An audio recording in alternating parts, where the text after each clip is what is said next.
open this meeting of the City Council, August 20th, 2013. Madam, do we have roll call? Or show all present? All present. Okay. At this time, I'd like to invite you to join me in an invocation for our citizens, for our state, for our nation, if those would like to join me. Heavenly Father, we just thank you and praise you, Father, for this day. We thank you for the privilege we have to live this, the greatest nation on the face of this earth, Father. We ask, Father God, that you continue to bless our nation, Father God. Protect those that are serving to protect us and fight for the ideas, Father God, that have made our nation great, Father. We ask, Father God, that you would bring peace to the world, Father. Thank you for giving us, as council members, God, wisdom and unity in all that we do. Thank you for blessing the businesses of Lake Forest. Protect those that live and reside in the city of Lake Forest, Father God. Give our staff peace. Thank you, Father. And we just give you all the praise for this wonderful city. Amen. And with that, the Pledge of Allegiance. But we do have some military out there. Mr. Councilman Herzog, could we maybe... Right? Sure. Please, I see some corpsmen out there. If you want to... No, that's fine with me. Could you lead us in the Pledge of Allegiance, sir? There's two. There's one still sitting down. He needs to get up and come forward. Yeah. Now, you know, one thing good about military people, they're good at taking orders. You're in our court, so we're giving you your order.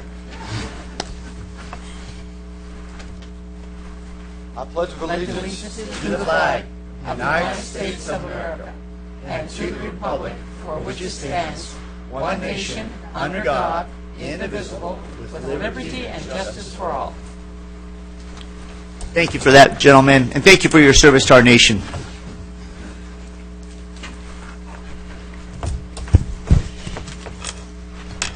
That brings us to the public session of our City Council. At this time, the City Council will convene to consider public matters. Those wishing to address the City Council must submit and complete a request to speak form and turn it in to the City Clerk over here, Deborah Rose. Closed session. Do we have any reportable? There was no reportable action taken, Mayor. And do we have a presentation tonight?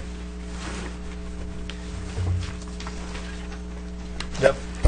We need a motion on that? Can I have a motion? Move presentation. Second.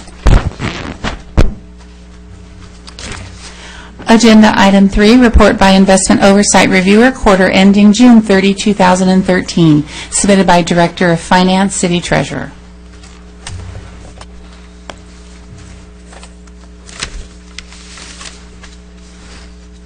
Good evening, Mayor, Council members. Good evening. My name is Kathy Lai, and I'm an engagement partner from MGO.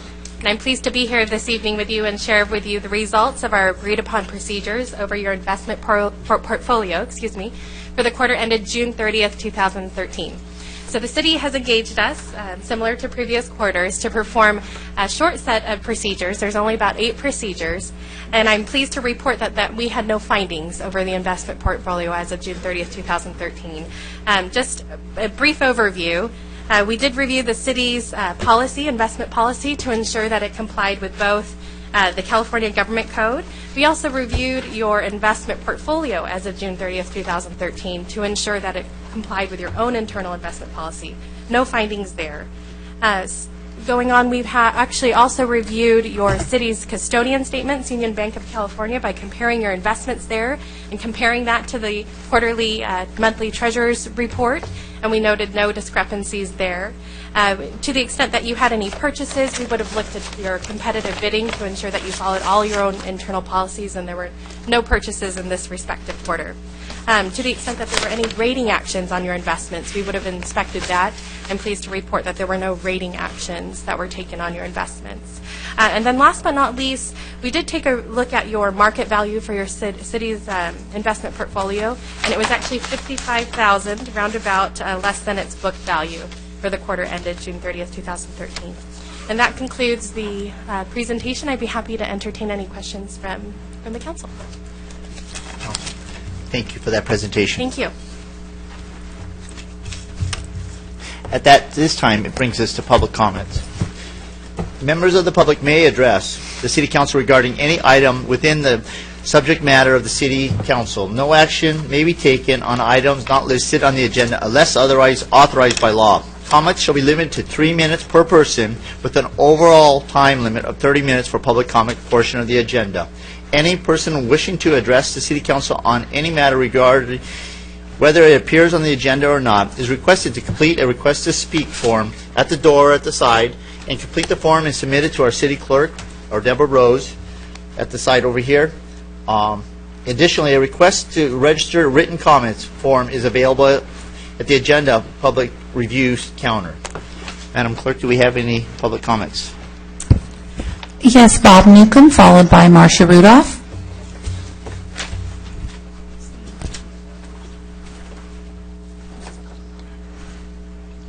Good evening, Mr. Mayor, evening. council members.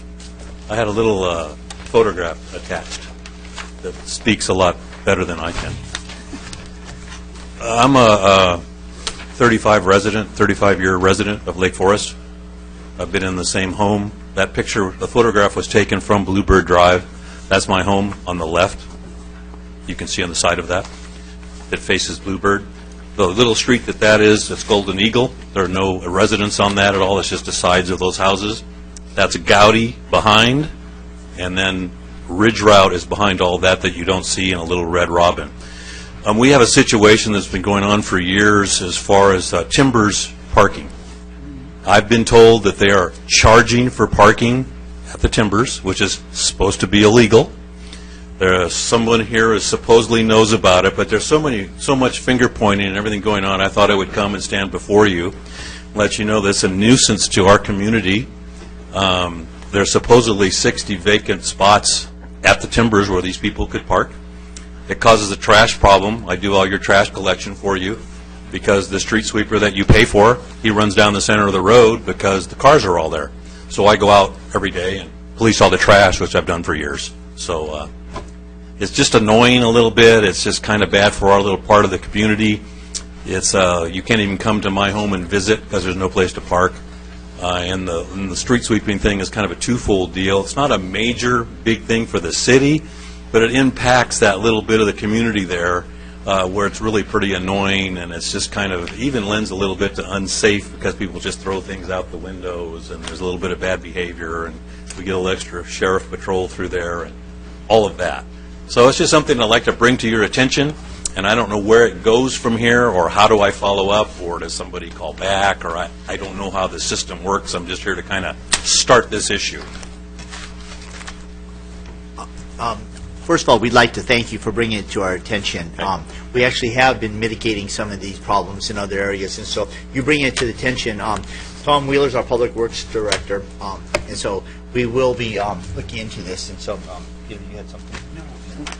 So we thank you for bringing that, and we'll be contacting you on this. So. Great, super. Thank you very much. Thank you so much. Marcia Rudolph, followed by Kevin Donahue.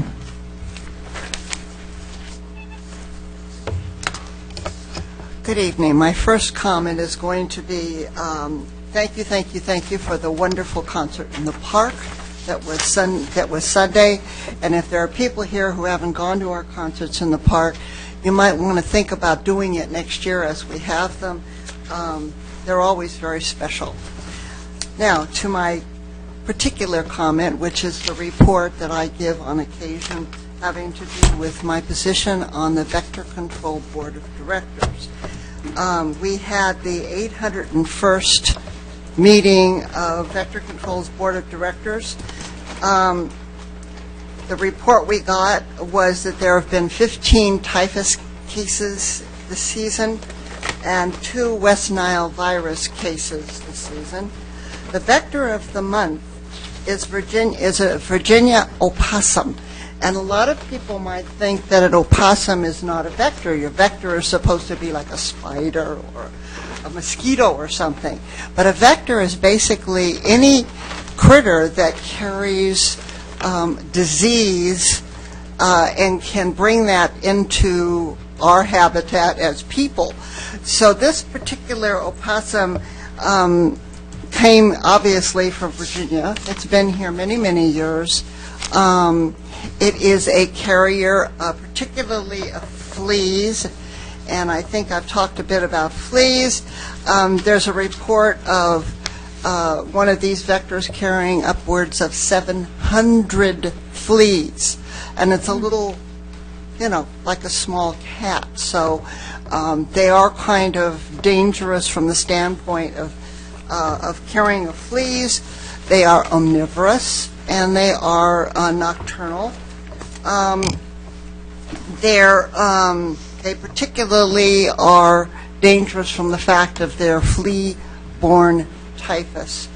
And basically, they don't like dogs.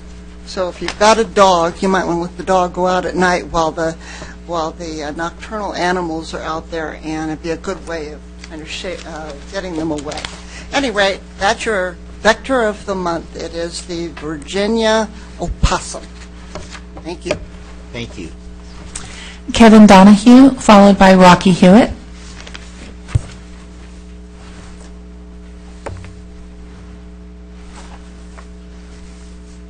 Good evening, ladies and gentlemen, and members of the Lake Forest City Council. My name is Kevin Donahue.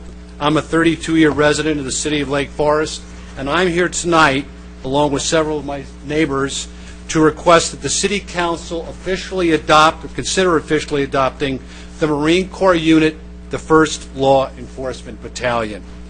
In addition to my fellow citizens of Lake Forest, here tonight with us is the Executive Officer, Major David Jones, and the Sergeant Major of the unit, Carl McCants. They have traveled from Camp Pendleton to be with us here tonight.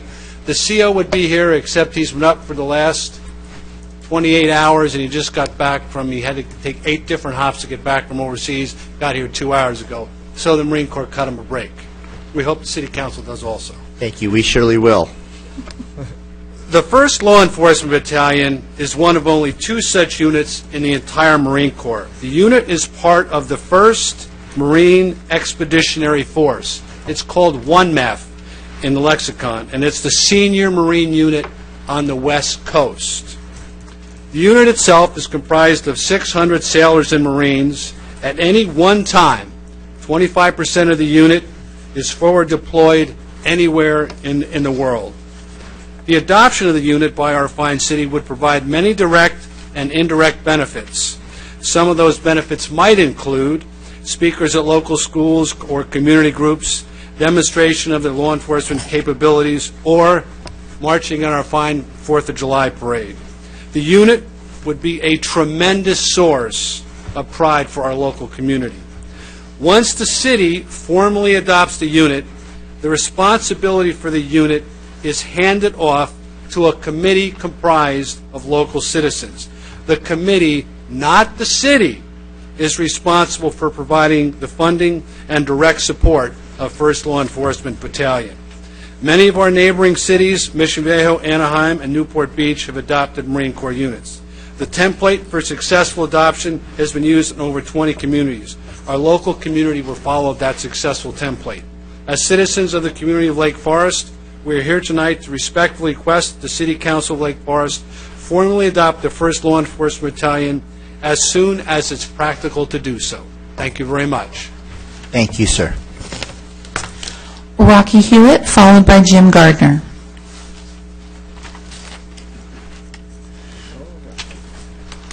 Good evening, Honorable Mayor, Honorable Board. I was a former Marine survival officer. I served at El Toro Marine Base in the late 1960s, and I was there a year before I was transferred overseas. I used to drive down here and use the El Toro post office. It was about the only thing that was down here at the time. But during that year, El Toro was actually growing. Every time I came down, I would see new housing and new businesses. I'm a retired assistant sheriff of Orange County, and I've lived in Lake Forest for 42 years.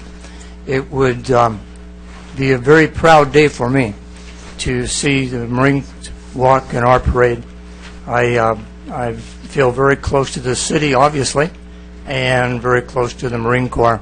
So I'll make it brief. I think Kevin said most everything, but we've talked to a lot of people in the community, and we have not talked to anyone that's not totally supportive. To my knowledge, we're the only city that has not adopted a unit. There may be others, I'm not sure. But I'd like this to get on board, and I appreciate your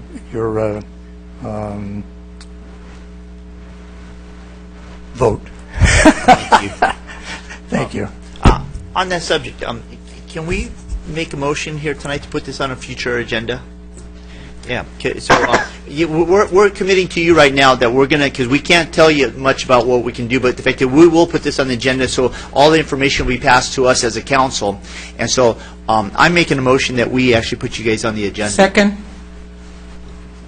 That's consensus. under consensus? Great. Okay. Thank you so much. Thank you guys for your service to our nation. Jim Gardner.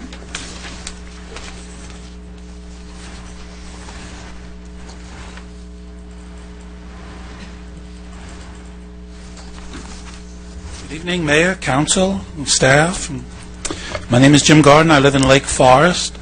We have a motto, "In God We Trust," and we have the invocations. I'm going to suggest a new motto for the city, and that's called "Do No Harm." The reason I want to suggest that, or what brings that up, and that's my theme for tonight, I want to talk tonight here in the public comment part about the Planning Commission. As you know, 6 months ago, the council threw out the existing commissioners and replaced them with two people, one of whom was experienced from another city, and the other really wasn't experienced at all. Well, how's it going, folks, since you did that? Let's see. There have been 5 appeals. That's the most ever in a year. Oops. That's the most ever in 20 years. 100% of them have been overturned. That's the worst record ever. And when they're not doing things that get overturned or appealed, they're having holidays. In fact, the commission, the Planning Commission, does almost no planning at all. They could be a reacting commission. So I think the decision you made 6 months ago was a very poor decision. I think it's harmed the Planning Commission, and that in turn harms the city. It's a poor image of the Planning Commission. It's double work for the staff. Staff have to, and paperwork and resources have to be doubled as well. It introduces an undue amount of uncertainty into the process. Can the decision of the Planning Commission really be taken seriously? Anyway, that's all in the past, but I hope you learn from the past, and I hope you see what the decision-making process that went into the last 2 appointees did, because quite frankly, we're at a critical junction now going forward in the replacement of Tim Hughes. Planning Commission is a vital part of the city. I'd like to thank Mr. Herzog and Mrs. McCullough for their wisdom in the past in putting good people on that commission and almost never having appeals and never being overthrown. You other guys should learn from them in this regard. I want you to put aside your political agendas. I don't want to see any backroom deals. I mean the people. It's not me. I'm talking, I believe, for a much larger group of people. I'd like you to reveal any financial or social relationships which you have with those applicants, which wasn't done at the last time this was done. And I'd like you to appoint someone who's experienced, who can hit the ground running. There is no time to learn in that. We've got 2 learners there already.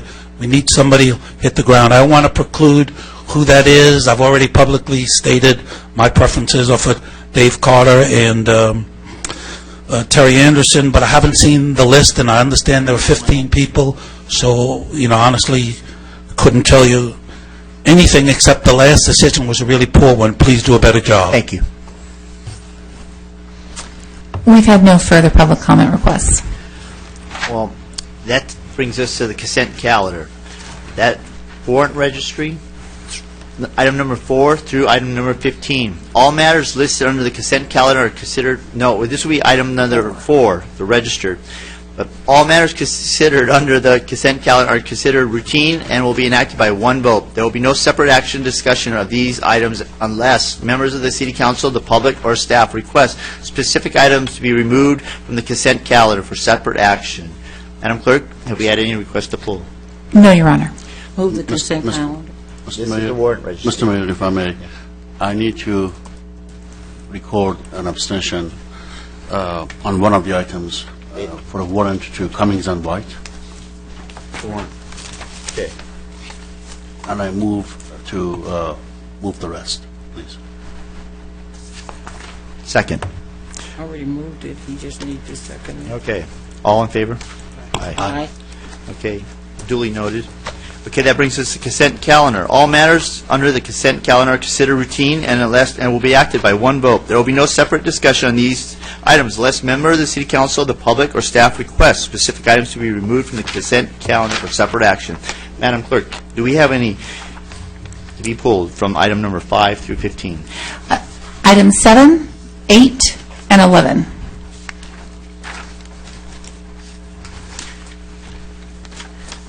Move the remaining items. All in favor? Aye. Mayor votes, may I? Yes. Given that there are three items that are pulled, and given that we have item 16, the denial of a PCN, which should take a mere few minutes, I am wondering if I can look to you to hear that first, and then we can come back to these pulled items. Are we allowed to do that? Yeah, it's the mayor's call in terms of how to approach that, and then the council's concurrence or denial can follow that call. Consensus on the council, I have no problem with Thank you. Okay. Well, you have 3 yeses. Yes, I have 3 yeses, so thank you. Let's hear the PCN first. Okay, then, This way we have plenty of time to attend to the remaining items. All right. Item is that? that is item number 16. 16?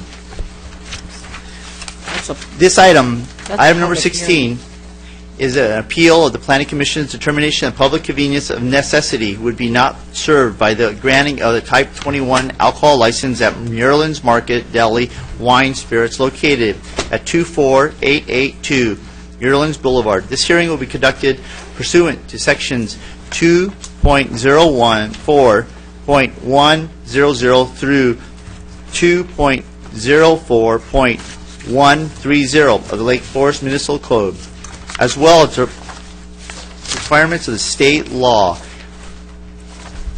Before proceeding, the City Special Counsel for this matter will be provided a brief overview of these proceedings.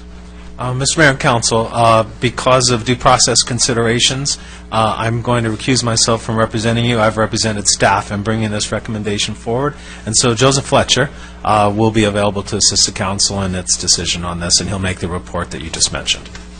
Thank you.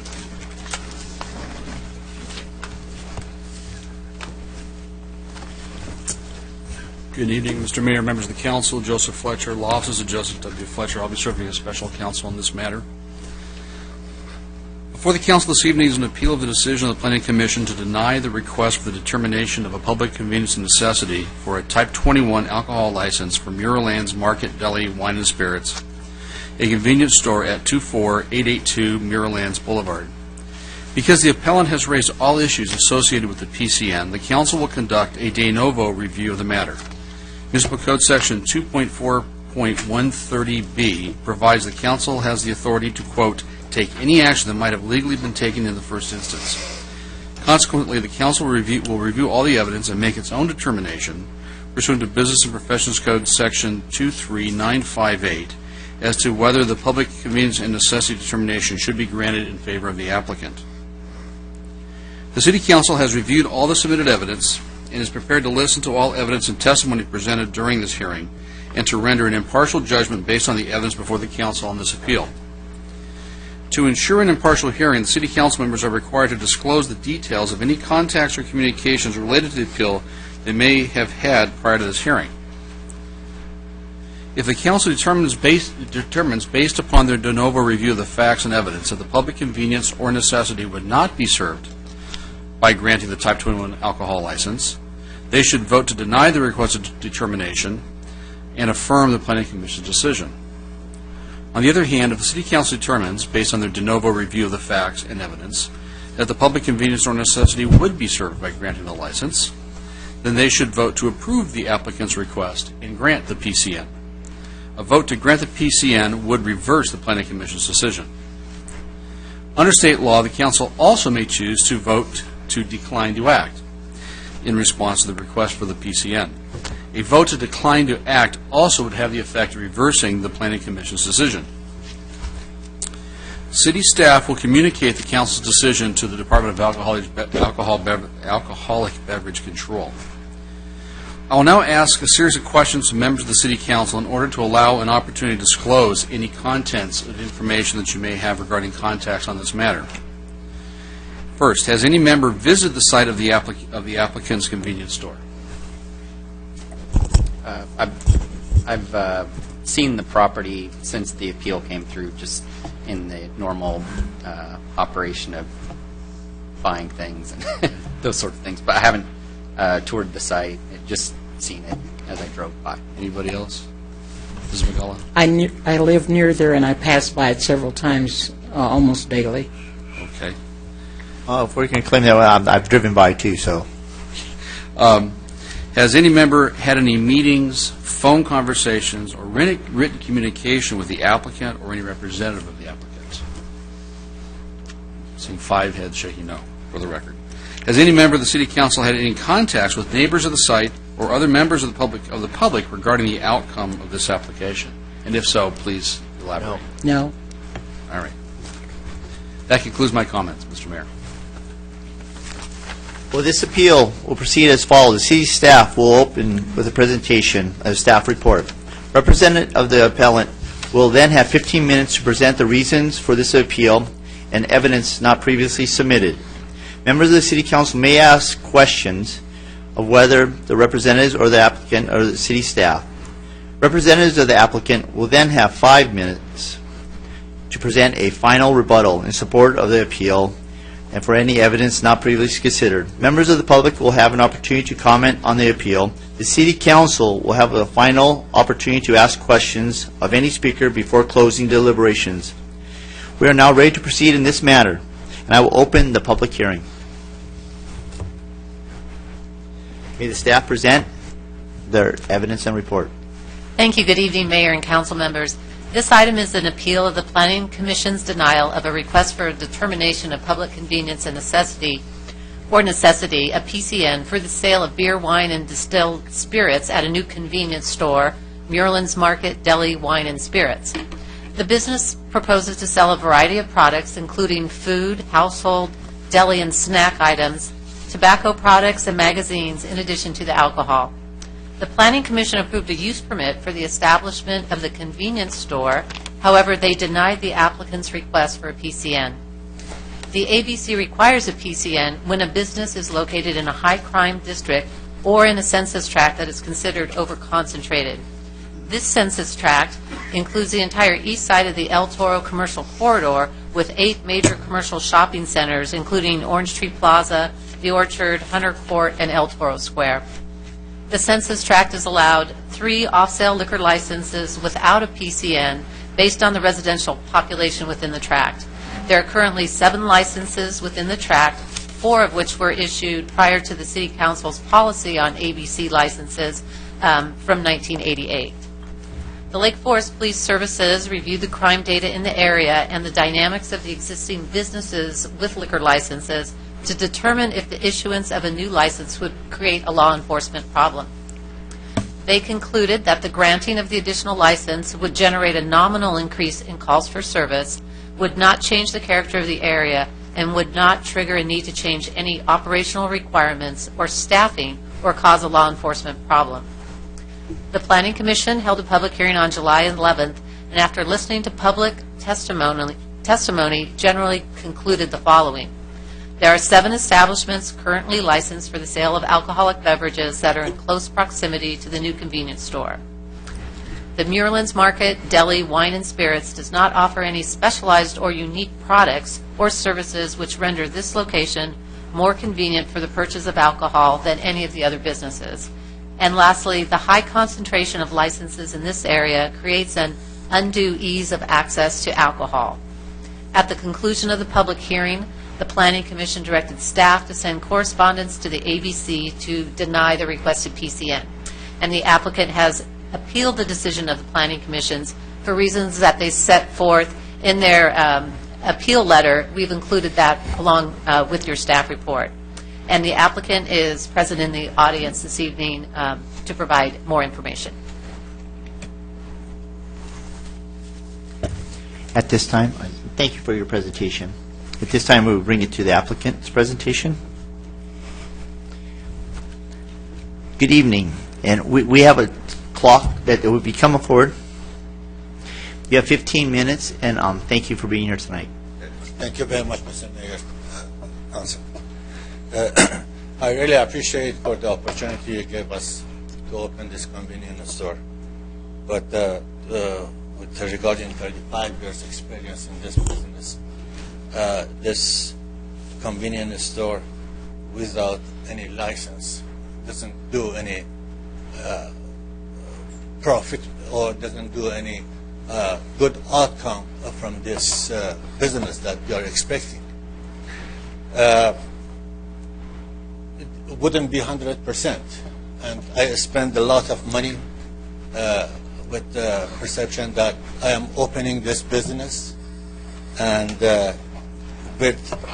regarding this matter, if I start opening the business without any license, I'll be end up closing the business within a month or so. The reason that I spent a lot of money because my perception was that at the time that I asked for the from the city that if I can open this type of business, and they said yes, you can do that. And I asked them if I can open it without or go along with the conditional use permit. They said no, you don't need the conditional use permit. And clearly, if I can pass this, you can see here there is a 2 box here that says that if is a conditional use permit or CUP needed, there is a 2 box here, yes and no, and they clearly mention here no. You don't need a conditional use permit. On this base, I started doing my tenant improvement. And after 1 month, they called me and realized that no, we have to apply for conditional use permit. Now, at this moment, if I go ahead and process the remaining of the tenant improvement, I ended up losing more money because there is so much uncertainty about the license. So I really, at this moment, I am really asking you and begging you to approve this, any kind of license that I can operate this business 100%. Otherwise, all the investment I spent in this location will go nowhere. And if you like, I can submit this affidavit of Deborah. zoning.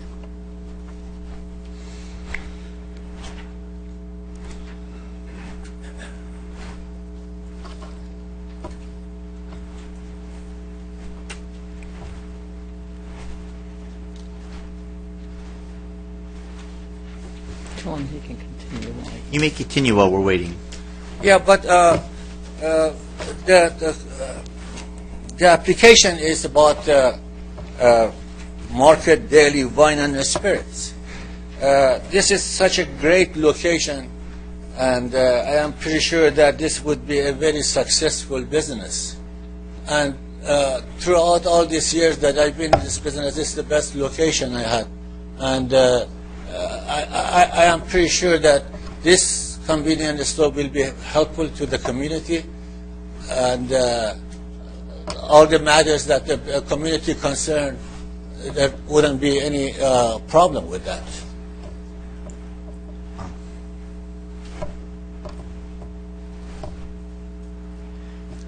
And again, if the city would need to be more comfortable with this project, I am ready to accept license like a 20 off-sale license, only beer and wine, in order to run my business. And that's the only thing I ask, and hopefully you agree with me. Do we have any questions? Are you open for questions now? Yes, please, yeah.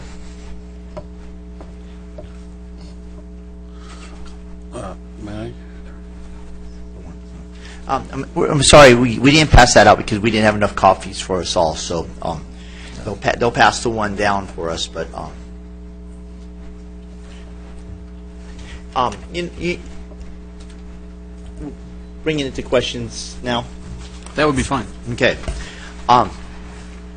As a former, I guess you've had other wine and spirits shops before? Yes, I had. During the last 35 years, I operated like a 10, 12 stores. So with Type 21 licenses? 21 licenses. Yeah. Yes. So, so you're aware of that we have census tracts and that in? Yes, I am aware of it. I have just one question to ask. When you are in the El Toro Road and when you are in Maryland Boulevard, there is no convenience store and no easy access to this type of business. And that's the reason this center, this business will do much great if we have a complete convenience store. Now, the opportunity that they gave me is not 100%. Customers cannot come there for half of their product and for the other half go somewhere else to shop. Now, staff, do we have pictures of the location? I know there's a bike shop and a hair cutting place. Yeah, the same location. Okay, okay. Yes, on page 364, you can see a portion of the shopping center.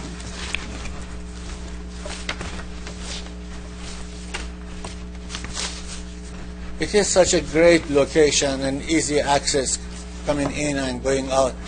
It is really would produce a great amount of business there. And it's good for me, good for the community, good for the city. So hopefully,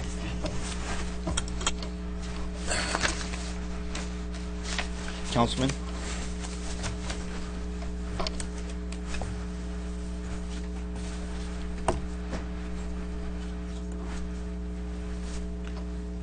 I guess I just had a question on the document that went around. Jennifer Mansour's name was on it, and there's this discussion about that the staff checked the no box. Do we? Yes. The box is checked. I mean, but do we If have I could ask Cheryl Kuda, our planning manager, is here. If she could come up. There is she can explain the difference between what's required for the PCN process versus what's required in the city's zoning code for the convenience store itself. Two different processes, and hopefully she can clarify this. So the zoning affidavit is generally brought in by applicants to confirm whether or not the zoning is correct for their proposed use. That's one of the preliminary steps with the Department of Alcoholic Beverage Control. That zoning affidavit does check a no box on conditional use permit because initially the business was described to staff as a deli, and a deli doesn't require a conditional use permit or a use permit in our code, but a convenience store does. But what's at issue, the conditional use permit has gone to the Planning Commission, been approved, hasn't been appealed, so that's in place already. So regardless of whether that affidavit said it wasn't required, it was determined to be required based on a better definition of the project, and that definition of the project is here in your packet on page 372. But the conditional use permit has been approved and is in place currently. Does that answer the question? Just real quick, is this document filled out by the applicants themselves or filled out by city staff? City staff checks the box and signs. I don't have a copy of that in front of me. I apologize, but Okay. yes, they fill out they fill out the top box, and then we fill in the which is the applicable zoning district, what's the applicable approval process, and sign. Okay. I know you mentioned that it was communicated that it was a deli. It looks like there's mention on this document of Market Deli Wine and Spirits, so I think that's where some of the confusion is coming in here. And I just, in the document, in box 4, type of license applied for, there's 21, it says 21 off sales, Yes. which what would that mean to you as staff? Well, a 21 off sale is what, Ralph's has that, different markets and other types of stores. Lots of types of stores have a 21. It Well, wasn't... But yeah. does that, to staff, does that refer to a beer and wine license? 21 is beer, wine, and distilled spirits, so that's everything. 20 is just beer and wine, off sale.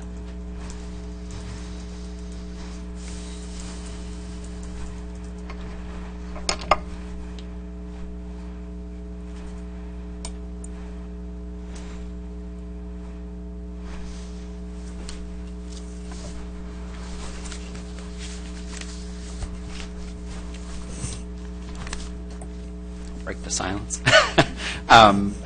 I don't have any questions, just more comments at this point that, I've stated it previously, but, I do feel like getting significantly outside the number that's specified for a track is cause for concern for me. So maybe just you could explain to me a little bit more about your background.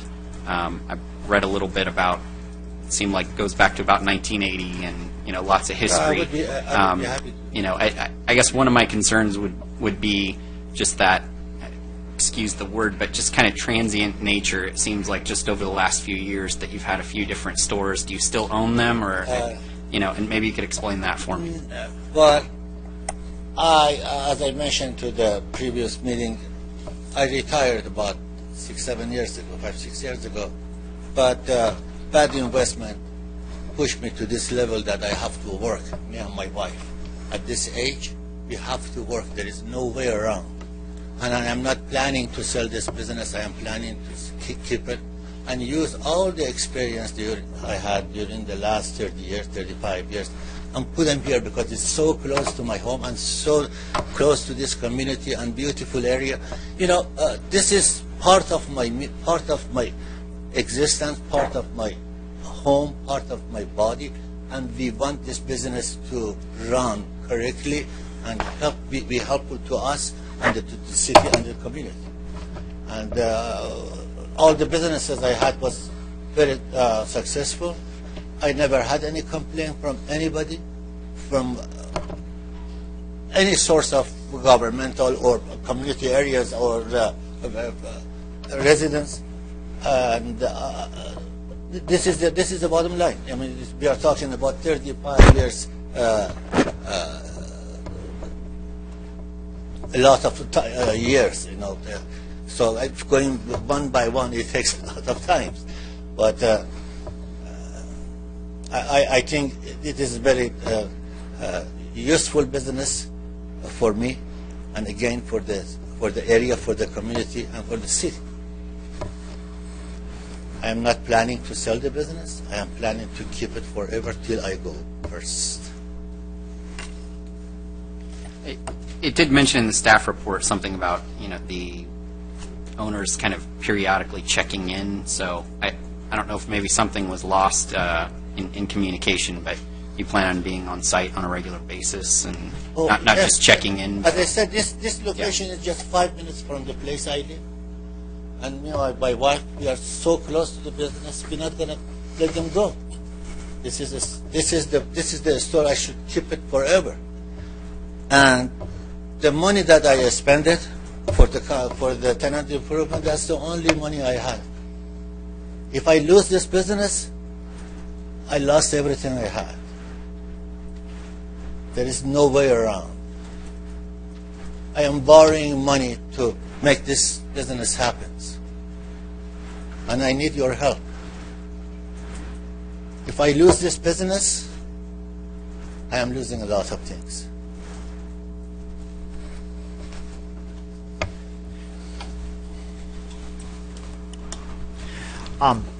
Of the ones that you've had in the past, when did you actually sell your last wine and spirits?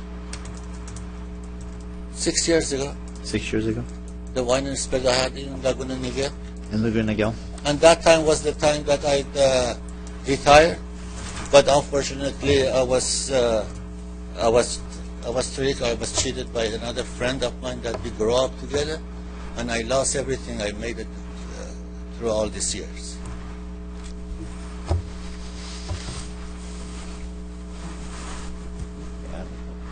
At this moment, I'm interested to hear from the public, Mayor. Thank you. Mr. Mayor, if you have no more questions from the council, it'd be appropriate then to let the applicant sit down, and we could open the hearing Thank to you. the public. We'll open it up to the public now. Thank you. Thank you very much. Thank you. I appreciate it. Thank you. Danny Point, followed by Marcia Rudolph.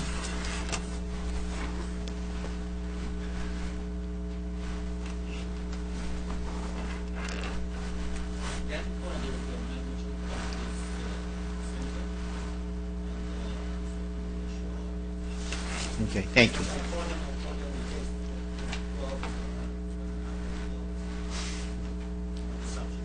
Okay, if he shows up, we'll call him forward. Marcia Rudolph, followed by Jim Gardner.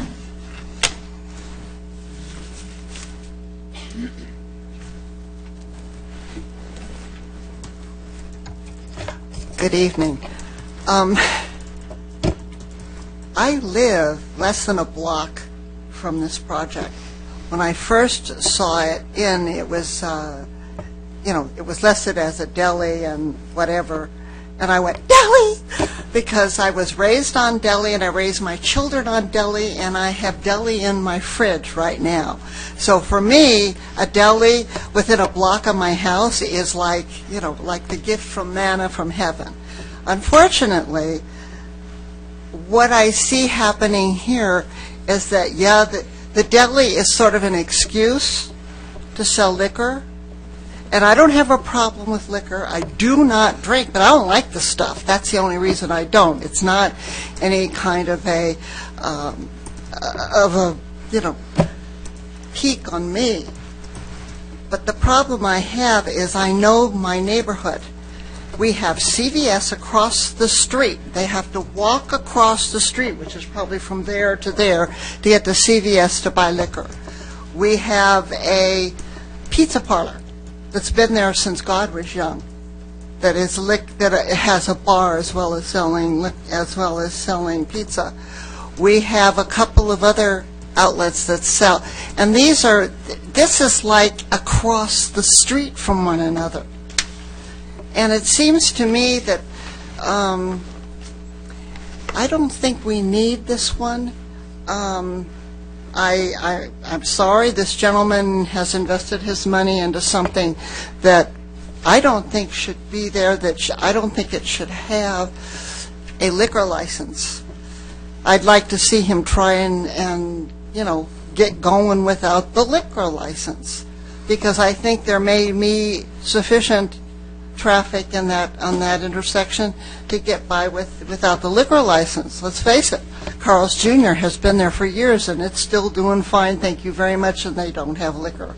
So I do not support changing the opinion of our well-reasoned Planning Commission. Thank you.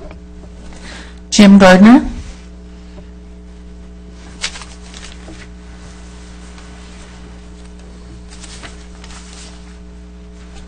Good evening once again, Mayor, council members, staff. My name is Jim Gardner. I live in Lake Forest. Return to my theme for the night, do no harm. Only a few weeks ago, 3 council members, Herzog, Voigt, and McCullough, voted to let an alcohol store in. I couldn't believe that you did that. I tried to present evidence at the time that we had high DUI arrests, high arrests for alcohol in an oversaturated area. You went ahead and voted it in anyway. Tonight's slightly different, and I hope you appreciate the difference. It's a new business, not like the other guy who'd been there and had a long history with us and had never had any problem. This area, as bad as that other area was, this area is even more oversaturated than that. So here's an even more oversaturated. A drunken man could find alcohol there no matter how drunk the guy was. You got Bevmo, you got Smart and Final, you got CVS. I mean, that place is really packed with alcohol. So, talking to the 3 of you who saw fit to give us more alcohol in a city that already has such high DUIs. I hope you would change your mind. I know, Councilman Herzog, you like needling Mr. Nick, but I don't think, I think the well-being of our citizens is more important than that. Mayor and Mayor Pro Tem, we look to you for leadership. Your votes, we want you to look for the leadership. What are we going to do? Change the motto of the city, welcome to Lake Forest, now buy some booze? Is that what we want to be known for? And I couldn't believe you guys did it the last time. I hope, and you must have had your reasons, the situation is different. I have sympathy for the guys, no question about it. On the other hand, my concerns, I hope your concerns, are for the well-being of the city. And I hope you see the differences, and I hope you're able to vote differently tonight, and I hope you'll uphold the Planning Commission. By the way, if you uphold them, then they're not 100% wrong. They're only 75% wrong. So you could do them a favor and improve their track record. Thank you very much. Mayor, I'd like to ask the attorney. There was a little error in his comment. Is it okay that I could correct that little error? Absolutely. Thank you. It was not a new liquor license. It was where someone had made a mistake and did not refile before the deadline. And that's a lot different than a new liquor license in an area. We did not, none of the three of us created a new liquor license. It was restoring a license that had been expired by accident. Thank you. That was actually, City Attorney. That was actually considered an auto revoke, and it was a miscalculation by a new accountant, so that was a totally different atmosphere. So thank you, Mr. Gardner. We've had no additional requests. So bring it back to the council. All right, thank you, Mayor. First, I am a retailer of alcohol in the city of Lake Forest. I have been for about a dozen years. However, given that the applicant's business is not close enough to my business, it is not affected by my business or vice versa. As such, I do not need to recuse myself, or I would. This matter has been cleared by the city attorney, and by association, it's been cleared, I presume, by the acting city attorney, who are the only two attorneys I recognize for the purpose of this proceeding tonight, for this entire council meeting, for that matter. As such, I urge council members not to pontificate further on this matter. I do not need to recuse myself. Excuse me, Mr. Mayor, if I may interrupt, it'd be appropriate for you to close the public hearing if there's not going to be any more testimony so that you can move on to deliberations. I thought there was no further public. Go ahead. Oh, I see. Seeing that there's no other public, I will close the public hearing and bring it back to the city council for deliberation and action. Thank you, sir. Thank you again. I shall not repeat myself, of course. Thank you.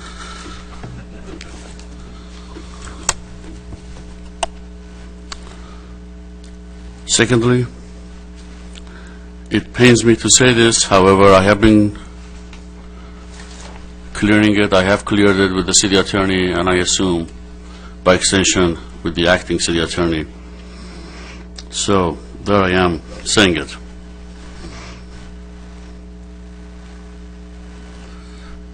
I caution my four colleagues to my immediate right that there is only one person, one individual, presiding over this council meeting, having the chair, and that is Mayor Voits. Further, I welcome any interruption by the city attorney, Mr. Smith, who's sitting in the audience, and or by the acting city attorney, Mr. Joseph Fletcher.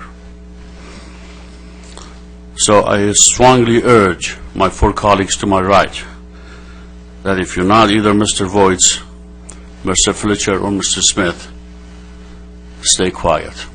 I have had it. I am not going to be reserved anymore. I am not going to take the high road anymore. As such, I continue.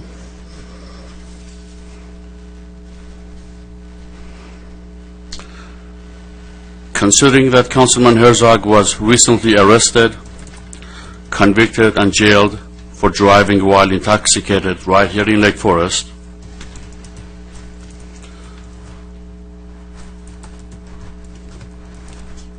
considering that on his watch over the last 20 years, we now have the second highest number of DUIs and alcohol-related crimes in the South County, with him leading the charge. And considering that on his watch, and for that matter, on the watch of those of his colleagues over the years, in most Lake Forest neighborhoods, we have many, many more alcohol retailers than state's quota allows,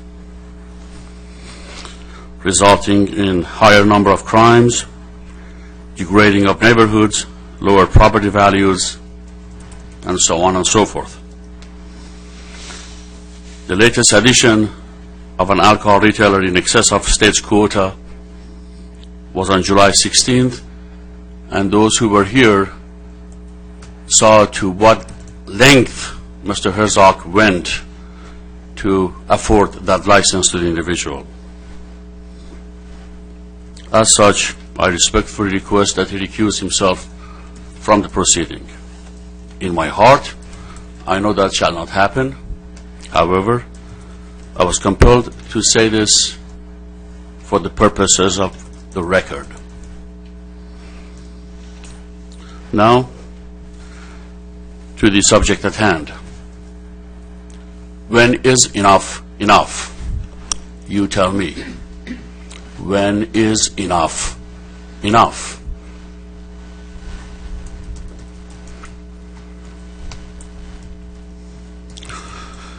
If somebody spends a lot of money renovating a business based on the presumption or assumption that he or she will be granted in time a liquor license, provided that the liquor license is a must for the business to be profitable, then this individual should not spend the money. I'm a businessman. 12 or so years ago, before I spent $2.5 million and purchased a business right here in my hometown of Lake Forest, I did my due diligence. My escrow lasted 9 months. I secured all my licenses first. Then I proceeded with the purchase.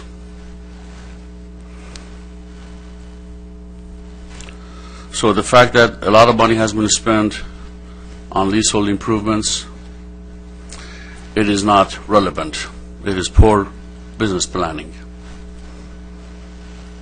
I feel bad, but I feel worse to have excess alcohol establishments in my city. My first and foremost obligation is to those who call Lake Forest home. And those of you who may think I'm a hypocrite, I'm not. In order to have a gas station, which has been something I always wanted, given that I was born a couple of hours away from the largest refinery in the Middle East, at least once upon a time it was, before the war, I was always infatuated with this business, with energy. And oil companies who have essentially a monopoly on the distribution of gasoline force you to have an alcohol license. You cannot have one without the other. They secure it and they sell it to you. That's what happened. They secured it in 1990. They sold it to somebody in 1998. I purchased it from him in 2002. And I certainly did not cause any undue saturation. I could have, had I applied and been granted a new license. My license was not a new one. It did not cause an undue saturation. I merely purchased an existing license, and that's what this gentleman can do. He can purchase an existing license, except an existing license you pay fair market value for. A license that this city advocates, if it were to advocate, would cost the applicant $100. $100. So the difference is $100 or the fair market value. When we say no, if we say no, that is not no period. That is no to the $100 part. Anybody can go out there and purchase a existing license.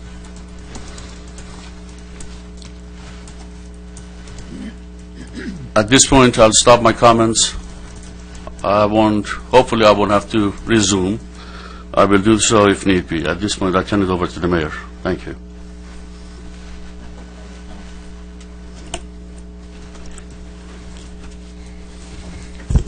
I need a break for convenience. Thank you.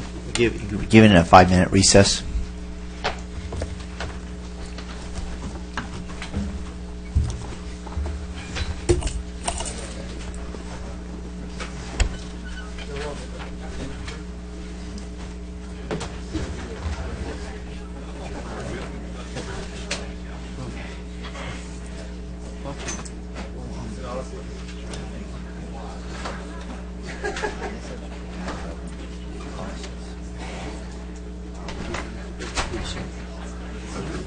How are you?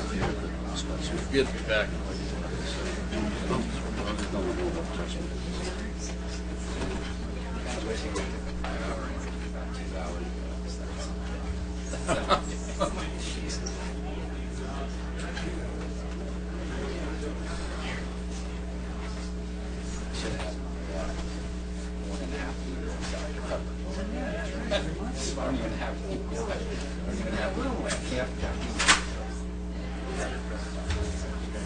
I worked with the city, well, I used to be city attorney at Burbank back in the 90s. The city manager was famous for his big gulps. He got remember the thing from 7-Eleven with the handle?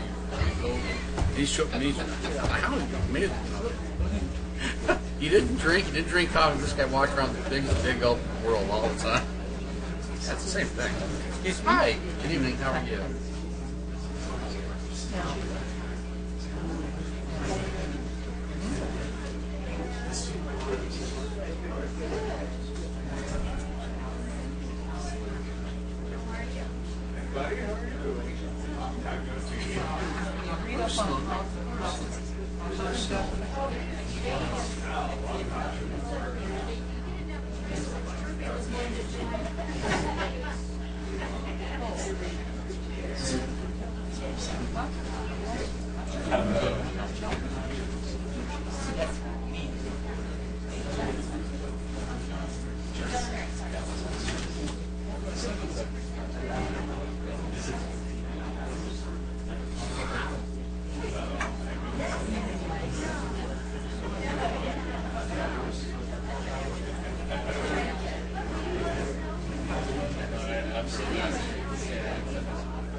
Catherine's got a 6-pack over here.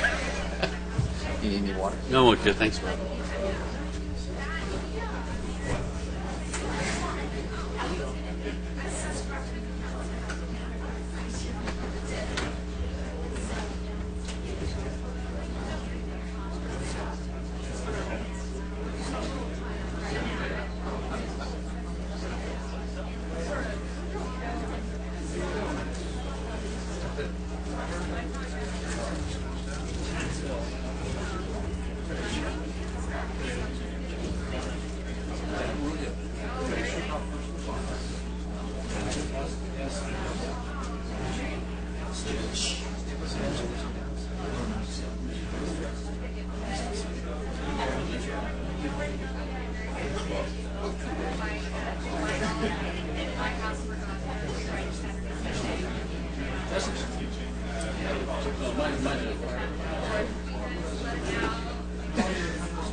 Now, remember, hold on, Bob, you don't have to know what you're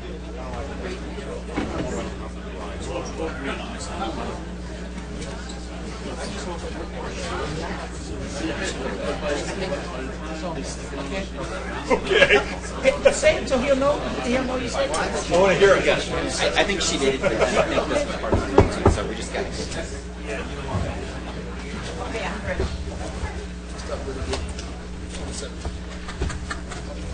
Thank you, guys. Let's get the party going. Yes, let's go. Let's go, Andre. We're reconvening, and I think it's still a public hearing. We've closed the public comment for the hearing? We've closed, okay. So, any more discussion or action? Okay. I was getting information. Mayor Pro Tem Nicola, it's all I'll wait yours. till they finish. No, I won't go on. You got anything? Peter, you got anything? No. Go ahead, make your comments. I just had to get some clarity on some things. Thank you. Well, getting back to issues, this is now becoming kind of a recurrent theme where there's this concern about the alcohol licenses. And if I recall correctly, Mr. City Manager, basically the city is currently in a situation where convenience stores, whatever kind of stores, anyway, stores that might end up selling alcohol, we have commercial zoning areas in it. Currently, all those within the city are impacted, correct? Mr. Members of the Council, all of the census tracts in the city, with the exception of 2, are oversaturated. Yes. And which 2 are those? The area that includes, if memory serves me correct, the light industrial area. There is the potential, I'm looking at Ms. Ackerman, I believe, for an additional license area there. There is the census tract that would be including at Trabuco and El Toro Road, that shopping center where the Chipotle is. We believe that census tract probably does not have an oversaturation. All the other census tracts that are not oversaturated are completely residential, and so there wouldn't be any commercial sale of anything in those. Otherwise, all of the areas that include industrial, commercial are oversaturated.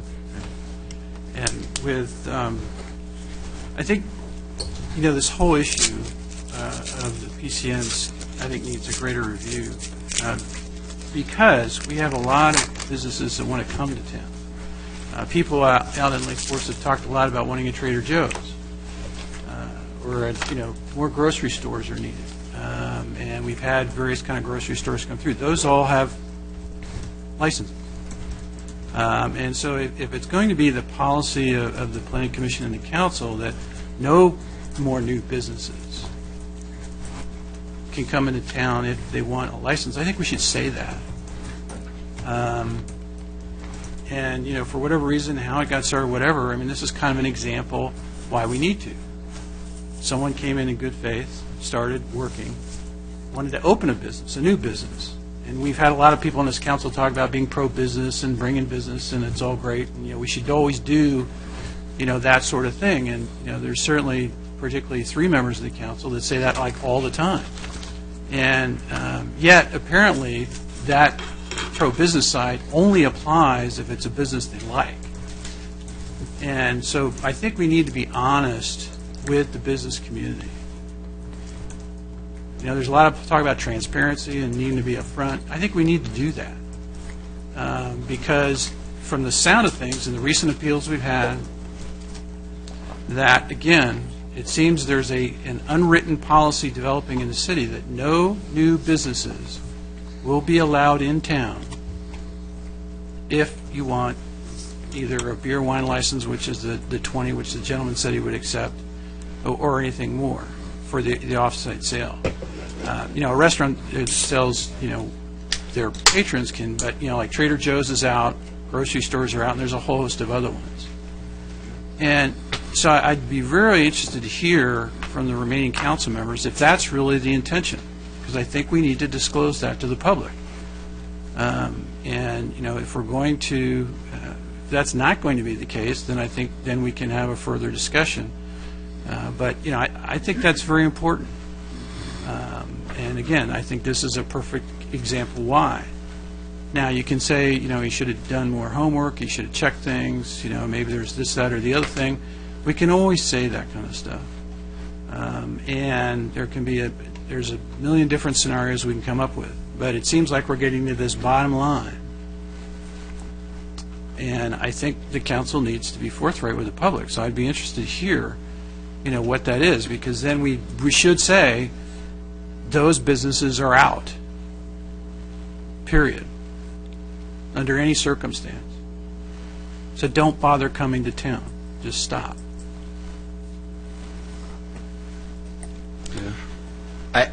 I kind of feel like it's the complete opposite. And I think that the applicant here is one example of that, where the expectation is that if you apply for a PCN, you get one. And that's been the norm, not that there's really even much consideration. Very few of these even made it to the Planning Commission in the past. They were decided at staff level. Okay. So, I think that's where I stand at this point, is that we're going to look at this on a case-by-case basis. Do I believe that there should be no more in town? Absolutely not. But I'm going to look at it in a case-by-case basis and make sure that it meets the criteria that I have for each census tract. And again, when I look at 7, when the census tract calls for 3, now I'm looking at more than double what the census tract's calling for. So I have to take an even closer look. If we were talking about 4, I'd probably have a slightly different opinion.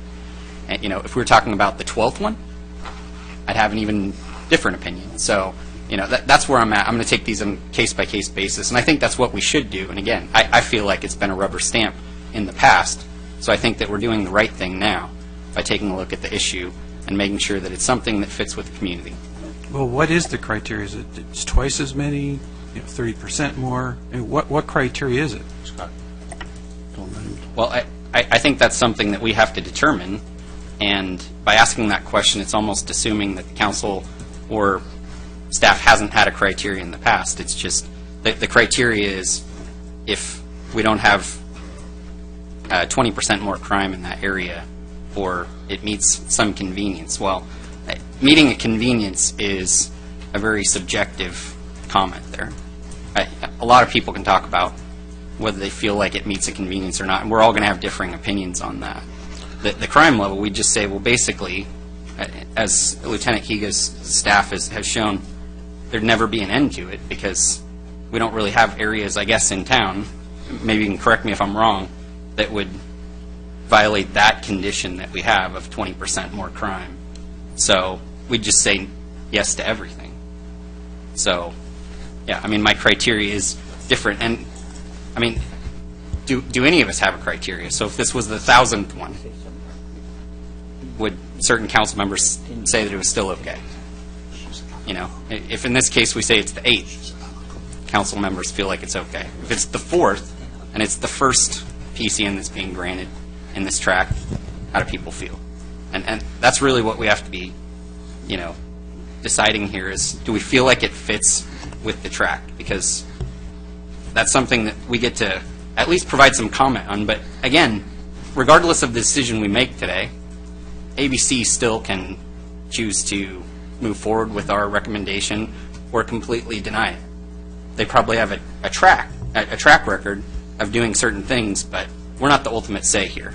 We just provide the recommendation on what we think fits with community standards, and so that's what I'm here to do. Well, in the past, what the city's always tried to do is create rules and regulations so that when someone comes in to apply, they're familiar with what the standards are and what things work. Try to tell them up front. We've done that in many, many different locations and times. And so, again, I go back to, it seems to me that if this is going to be an issue of concern, then we need to come forward and create apparently some different kind of policy than is currently in place that was set in place some time ago. We can always review policies and procedures. That's not a problem. And so what I'm suggesting is that's what we need to do. We should do that up front. And so it seems to me what we should do is agendize this for a whole discussion, create a policy of whatever it is, whatever people think it should be. And I'm not trying to lay down any guidelines at this point. But, kind of this thing, because basically what was just explained, it's like what I feel about the census tract. Well, that's not it. I mean, staff has done these for years, and knows the analysis and goes through the analysis and has gone through it, and as the police reports have pointed out, has not been a problem. So that what we've got, then, I think, is a situation where, people want to change it, that's fine. That can be done. But I think we should have that conversation, as opposed to doing it, after the fact. And I can support that. I think that we definitely need to have that conversation. And apologize if I got in there, but I feel like we should have that conversation. Again, I think based on just our statutory reasons, we have to make a decision today about this one. But I think moving forward, absolutely, we should be talking about that criteria. And those of you who support or oppose, I would welcome as much public comment as possible, because it's quite possible that I primarily hear from one side. I want to make sure that I'm doing what's best for the community as a whole. Mayor Pro Tem? Okay, Councilman. Thank you, Mayor, and thank you, Madam. It better be quick. Yes, I'll try to be quick, I promise.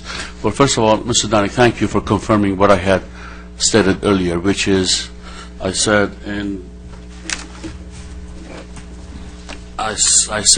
most of our neighborhoods, literally, I said in most of our Lake Forest neighborhoods, we have many more alcohol retailers that established by state's quota. You confirmed that in response to Mr. Herzog's question, that there are only 2 that are not unduly saturated. So that goes to say, once again, how correct I was when I opined or when I stated that in most of our neighborhoods we have already too high a saturation of alcohol retailers. And that has happened, some of it happened before we became a city, and most of it has happened for the last 20 years, again, on the watch of previous councils. That said, Mr. Herzog commented that there is an unwritten policy. No such thing. There is no unwritten policy. Read between the lines. There is nothing between the lines. There is no unwritten policy. Secondly, we can lawfully and legally review these case by case, as Councilman Robinson stated. We can review this case by case. Saying no to a convenience store today doesn't mean we're going to have to say no to Trader Joe's, or vice versa. So there is no unwritten policy. There is no backroom dealings. There is no, and that we can legally do these case by case, and not every outcome needs to be the same. There is no such a thing as setting precedent, not in this context. And I agree with the fact that over the last 20 years or so, this is not a shot at the staff, not at all.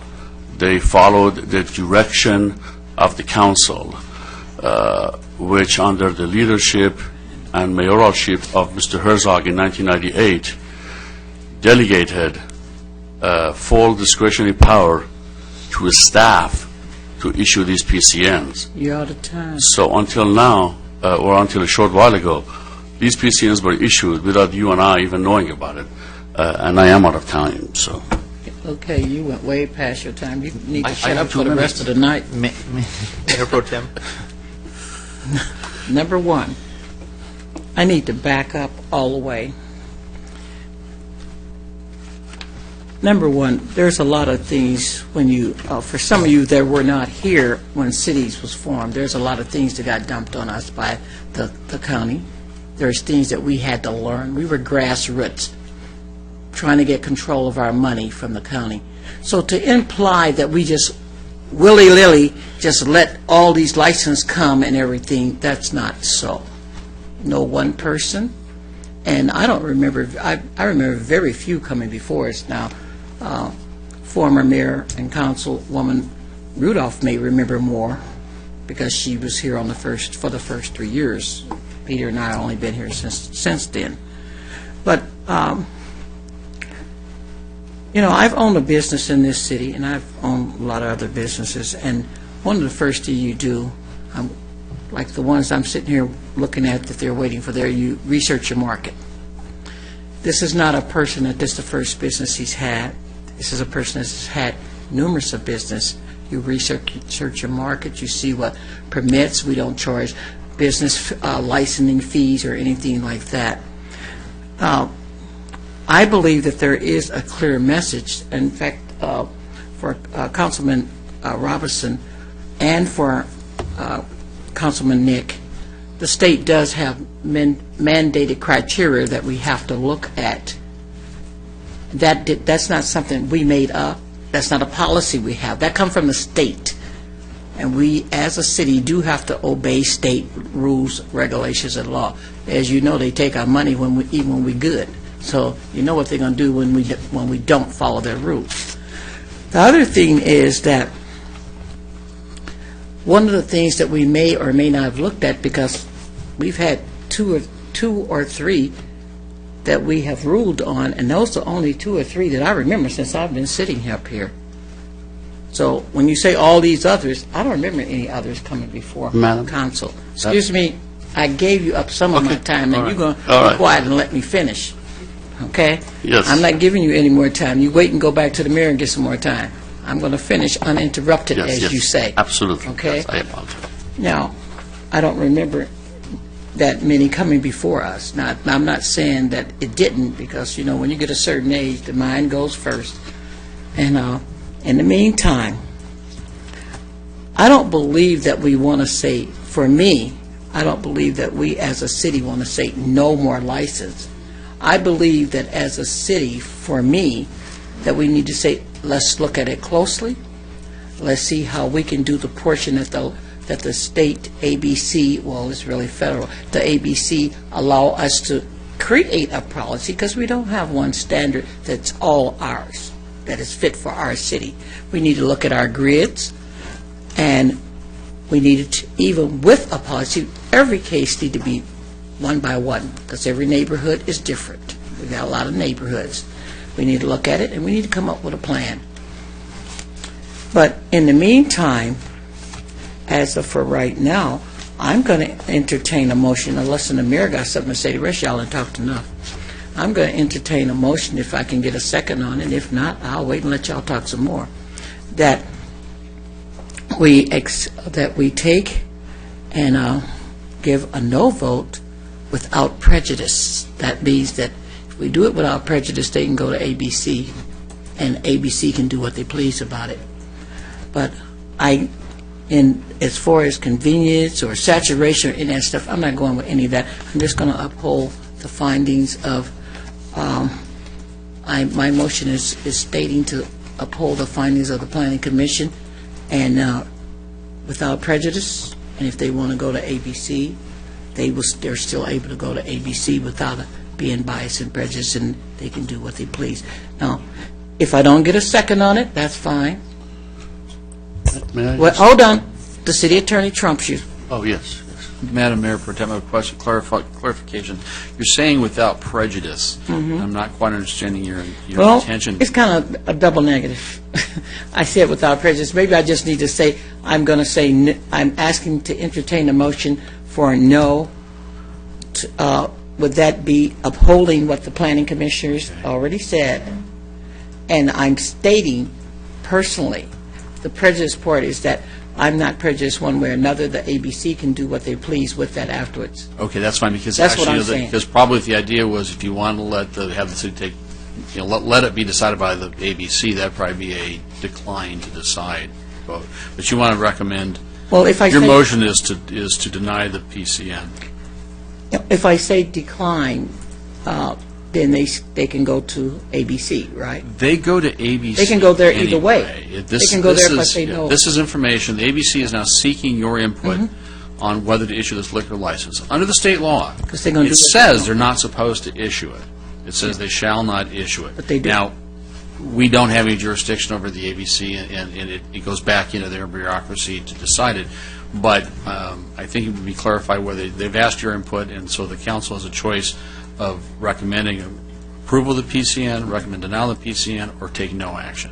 I hear your motion as to deny the PCN. Is that correct?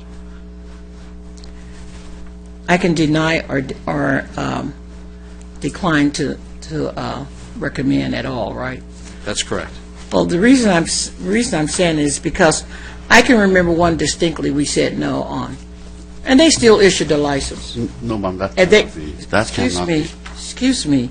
Now, hold on. Let's stop the show. Now, I listened to you, and the two of you go back and forth. You and spoke a half an hour, and then then you came back. I gave you some of my time. The only one who haven't said anything up here addressing this is the mayor.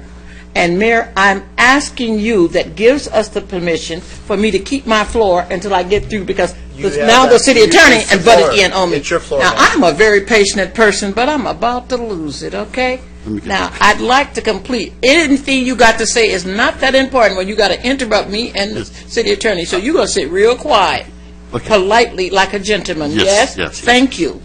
Back. Yes, ma'am.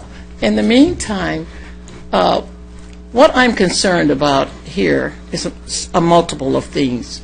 And one of the things on here lately where we're doing these licensings, it has shown that when you're running a city, you cannot do everything and you can't get everything done. But when you find something that needs to be tweaked, you have to tweak it. And what I'm saying is that it looks like we're going to need to come up with some guidelines and stuff, guidelines on this that we can do. But it does not mean that ABC is going to do what we say, because as I was saying before I was so rudely interrupted, we had a case where we said no, and they still gave the license. Yes, ma'am. Well, fortunately, that place is closed down now, but they still gave the license. And so what I would like to do, I'd like to just say a flat-out no, or instead of a decline. They cannot support it, and then someone else can do a decline or approve. But what I'd like to say is, at this time, I would like to take and uphold the planning commissioner's no. That's fine. That would be a motion then to So deny. that's the motion that I'm making, and I said that for your clarity, because Yes, ma'am. I knew what I was talking about, even if it didn't come out right. Thank you. Can I get a second on that? Second. Don't you say a word. All in favor? Aye. We have a roll call, please. I apologize for clarification. The motion was to deny the PCN. To uphold the planning commission's decision of sending a denial letter to every. Deny the That's appeal not and your uphold the motion. You decision of can't the planning answer. commission. It's for me to answer. Yes. Thank you. And the Yes. second was, Dwight thank you. Robertson. I'd like to have a roll call. Councilmember Herzog? Councilmember Nick? I apologize. I gotta make sure. We are upholding planning commission's decision of sending proactively a denial letter to ABC. That is the effect of this motion. That is a yes by me. Councilmember Robinson? Yes. Mayor Pro Tem McCullough? Yes. Mayor Voight? Yes. Do I have to wait till you get out of our seat as attorney, or can I make an additional motion now? If it's related to this agenda item, you should make it while I'm. Okay. My motion is I'd like to direct staff to bring back some information on how we can take and look at our grids and come up with a method, because that needs to be done. Is there anybody could give me a second on that? I second you, of course. I support you. Thank you. You said out your own mouth, Peter, we got to look at this and come up with a plan. I thought we had consensus. Yeah. Sure. Okay. Thank you. Did you get that, Madam Clerk? If I may, real quickly, Mr. Fletcher, if I could beg of you to stay. Well, may I? You have to ask. I'm new with this. Thank you, Mayor. If I could beg of you, Mr. Fletcher, Mrs. McCullough stated that there was this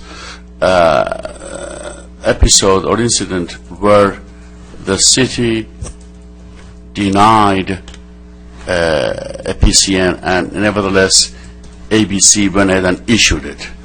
I'd like to request that the staff be so kind to provide me the details, because that I am not aware of. I am not aware of any one case in the last 10 years when ABC went against the wish of a municipality, either positively or negatively. If the city says no, ABC says no. If the city says yes, ABC says yes. So I'd like to understand if there in fact was such a thing whereby the city said no and ABC went against the wish of the city.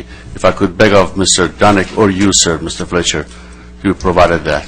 The question of the manager would be more appropriate. Mr. Dunick, if I could beg of you, sir. Mr. Mayor, members of the council, with the council's concurrence for the staff to look at that, I can't answer that off the top of my head. We'll have to go back in and look at the report at a later point if that's the council's desire. And with that, thank you, Mr. Fletcher, for sitting in for... Thank you, Mr. Mayor. Thank you. And that brings us back to item number 7.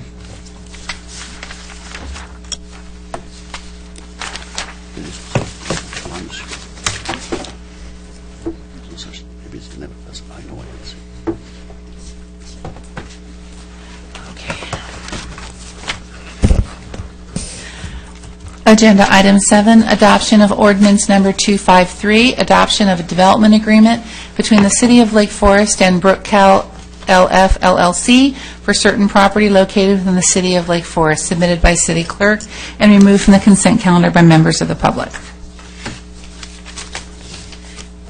Jim Gardner, followed by Tim Morissette.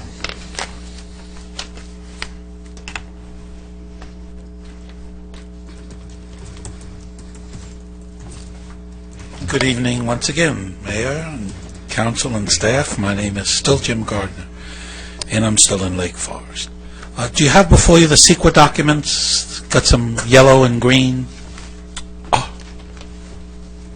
Can we start again? You kind of need to do your homework.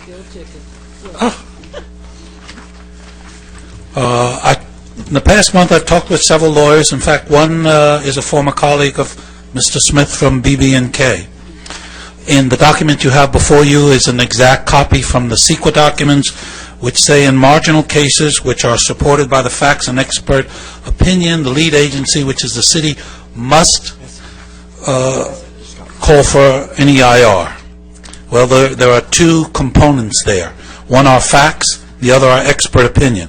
The facts I gave you the last time we talked, and that was a document showing that the traffic study by Brookfield did 11 out of 145 intersections. That's about 7%. And I believe, for the record in oral testimony, I indicated that that was 2% of the physical size of the city. I also, in oral argument, presented the fact that there is no facts about the impact on libraries and post offices. So much for the facts. So that fulfills the requirement of the CEQA Section G on facts. Let's look at opinion. Certainly I'm not an expert. I'm completely out of my depth in this. But according to the lawyer who I spoke with, who is an expert on CEQA, the planning commissioners are experts. And you have testimony from Commissioner Verplank during the Planning Commission. You have testimony from Commissioner Anderson, who appeared former Commissioner Anderson, who appeared before the Planning Commission. It's all available on tape. And in fact, the Planning Commission itself voted against various aspects of this. And I'm sure Mr. Smith, who I'm sure knows CEQA law, will tell you that planning commissioners are experts. Therefore, we have the two components which must trigger an EIR, the facts that have been before you and the expert opinion which has been before you, and that's in green on your paper, followed by yellow. So what I'm urging you to do today is to send this back to the Planning Commission. I'm not against Brookfield. I have nothing, and I'd love to have them build a nice project that we would all be proud of up there. But the project, as your own Planning Commission has told you, is not acceptable. Your own staff have told you, and the public have told you. Send it back to the Planning Commission, or follow the law. Demand an EIR, and the law is pretty clear. And let's have a project that we want. Thank you very much. Tim Morissette. City Attorney, can I get clarification on something? Yeah, thanks, Mayor and Council. I actually would like to, you mentioned traffic study. And the fact is, I think that we have Tom Wheeler with our Public Works. If you or someone from your staff can address me on this planning or the traffic study, please, clarify that. He says that 11 out of 145. Now, how does that work, and how do we generate a traffic study? I'd be glad to. Thank you, Mayor and members of the council. Doug Anderson, our city traffic engineer, is here if we want to get a little more detailed. But in general, what we require is, thank you, Doug, the applicant to take a look at their traffic impacts. It goes into our traffic model. Our traffic model includes the entire city. And it's actually a sub-model of the entire county model from OCTA. And in that, the applicant's project is put into that. It's analyzed. When it gets down to, obviously, you don't want to put in too much in your traffic study. You don't want to go beyond what you need to do. And so what the model does is it looks at all the intersections in the city. When it reaches about a threshold of about a 2% change, that's about our threshold of how we can actually measure these things. Then we simply don't require the applicant to address all the other intersections that aren't affected. So the model determines the affected limits, and then we address whatever intersections are affected in that manner. Doug, good evening, Mayor and members. Good evening. City Council, my name is Doug Anderson, a traffic engineering manager with the city. Mr. Wheeler is correct. It's an iterative process of determining a study area. The study area identifies the links, the roadway links, and also the intersections that need to be studied as part of that analysis. That iterative process takes the differential in traffic between the approved or entitled use, in this case the auto center, and then looks at the proposed use, which is the apartment complex that was proposed by Brookfield. The differential was about 331 trips, if I recall. I could be a few trips off. Those 331 trips are then added into the model. The distribution is generated based on the distribution normally it's done through the city, through the model, and when that differential or that impact reaches less than 2%, it's right around 1%, then no impacts are further looked at. Therefore, as you reach out beyond those intersections, it's similar to dropping a stone in water. The ripples go out till there's no more ripples. And that's how the iteration is, that's how the study area is determined. And just for the record, you are an expert at traffic studies. I'd like to consider myself one. We're very proud to have you on our staff. Thank you. So basically, you start at point 0, and then it ripples out until no more effect is generated. That's correct. And so for this project, we have studied the intersections that would be affected. That's correct, and we've determined that the number of intersections identified by Mr. Gardner earlier were the intersections to where the traffic dissipated beyond that to where it was insignificant. Thank you for clarifying that with us and the public of Lake Forest, so thank you so much. Mayor, could I just take a second to respond to your technical question, too? I'd like to do that for the record. Yes. The regulation that was cited by the speaker is a regulation that deals with when qualified experts, i.e. 2 traffic engineers, disagree as to a conclusion, and that suggests that further environmental study may be necessary. The planning commissioners in this matter were acting as decision makers, not as experts to themselves, and so therefore they wouldn't qualify as creating evidence, but rather acting and responding to evidence. Dr. Gardner did mention a question about how the impacts on libraries were determined. And for the record tonight, I'd suggest that we have someone from Development Services briefly respond to how that impact was quantified, if that's all right with the council. That would be wonderful. Thank you so much. Ms. Ackerman, I don't know who would be the appropriate speaker on that issue. Again, Cheryl Kuda has been working with our consultant from Lilly Planning Group, and we also had an environmental consultant on board. So if I could ask Cheryl to respond to that.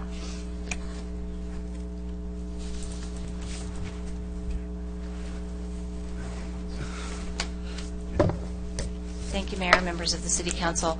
Libraries is one of the areas that has an impact fee program Similar to schools, there's a statutory fee, and when those fees are paid, those are considered mitigated to a level of less than significant.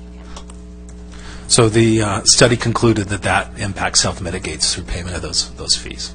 So self-mitigate itself. Right. Okay. Thank you so much. Now, Tim Morissette.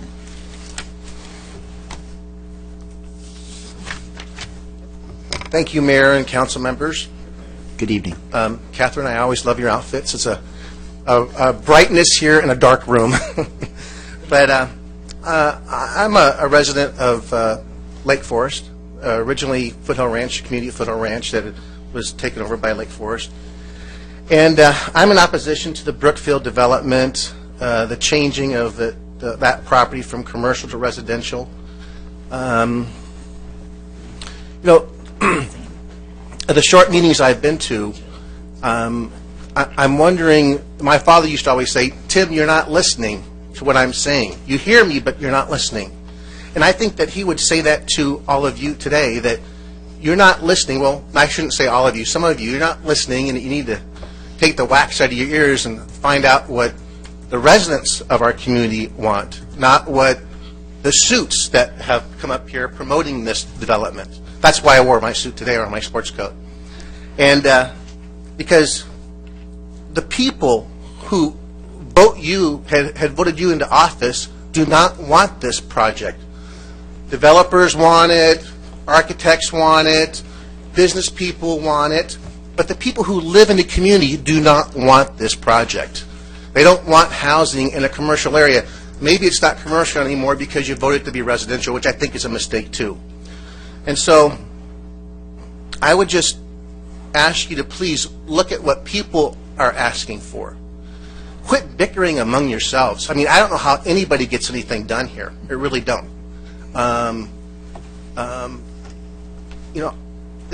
Adam, you and Peter, I mean, you must hate his guts. I do. The way you talk to him.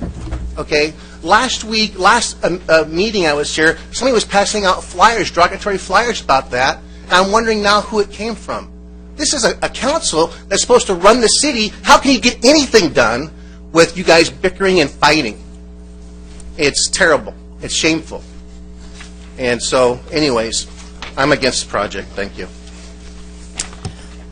Paul Mathis.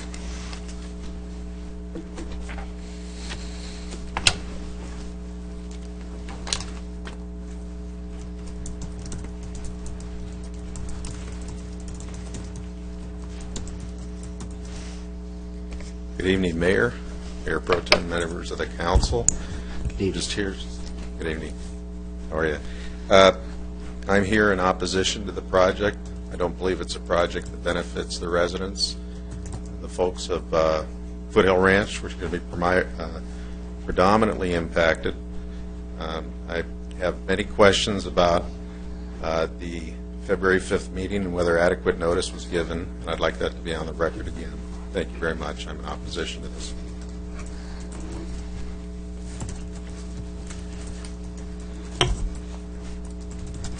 We've had no further requests to speak.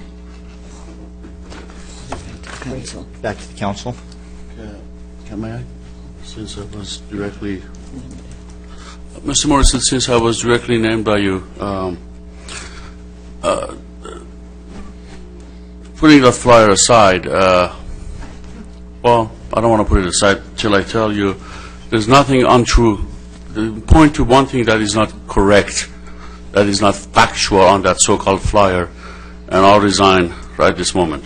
Number one. Number two, you stand there and you say people of Foothill Ranch do not want this project. I have no idea how many people you represent. How many people are supporting you tonight? Can you show by hand? Am I able to talk? Yes, I'm asking you that question. Why don't you go knock on doors up there and find out for yourself? Why don't you tell me? Let's go together. I know everybody I talk to up there. We're not going to have a debate on this. No, we're not? Okay, then I can't. But You're not listening. Thank you. Okay. thank you. Mayor Pro Tem. Oh, wait. This is interesting. Going down the line. Well, You know, Yeah. she said, Yeah. she said. Closed. Oh, done. You closed Yeah, public brought it back comment. to council. Let's work. You have time, because this one over here is quiet now. Councilman Robinson. I'm just going to move approval of the item. I'll second that. You go All in first, favor? Peter, I'll wait. Okay. Just very quickly, if you would like to see the inaccuracies, you can, and I would accept your resignation.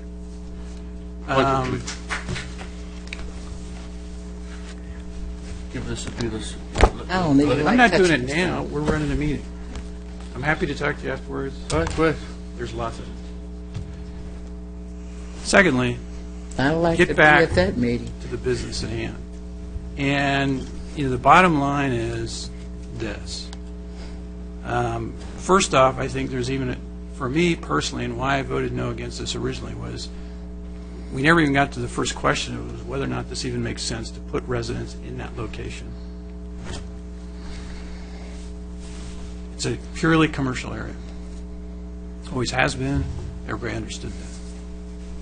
What we're trying to do is shoehorn in a project that has no reason to be there. In some of the resolutions and stuff, they talk about being consistent with the surrounding land uses and not putting in things that are abusive to that area. So what we're doing is we're not protecting our land use, we're sending one in. We're aggressively doing that. And it's interesting that one of the actual families of here, because Mr. Bartlett pointed out in the article today that he's not a resident of Lake Forest. He's not a voter of Lake Forest. The Baker family is. They've been with this community a long time. They helped incorporate it. They come in and work with us.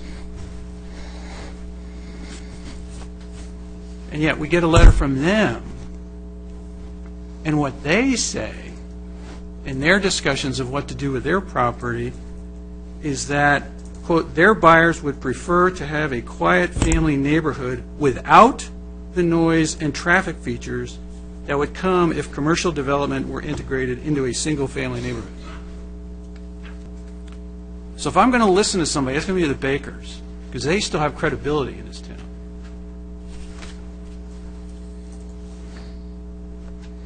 I think that's very important. And think of what is Lake Forest, which is what we're supposed to be doing. We're not looking at a single piece of property and ignoring everything else. You're supposed to be looking at the community. And what is Lake Forest? It's a place where people come home and relax, not be butt up against commercial. That's not what we've done. That's not who we are. I don't want to be Irvine and Anaheim and anybody else, or L.A., that smacks in a whole bunch of residents in the middle of a commercial area. And in fact, the AQMD now is running around saying you can't put residential and commercial.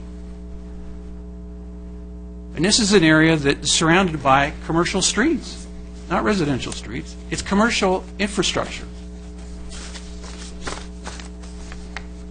There are a host of problems with this project, and they are not resolved. The Planning Commission was very clear. They felt forced to make a decision. They specifically indicated they wanted more time. Staff actually came up with this argument that they couldn't continue the item. I don't know how that's humanly possible. Of course they have the right to continue it. Of course they have the right to ask for more information. They do it all the time. This project, for some unknown reason, is being handled completely different and completely out of context with what is Lake Forest. Completely. It's even gone so far, and I've read the attorney's opinion, and, thanks a lot, but you didn't answer the question. The question is this even legally before us? And the answer is no. We had a code in place. We had the Foothill Ranch Plan community in place that all these people live in and support, and really supported during the annexation. And those specifically say the Planning Commission is the approving authority. Never changed. That's the law of the city. question I asked last time, and the question that's still never been answered. There's no legal authority in our codes or anywhere else to say you can ignore that. You know, maybe these fine Republicans up here want to now endorse Obama as ignoring what is in federal law. But that's not what we do here. We don't ignore the laws. We don't ignore our own procedures. You follow it. If you want to change it, you change it up front. And that has not been done. And secondly, trying to claim that a DA changes a code is interesting, particularly when the site development plan that supposedly is there isn't even mentioned in the DA. So even if you try to use that argument, it's not there. So even this bootstrap retroactive thing can't work. The council acted illegally. It's clear as day. You can't ignore the law. There are consequences. And somebody up here even said the best way to stay out of a lawsuit is not to get into one, where we're walking smack into it. Both eyes open, running like crazy, right to the courthouse. Now, as we mentioned, we've gone through, and I won't repeat everything in detail, but the problems that were raised regarding parking, still not resolved. In fact, it's been admitted we're going to end up with parking on the street. That is antithetical to everything we're trying to do. We just had a gentleman come up here under public comments and complain about people parking in the street and how he can't get to his house. That's why we're trying to prevent it. We hear it all the time. So now why all of a sudden is that okay? Because we know, and we've through it, and we continue as we did tonight, we will hear that it's a problem. And it will continue to be a problem unless you adequately park. Additionally, and I don't know whether this will actually turn out to be another legal flaw, but it's possible, the tandem parking is not allowed under the code. It's not allowed under the Foothill Ranch Plan community. Not allowed. The only way to do it is create an alternate design. That's the only way. And that's only in the Foothill Ranch Plan community text. And what does that text require? It actually requires specific findings. It requires a finding that the design is compatible with the surrounding uses. Really? And it requires a finding that the design provides equal or increased benefit. Well, clearly, if we're trying to keep the cars off the street and we want people to use their garages, this doesn't do it. Because the testimonies are clear, there's probably only going to be one car in that tandem garage, and they're going to be in the street. And the reason it's, in my opinion, potentially a legal issue now for the city is because no findings were made. The only discussion at their last hearing dealt with what I raised, where I went through those two findings that we were supposed to make and pointed out why we could not. Even staff indicated, quote, staff's research on the use and effectiveness of tandem parking is inconclusive. Inconclusive. So how does that show any kind of finding of equal or increased benefit? There's none. And when you go through all the resolutions and all the ordinances that are before us, which have all kinds of findings in them, because that's what we're legally required to do, and it even says the council makes these findings, you won't find in any of those resolutions or in any of those ordinances, including the DA, or including the zone changes here, any reference to any finding on the tandem parking. It doesn't exist. It was never made. There was never a motion, never a resolution, never an ordinance. Doesn't exist. Not done. But what do we care about rules? It's irrelevant, right? We just want to shoehorn this project in for fun. You know, we just had this discussion about needing some rules on something. Why make them? Why have a planning commission? Why have staff? If we just ignore all the rules, there's no reason to do any of this. We could save everybody a lot of time and money. You know, there's also issues that, we may not need to, but, the the Foothill Ranch Plan Community actually has a cap on the number of residential units you can have in it. And in the mitigated negative declaration that's being questioned, it actually says that this project is inconsistent with the Foothill Ranch Plan Community and needs to be amended because of that residential number cap. Not been done. The feature plan, the area plan of the Foothill Ranch Plan Community hasn't been amended either. You won't find anywhere in any document through this whole process any reference to those. Wasn't discussed. Just like this was never discussed with the people of Foothill Ranch. The only notices went out 300 feet. There aren't any residents within the 300 feet. That's because it's all commercial. That's right. The residents got no notice. Nothing. The Planning Commission with the Baldwin property, they went out to the site. Met with the community. Went through the issues. And worked them out. Let me tell you, there is no love lost between Portola Hills and the Baldwin boys. That's right. They worked it out because they took the time and they did their work. Door to door. That's not happening here. It's a disgrace to the city.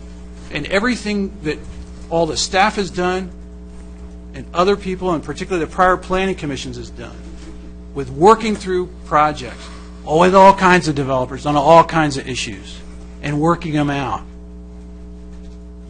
Not here. No, let's just approve it. And it's interesting how this happened, where it just kind of took off. This thing with the study. The staff specifically requested, because we had received some studies from the developers, unilateral, and they were comparing things to an auto center. We'd given up on an auto center a long time ago. In fact, the Brookfield property has already got a different plan on it for a commercial development. So not only have we given up on an auto center concept, on this piece of property, we've already approved a commercial development. I don't think we're wedded to auto centers. So comparing it to that is irrelevant. So the staff requested that, quote, a more meaningful fiscal analysis would involve comparison of the projected revenues generated by the proposed residential development against commercial and business park uses allowed under the existing zoning. Further, staff believe that an independent and comprehensive market demand study should be undertaken to determine if there is market support for other uses allowed under the current commercial zoning designation. And this is also key. This analysis that the staff was proposing also would further include how the 4,000 new homes approved through the OSA might affect the demand for commercial uses on the subject property and the timing associated with this consideration, a key question not addressed in the study commissioned by Brookfield and Trumark. So in other words, we needed this study. And it was only going to cost them $12,000 each, because Trumark was in this too. $24,000. That's it. Now, apparently spending $75,000 to $80,000 on a campaign is not a waste of money. But doing a study that helps the community understand a project is a waste of money. And that was what was stated here. That is a twisted piece of logic. Our obligation is to 78,000 people. We need to know the facts. We're supposed to do planning, not for tomorrow, not for next year, for the next 35 years. There is no way we know what this project does. None. All we know is we're going to try to shoehorn in some residential.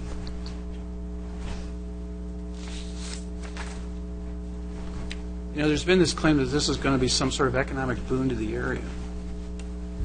Well, it's 149 units, 429 people. Again, we have approved over 4,000 houses. 15% increase in our housing stock. That's going to bring in over 12,000 residents. Again, over a 15% increase in our population. So it seems to me if their claim that this is going to be such an economic boon, we've already taken care of that. Because all those 4,000-plus houses are in the immediate surrounding area. And I'll bet you there's not a business there in this little area whose market area is confined to that little area. I'll bet they draw from all over. I'll bet you Mercedes-Benz doesn't get many people coming in from the immediate area. They're drawing in from elsewhere, as are the other businesses.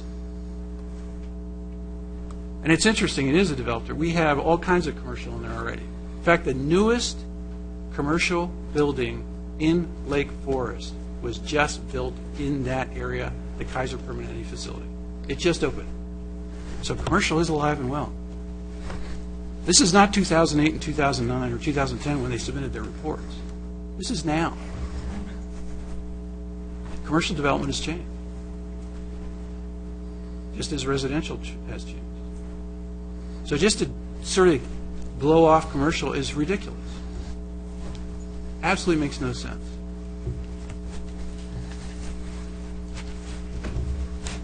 And I mentioned it, and it was in the register today. Paxson Project. The biggest thing has happened, and to me one of the most offensive, is that while all the OSA partners came through and worked with the city, up and down, over and through, and all around, that didn't happen here. Here, yes, there were direct contributions, but the biggest amount of money was laundered, so you'd never know who did it. Again, Brookfield thought $12,000 was too much to spend, but we're giving $20,000 to a PAC to launder, so you don't know who's behind it, and send out hit pieces, is apparently how they want to function in Lake Forest. I reject that kind of an idea as being something that's good for the community. That's what happens in Washington and Sacramento. We know how well they're working. That's not a path to go down. If you want to play dirty politics, go somewhere else. If you want to be honest, and there's a lot of talk about transparency, where's the transparency in hiding what you're behind?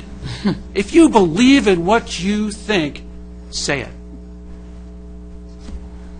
Don't hide and run through the GOP or Taxpayers for California or some other nifty name. Get out there. This city should not be for sale. Absolutely not.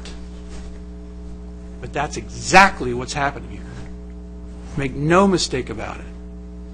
This is a project that should be rejected.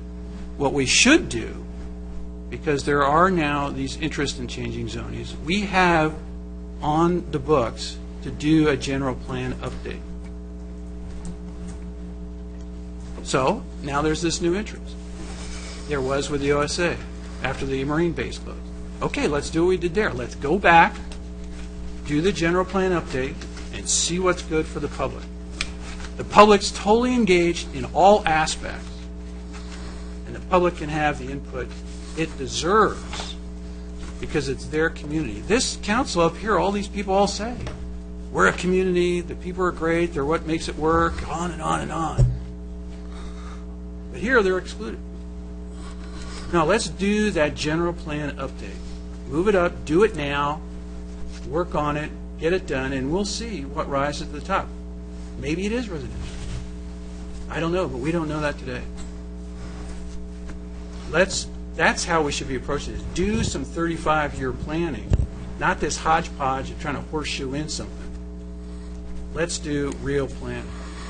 So I strongly believe we should not adopt this development agreement and should not adopt the zone change, which is the next agenda item 8. Mayor Voice, can I? I was next. You gotta wait. I was next. Was I not next? You had a turn and you went on. So I'm next. Thank you. No, nobody's jumping ahead of me this time. I got something to say. And however much time Peter's had, because I'm a lady, I should be able to double that. Oh. That was a joke, people. Stay still. One thing, though, Peter, I would like to piggyback on you. not only has Kaiser opened, but if you remember at the ribbon cutting and opening, they said they already are going to have their plans that they will be bringing forth to expand. So that also is something. You know, I've stayed up a lot of nights and got a lot of eye strain reading all this stuff. And when something like this happens, you keep giving me more and more to read on the same thing.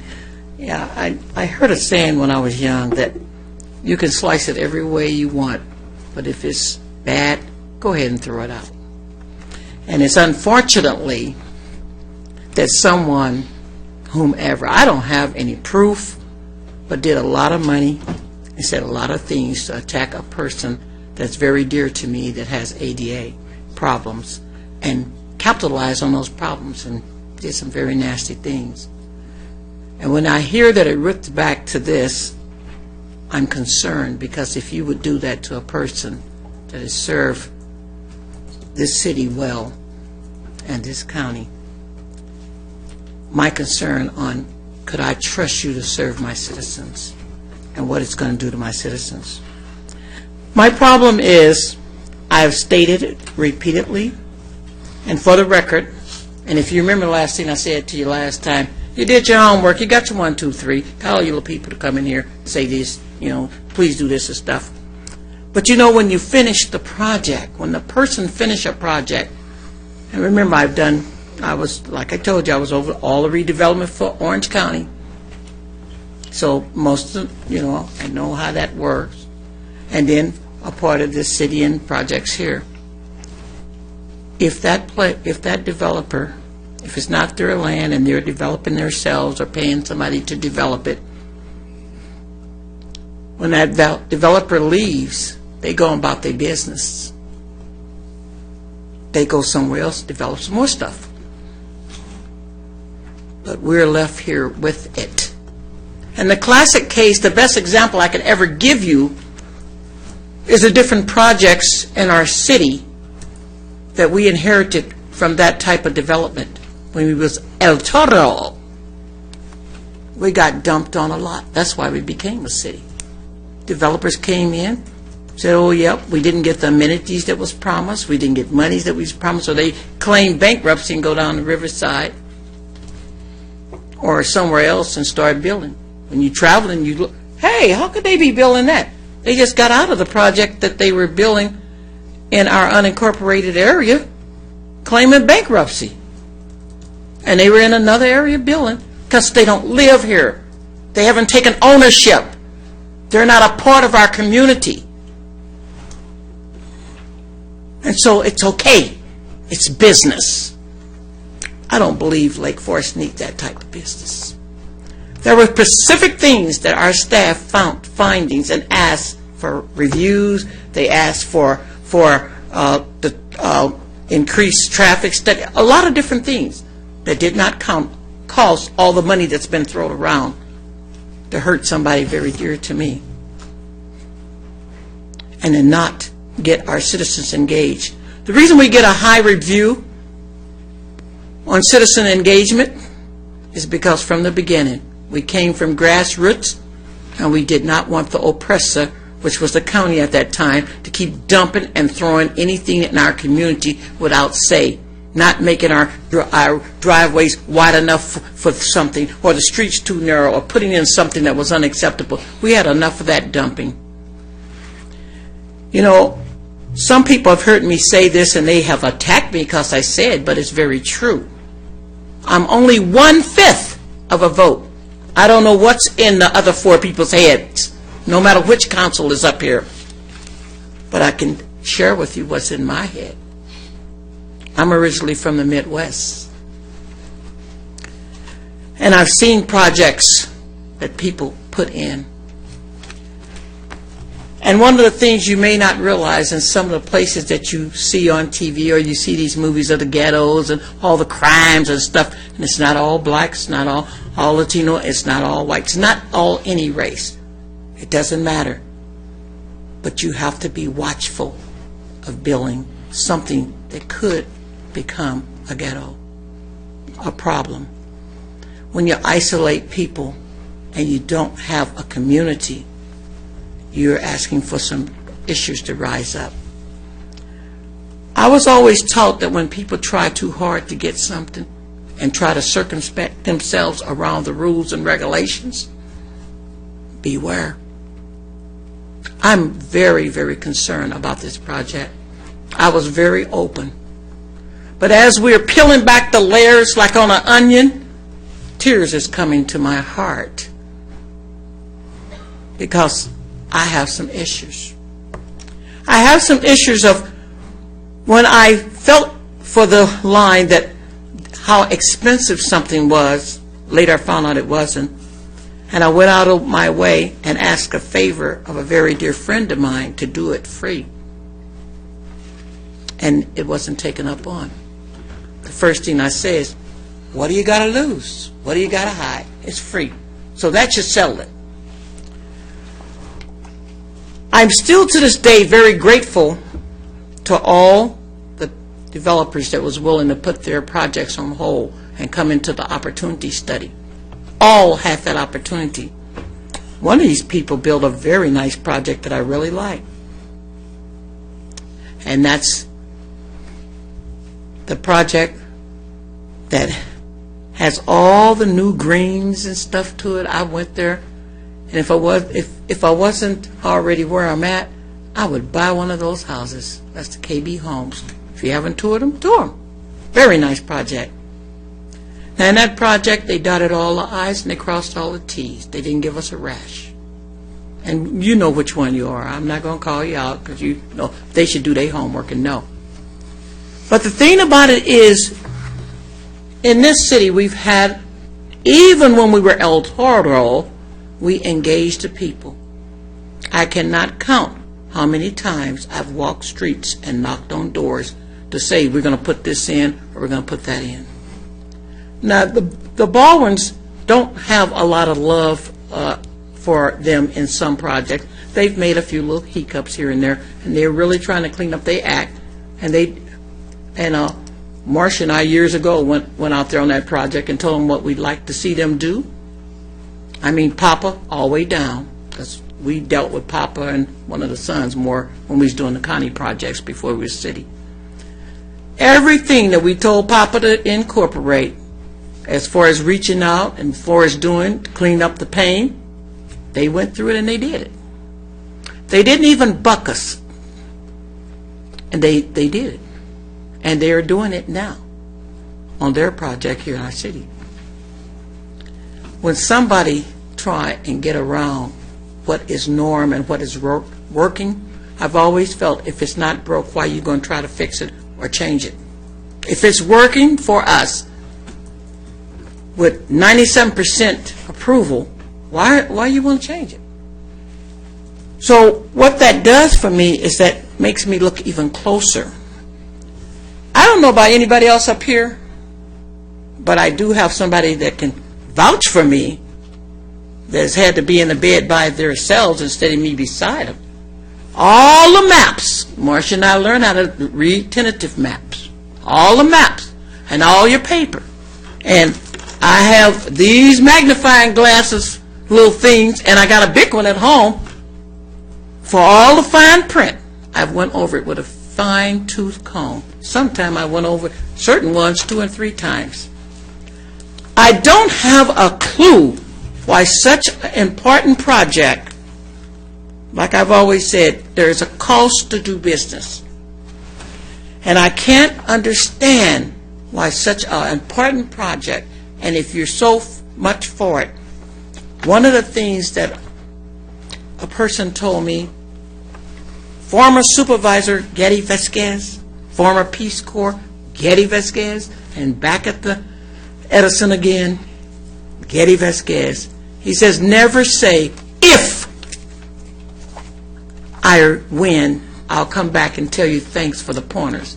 He says, always say, when. So I'm assuming that they have said, when I rush this through, when I don't follow the rules and regulations, when I change everything. even though that city has a high rating for the people supporting us, that we make sure they're engaged. Yes, so only a few people came here tonight. There's a couple of people back there, they raised their hand, didn't nobody pay any attention. I seen your hands. I don't miss much. What I do miss, and I do make some mistakes, but I don't miss much.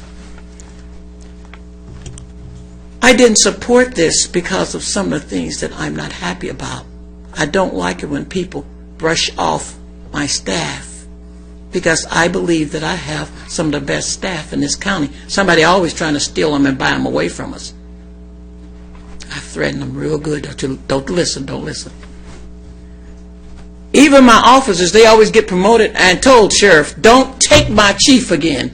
All our chiefs have been promoted and stolen out of here. We have good staff here.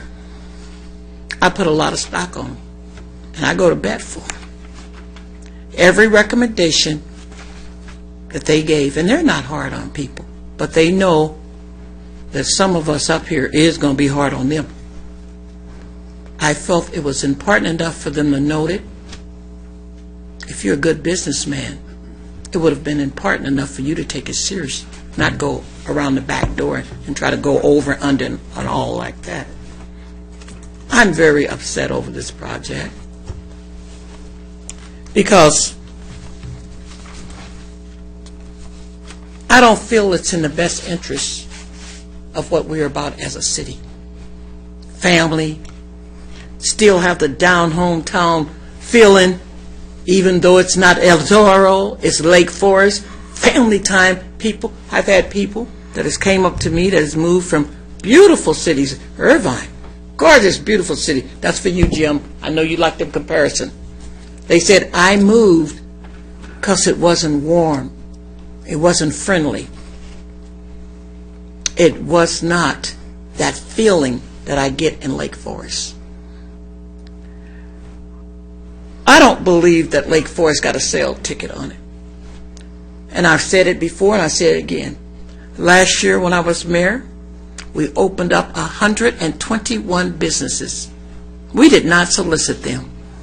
We don't have a problem with people coming here wanting to do business.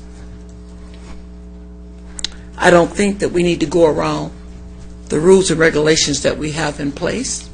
Anybody that know me, our city attorney over there, wake up. He knows I'm a tickler for the law. And no, I've never practiced it, but I'm darn good with it, is that not true? Yes. I'm pretty good with it. Thank you. And all the city attorneys before you have said the same thing, even before I was on council.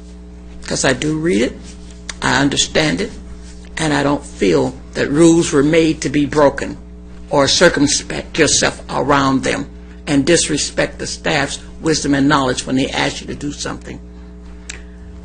I think I said last time, and Jim probably got it wrote down and tape card and everything else, but I'll check you on it. I said it last time, and I say it again tonight. I'm only 1/5 of a vote, but my vote is very, very valuable to me. And you have lost my support and my vote. Now hold on before you get the smiling, because you got your 1, 2, 3. I have citizens. I have citizens that I cannot do any further than to say no, and I'm only 1/5. But I have citizens. I have citizens. I have family, because Lake Forest is a family place. I have neighbors, because we're a neighbor place. And I can't because I'm on council now, but that's probably one of your best things that I'm on council. Because as being a person that's grassroots, I'd be getting out knocking on every door in my whole city. But there are citizens that may do that. And there is things that may stop this project. I can't do it. And because of the position I'm in, I won't do it.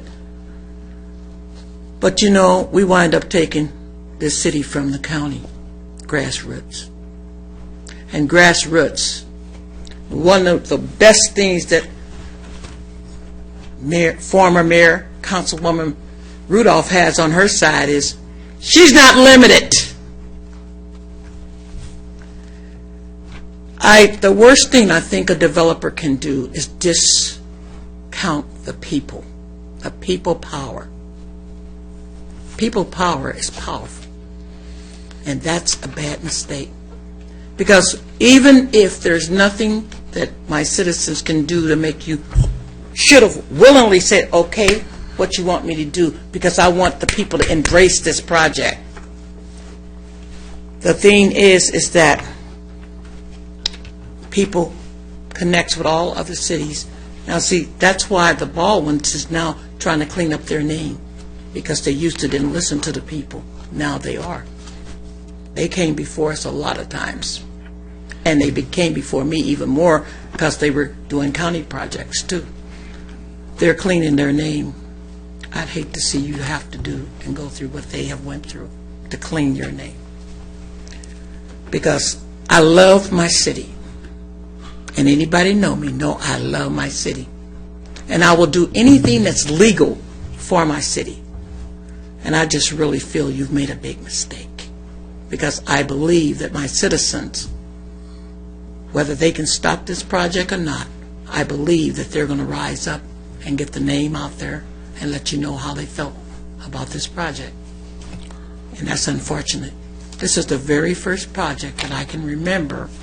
I said that I can remember. Remember, I'm old people. So that I can remember that I have been so extremely adamant, disappointed in. Started off like it's going to be really good, but it got tainted. And when meat gets tainted, you got to throw it out. And even if you had to throw it out and start over, to have a project that could proudly be talked about all over, where more and more work would come, that's unfortunate. Because when I run across other mayors and councils, I can voice my opinion. I am very, very disappointed, very disappointed. And my citizens are too. My vote will still remain no, with a big disappointment on it. You lost me. You got the floor, baby. I don't have anything else to say.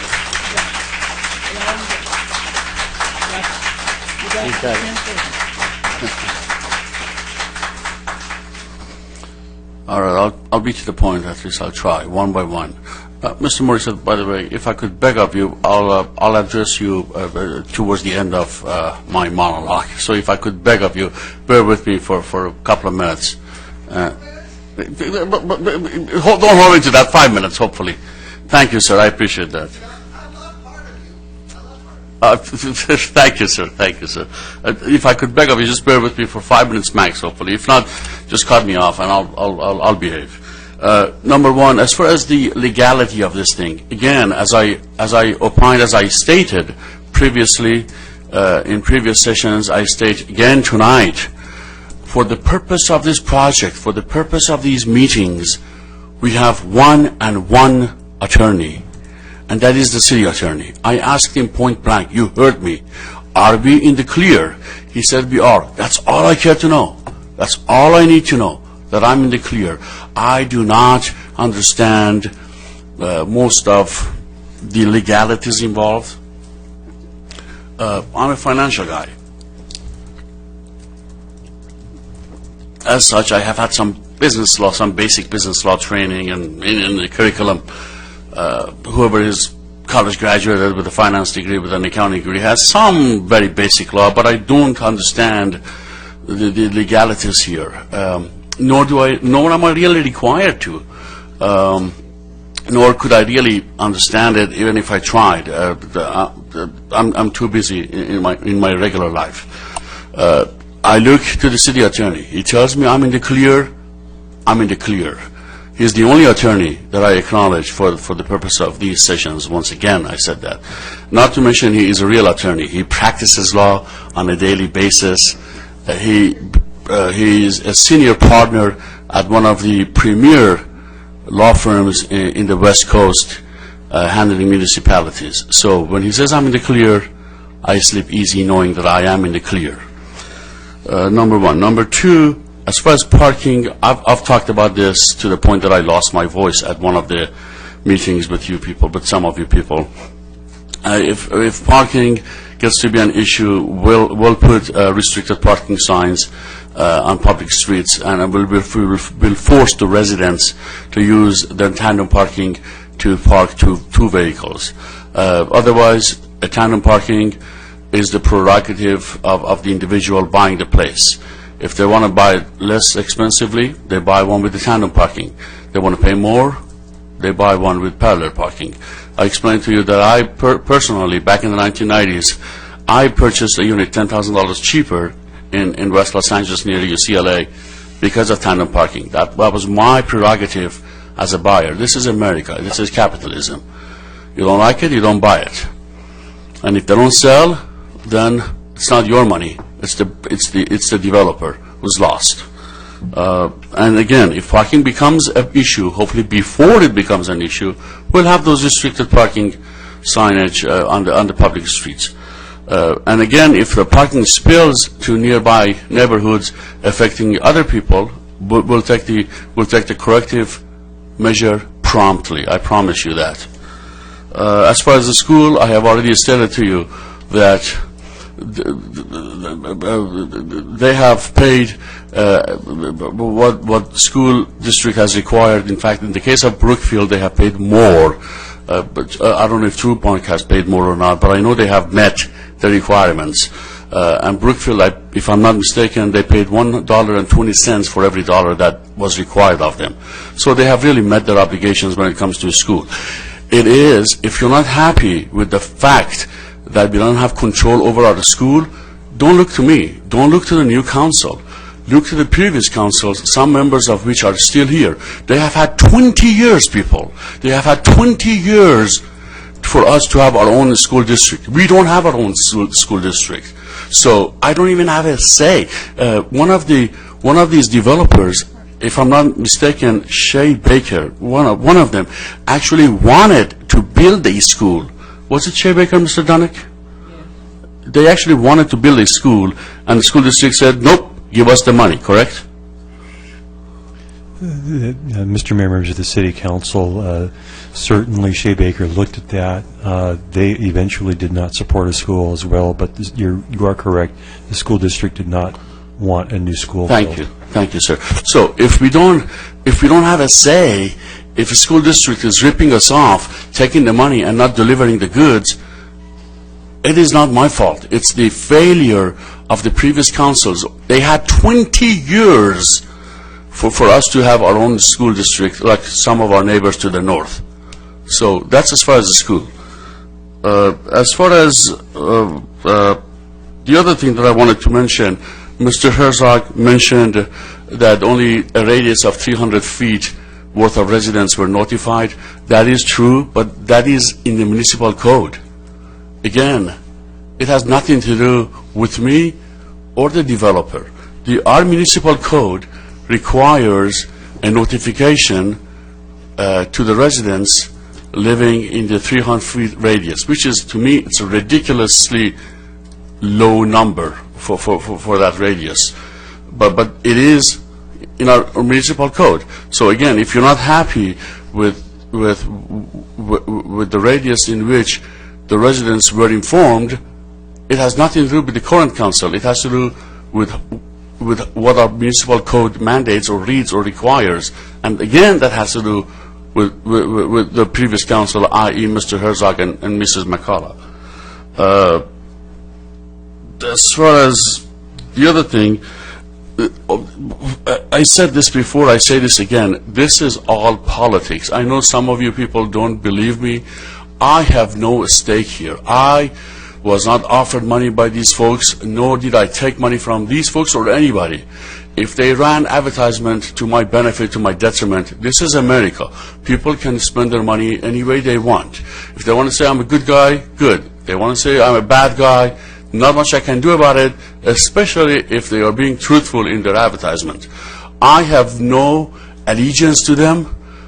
My allegiance is to the people of Lake Forest, and that includes Footy Ranch, in which I lived 3 years, Portola Hills, in which I lived 7 years. I have lived here 32 years, since I was a teenager. I have no allegiance but to the people of Lake Forest.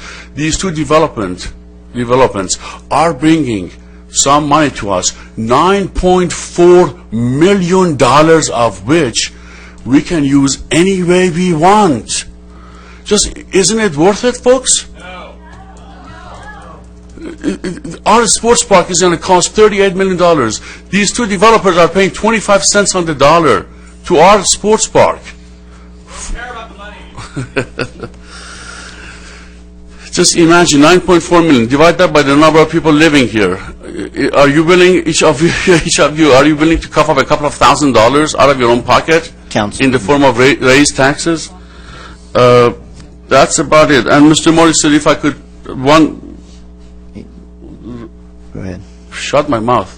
That's very American. Thank you. Mr. Morrison, you said that I was upset. If I were so intoxicated that I drove on the wrong side of the road and almost hit your house where your loved ones live, wouldn't you be upset with me? Okay, you stop him. Answer my question, sir.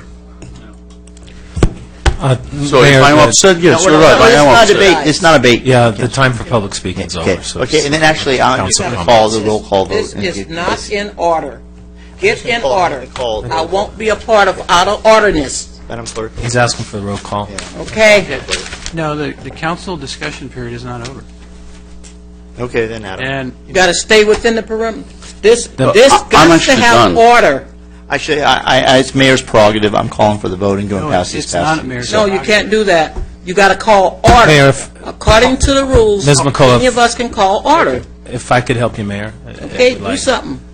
The council's policies for the conduct of meetings gives mayor the prerogative to make decisions about how they'll be conducted. If a majority of the council disagrees with your call, it may override it. I'm calling for the vote and just closing this discussion right Well, now. I mean, in fact, So it's you don't- you got don't- way out of hand, so if you want to try to overrule me, I call for the vote, Madam Clerk. well, first off, Madam Clerk, calling for, you want to call a vote and see if you Calling- can overrule well, me? actually- Would you like to overrule me?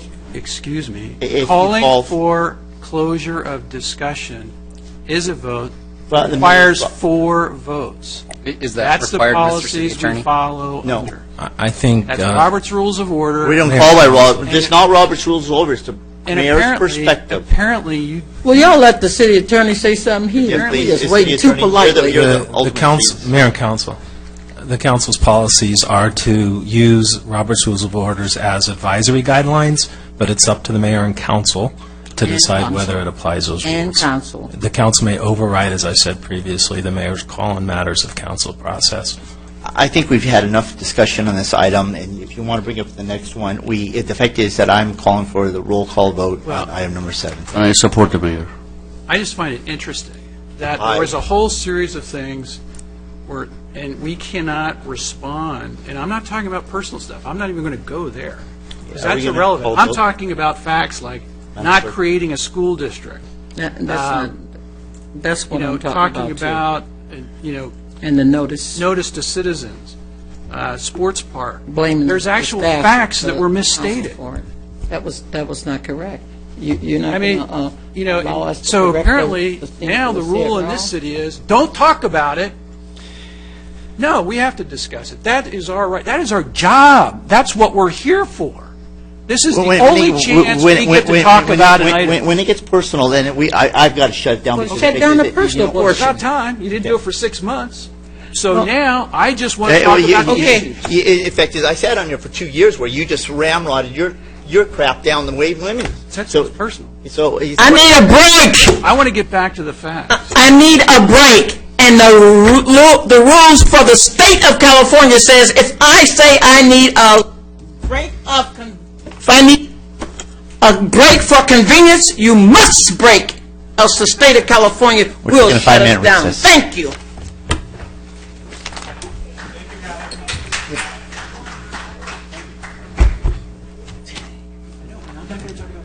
You take one more step. One more step from this place. I'm going to take Okay, I want. Yes, I want.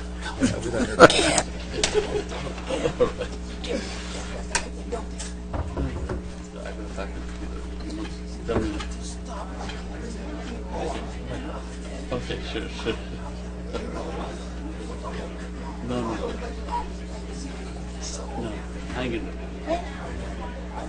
No, I swear, I won't do it. I won't do anything else tonight. I swear. I'll keep quiet. Tonight, I call that never, never, never, never, never, never from the dice.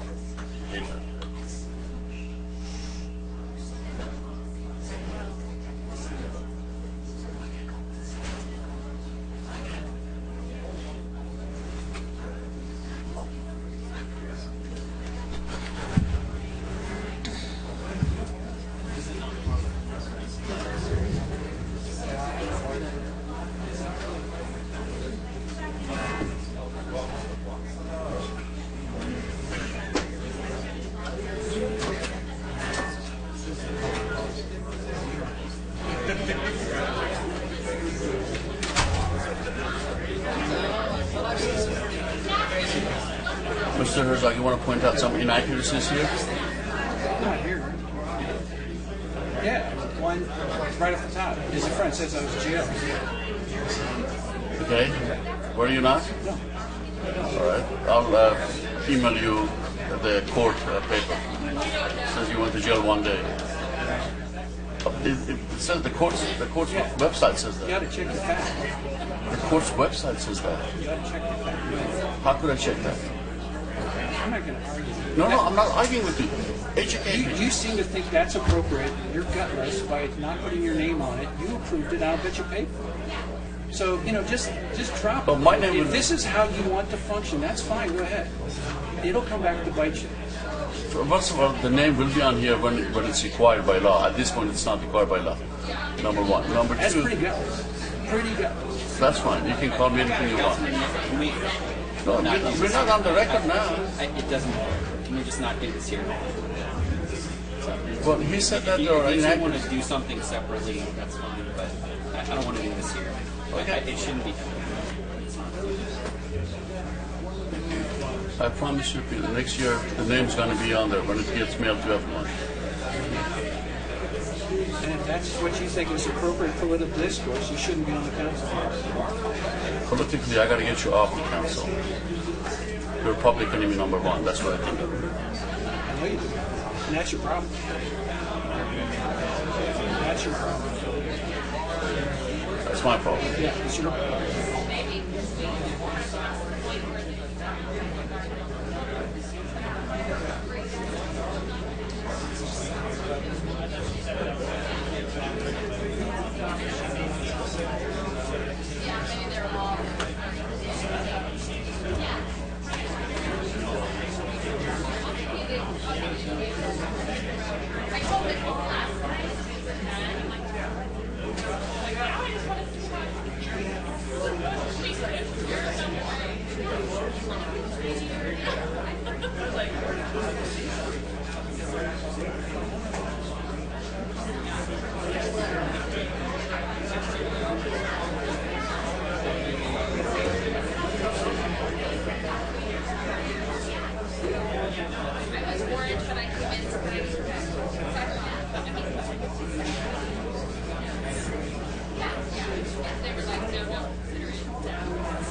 We didn't include that in the denial.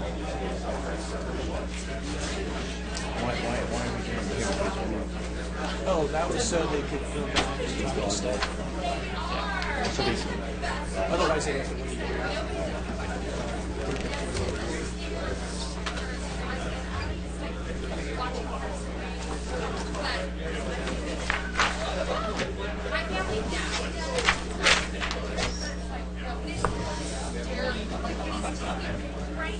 Just one. I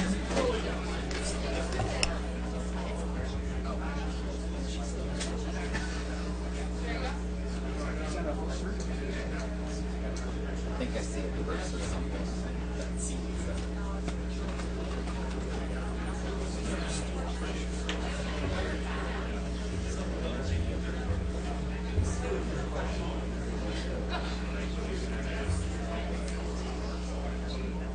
where's your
She has it with her. It's like it's my little OCD thing right now.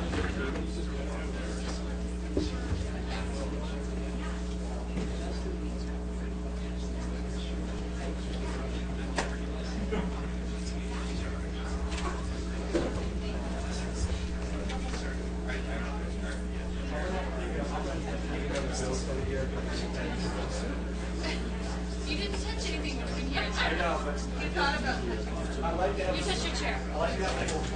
That's right.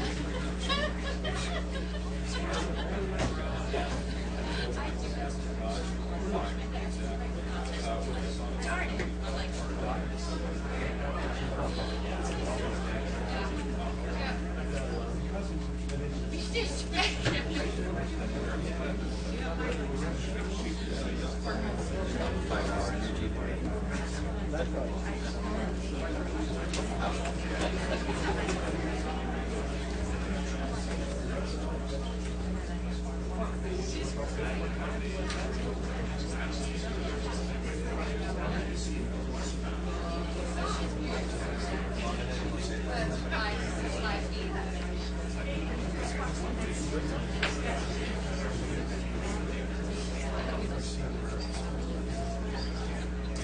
Trying to find Castle.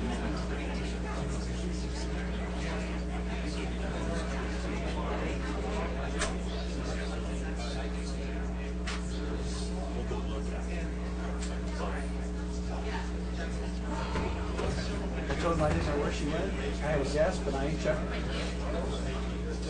No way.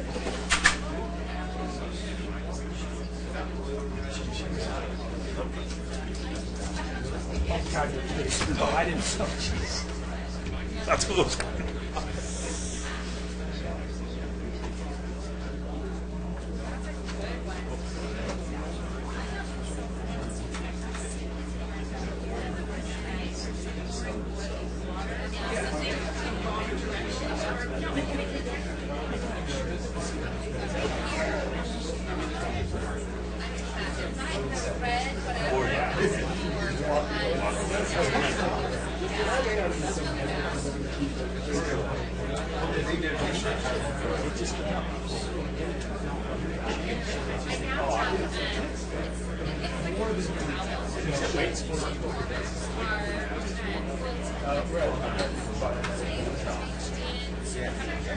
Okay, we found it.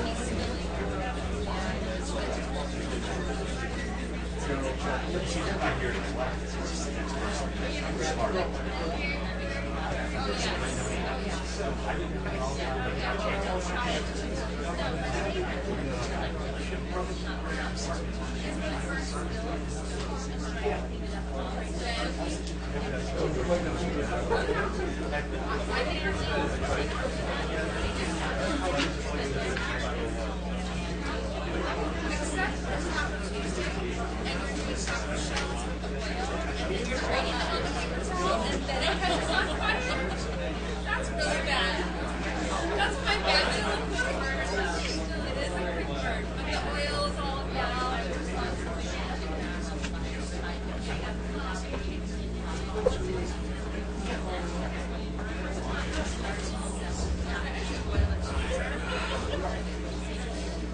I just make that while I'm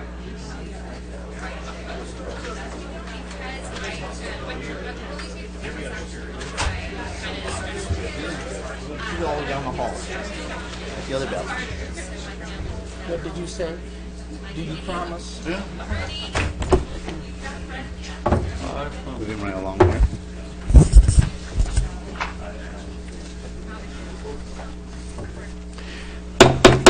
You'd like to reconvene this city council meeting?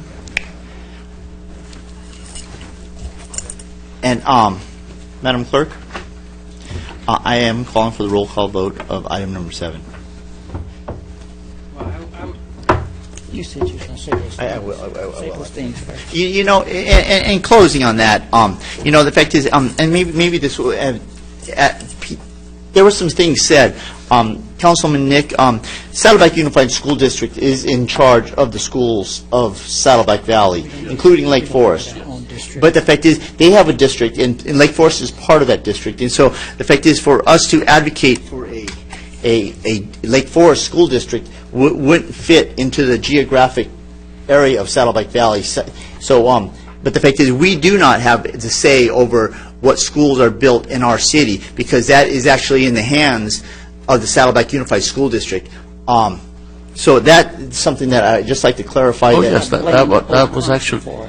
And yes, so yeah, I understand that, yes. This council or no council prior to that had the ability to mandate a school being built on the Shea, Baker, Toll Brothers project Yes, site, Mayor. or anywhere in Lake Forest. Yes, Mayor, that is correct. My premise was that we never did try to to have our own school district, so that we would have a say. But that's not really a prerogative of the city, so we didn't need to, because Saddleback Unified School District is a highly rated school district. I may disagree on that subject. Oh, that's right. And I just want to clarify that. Yes, sir. And, you know, one of the things that has been brought to attention with this project and some of the other projects, a 300-foot notice is actually something we actually, in staff, I would like to think about, you know, expanding that, because the fact is, the 300 feet seems something, and it may have worked in the past, but I would like to get more input on that, so, on the future, so maybe if we could look at and bring it back to council on the, so we can discuss it and bring that out into a larger realm. I'd like to have consensus on that. Yes, I support that.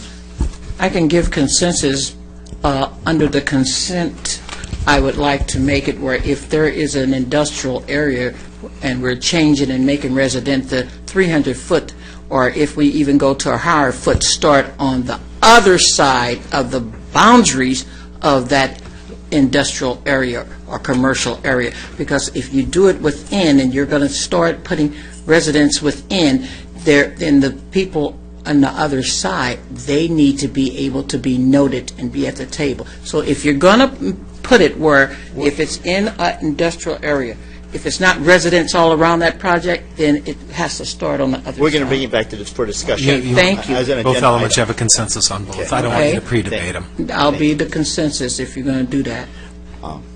So we have consensus What on that. else? Thank you. Was And one and thing. if we, What was the other thing you called, Peter? Just a couple of quick points. Make That it kind real of misses quick. the point. The way the city has always operated in the past is that, both the developer and the city didn't live by the 300-foot. They went out and did outreach. Like I mentioned, the planning That's why I commission need went up make to it Fort 5 or Pilot 6. Hills. So that's really the issue. It's not what's technically in the book. It's what our custom and practice has always been. It was not done this time. In fact, Brookfield made a big deal about having a whole bunch of PR consultants kind of roaming the business area. They didn't do that in the residential area. Why were the residents left out? That was really the point. And secondly, They reached out to people outside the city, Peter. yeah, I know, I saw in Elisa Viejo. And then there was a comment about needing taxes for a sports park. We keep updating the financials and what kind of money flows. There's a dedicated stream of revenue to cover that. Nobody's proposing any new taxes for the sports park. It's not needed. I mean, that there's a dedicated source of revenue that's coming through the OSA project. That was one of the great benefits of the OSA project, is that we get the sports park and the dedicated revenue is there. I mean, that's just done. And I think it's important to realize what's the potential effect of all of this, particularly from a precedential value. Because what's in a lot of the resolutions is a statement that this council is being asked to bless, both this evening and before. It says, a change to residential zoning allows a complement to the commercial, retail, office service, and medical land uses immediately adjacent. So basically what that's saying then is that we're agreeing that you can drop in residential in the middle of commercial area. We're claiming that's complementary. And I just reject that notion. And, we'll see this pointed to repeatedly in the future if we continue that line. And so, and it can be the flip side too, because I don't see how we could deny a commercial project going in the middle of a residence. If they complement each other, then there's not an issue. It works both ways. And to me, that's a clear conflict, and it's one we've been trying to avoid throughout the city, because we've seen the problems when they do abut. But, so, and then the thing with the schools, again, it's money. What about the reality in the kids? Because what the documents we have in front of us say is that the kids from this project are going to Foothill Ranch Elementary School. I don't think that The does say most- that. It does too. It's in the mitigated negative deck. I think Saddleback Unified School District will be determining that. The kids from this project have been put in the Foothill Ranch Elementary School area. That is what's in the documents. If you read the mitigated negative declaration, that's part of what is in there when they talk about the mitigation. And so basically then what we're doing, and this is why we can do something about it, because there's been talk about we need smaller classrooms. But what we're doing is increasing the size of classrooms by this action. We're sending more kids to Foothill Ranch Elementary. And so yes, there is something we can do. And in fact, we did a lot. This city spent a great deal of time and effort to try to get a new school built, an elementary, a middle school, or a high school. And we worked with Shea Baker on 3 different methodologies and took various plans to the school district. And they rejected it. They did. So we put everything we could into getting a new school. And Shea Baker finally said, hey, the school district just ain't going to go for it, no matter what kind of deal we send them. So, we don't want to have a school site in the middle of this project so that everybody comes in buying in thinking they're going to get a school and they never get it. And so being business friendly, we agreed and said, let's move on with the project. So this city did very much so try to get a school. There was a lot of comments about the last 20 years. I'll listen to the people. We've been doing this for 10 years. We have a 96% approval rating, the quality of life in Lake Forest. 95% approval rating for the services that are provided. So if I am at fault for that, I love it. Thank you for pointing out what myself, Mayor Pro Tem McCullough, and the prior councils were able to achieve. I'll take this to the bank any day of the week. I'd like to make a substitute motion. My substitute motion is I'd like to send it back to planning for the things that has been noted that my staff has asked to be done, would be looked at and considered and done, and then brought back to council. I'll second it. Thank you, Peter. Call for the vote, Mayor? Before we vote, what does the staff ask? You're saying, let's do what the staff's asked, so what has the staff asked? Peter? The Planning Commission made it very clear. That's not the staff. The staff? Well, She said the staff, so I'm asking, what is the staff asking for? So We ask- that I have clarification on the motion. They asked for a review? What, no, The staff we're going asked. to ask the staff. Oh, Council. okay, ask the staff. Mayor, you're in charge. well, let's see, I read it once. You want to read it again? It's in the report. We had approved, we had approved, staff came in and requested additional studies. I read that earlier in this discussion. They were very specific on the studies they needed and felt we should do. That study was approved with Mr. Voigt's voting yes. But then all of a sudden, on December 4th, the most immediate problem we have to address is this. And 25 minutes after being sworn in, there's a move to take this out. December 18th, they tried to vote on it even though it wasn't agendized. So yes, staff has been very clear. It's here in print. We need the studies to evaluate the fiscal analysis, the market demand, the impact of the 4,000 homes. A key question that was not addressed in the study commissioned by Brookfield and True Market. The staff's been very clear. That was the staff. Okay, so that's the substitute motion. It includes the referral that Mr. Herzog read earlier. We need a roll call. Councilmember Herzog? Councilmember Nick? Of course not. This is a waste of time. Councilmember Robinson? No. Mayor Pro Tem McCullough? Yes. Mayor Voights? No. It's a waste of time to do a study. It's a waste That's of time to amazing. show that you're putting together. We're not having Don't debate the on two this. of you start again. And I actually will call the motion, prior motion, the vote. Roll call. And this has been debated for over 3 years, back and forth, and been through the Planning Commission and staff, so I just call the vote. Thank you.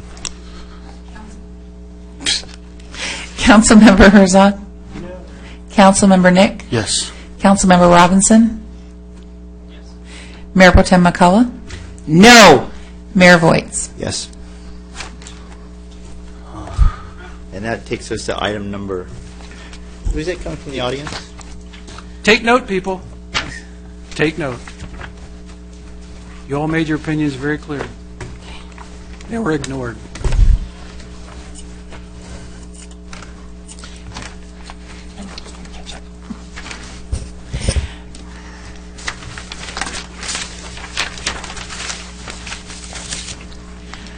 The next item is Agenda Item 8, Adoption of Ordinance Number 254, an ordinance of the City Council of the City of Lake Forest approving zone change 2-12-2394 submitted by City Clerk and removed from the consent calendar by a member of the public. Speakers from the public? Paul Mathis?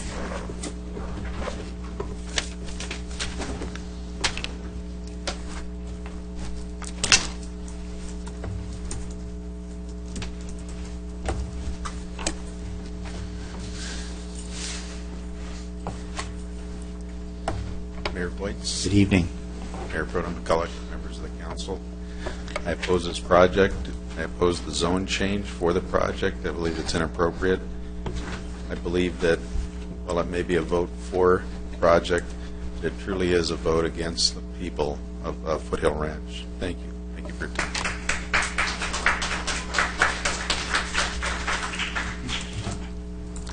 We've had no additional requests to speak.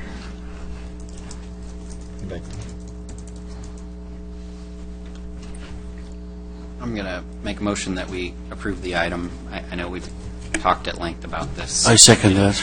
If there is some discussion, I don't want to limit anyone's amount of time. Well, I don't want to limit their ability to convey their points, but I think that just out of respect for everyone who's here, we should, especially members of the public and staff, we should try to limit the amount of time that we do discuss with respect to this issue. Again, I don't want to take away from the substance that you want to communicate, but just out of respect for everyone's time, I'd like to request that we all just be at least fair about that. Thank you. Excuse me, Mayor. I'll be very brief. I make a substitute motion that we deny the zone change.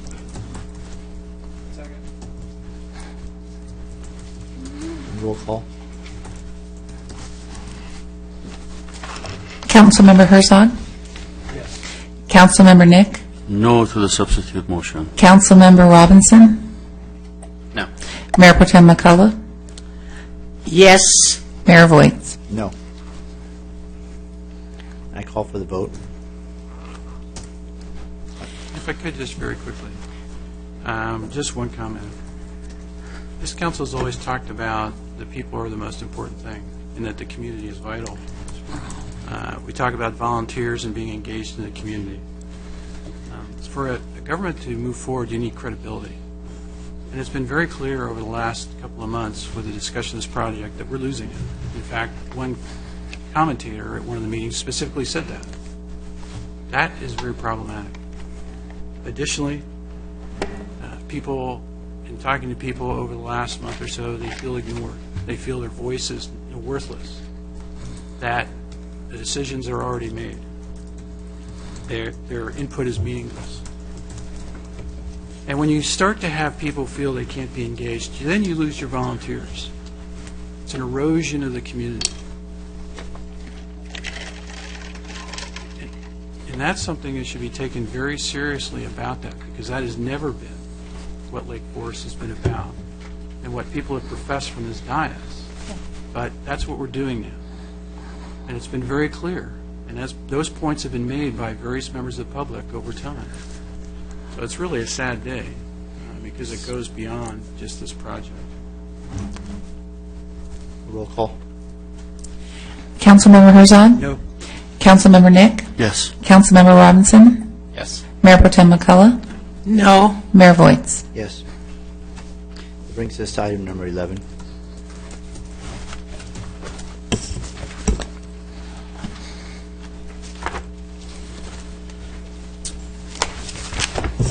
Agenda item 11, adoption of a resolution for denial without prejudice of use permit 11-12-2955 for a self-storage and truck trailer rental facility at 25290 Geronimo Road, submitted by the Director of Development Services and removed from the consent calendar by a member of the public. Marcia Rudolph?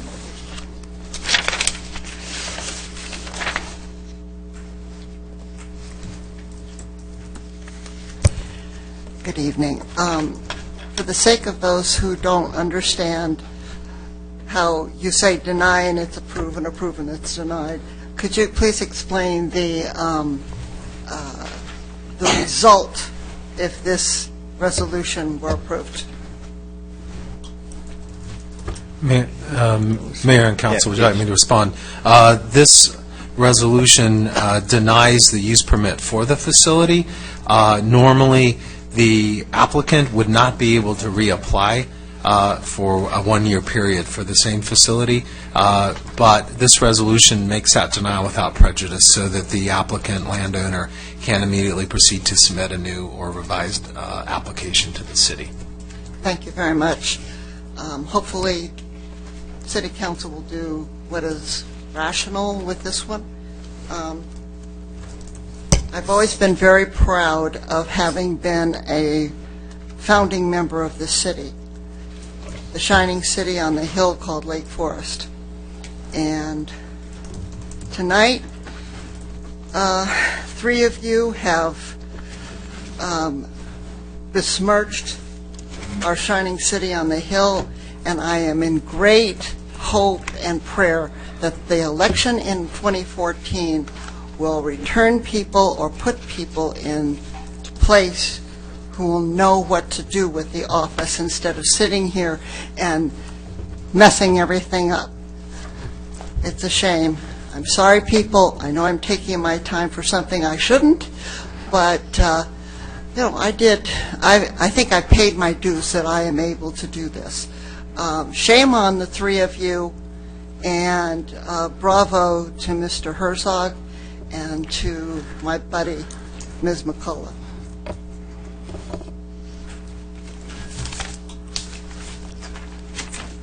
We've had no additional requests. Bring it back to council.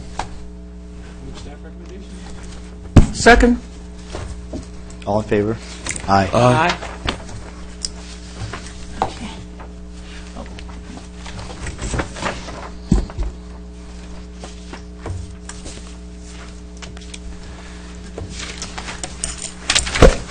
Brings us to item number 17.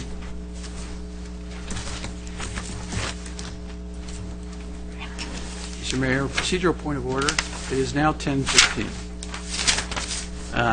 Clearly, this item is not going to be done by 10:30 or even by 11 o'clock. Yep.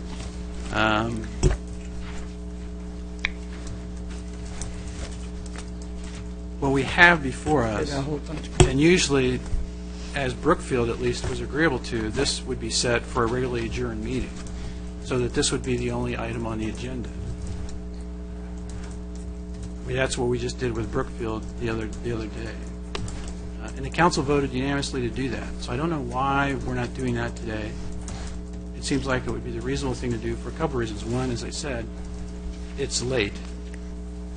Number 2, this is what we got. Now, we were sent it on August 8th.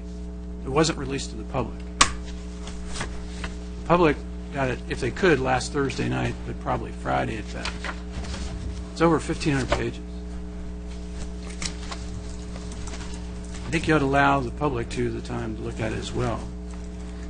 Again, primarily, it's 10:15. So we're not going to get through calling this for a project, vote? so I would move that we move this to a regularly adjourned meeting where it's the sole item, particularly due to the length of the item. Bring it back to the council. Yeah, we're voting on whether to go past. No, the motion is to continue this to a regularly adjourned meeting. Oh. But there was not a second. You died last second. Yeah. Did you get a second? I didn't hear the motion. I'm sorry. The motion, Could you make it I again? think, was to continue this item to a regularly adjourned meeting. That adjournment will be determined when you close this meeting. It's the sole item. Yeah. I agree. I will second that. Okay, we'll have a vote, council. Those We don't need a roll call, do we? We don't need a roll call? call. Okay. We'll call the vote on that. No, I would like to proceed. The notice has been legally sufficient. Life is too short. Let's proceed. Okay, so, Mayor, in that case, then we have to decide how long we're getting ready to go, because at 10:30, that's the time when we have to pull off what we're going to do, and we have to give... I think that's what he was saying, so we'll move it forward and we'll vote at 10:30. Okay. So at 10:30, if we're not through, then we will vote to extend it some more? Okay. Okay, moving right along. We just began the fight. Agenda item 17, General Plan Amendment 1-12-2377, Zone Change 1-12-2376, Tentative Track Map 17439, Site Development Permit 1-12 2378 mitigated negative declaration and development agreement for the Paseos at Foothill Ranch True Mark Residential Project, 70 Auto Center Drive, submitted by Director of Development Services. Okay, so on that, I'd like to open the public hearing, and first of all, we'd have the staff report, please. Staff? Okay. Good evening. I have a short presentation on the Paseos at Foothill Ranch project, which is proposed by True Mark Residential. The project includes several applications, a mitigated negative declaration, a development agreement, general plan amendment and zone change, and detailed development plans that are shown on the tentative map and the site development permit. And I'll be referencing some of these applications this evening.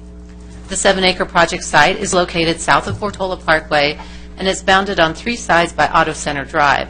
The site was previously home to McPherson Chevrolet. Surrounding land uses include the Foothill Ranch Mercedes-Benz dealership, medical office buildings, the shops at Foothill Ranch, and the recently approved Brookfield residential project. The applicant is proposing 72 single-family homes on lots ranging from 2,200 square feet to 3,400 square feet. As noted in the staff report and in the lengthy mitigated negative declaration that was also provided to the council, the proposed residential development blends and is consistent with surrounding uses in that the proposed project creates less traffic than the previous project. Setbacks are consistent with other projects in the neighborhood. The site is developed so it will not divide an established community, and mitigation measures are enforceable and include informing residents of the surrounding land uses. There is no current on-the-ground conflict between the existing use and the surrounding uses. The primary access to the project site is located off Auto Center Drive, with secondary access for residents directly across from the shops at Foothill Ranch. Although the entries are gated, the project is open to Auto Center Drive through a series of pedestrian portals. The plans also include a 9,000 square foot recreation center, including a pool and a tot lot. And again, the mitigated negative declaration as well as the staff report contains some additional information about the recreational component of the project. The project is actually going to provide Quimby Act plus additional amenities under the development agreement, and that more information is included on Exhibit F to the development agreement. And the applicant will be providing more recreational facilities than the city's general plan standards require. The applicant will either provide 0.62 acres of on-site park or pay fees for off-site parkland, and this will exceed the city's minimum requirements. The homes are laid out as a zero lot line project, wherein the homes have both a rear yard and one usable larger side yard, as opposed to a more traditional format with 2 small side yards. And this is allowed under the Foothill Ranch Plan Community Cluster Zoning, where we can have more innovative and less standard setbacks proposed in the project. The entries to the homes come off a landscape courtyard area that also connects residents to Auto Center Drive through these pedestrian portals that I mentioned, and that feature is circled in yellow on the plans behind me. The garages that serve the homes are located off a stub alley that comes off the rear of the homes. 3 architectural styles are proposed: Spanish, cottage, and Italiante, and we've included a number of exhibits in the staff report that display those particular styles and the colors and materials. Parking is provided for the city's code requirements. Each unit has an attached two-car garage and 1 additional space within 200 feet of the unit, as well as a number of guest parking spaces located throughout the site. So all of the resident and guest parking is provided on the site, and every unit has a 2-car garage, side by side. This graphic highlights the uncovered spaces that will be serving the residents and the guests, and you can see they're located throughout the project on the interior of the site. A mitigated negative declaration was prepared for the project and is included in your staff report.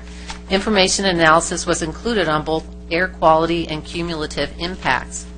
In regards to air quality, we wanted to note that under page 21, the mitigated negative declaration does say that the site will balance on site. So there's not going to be a cut and fill and no need to be transporting dirt off site.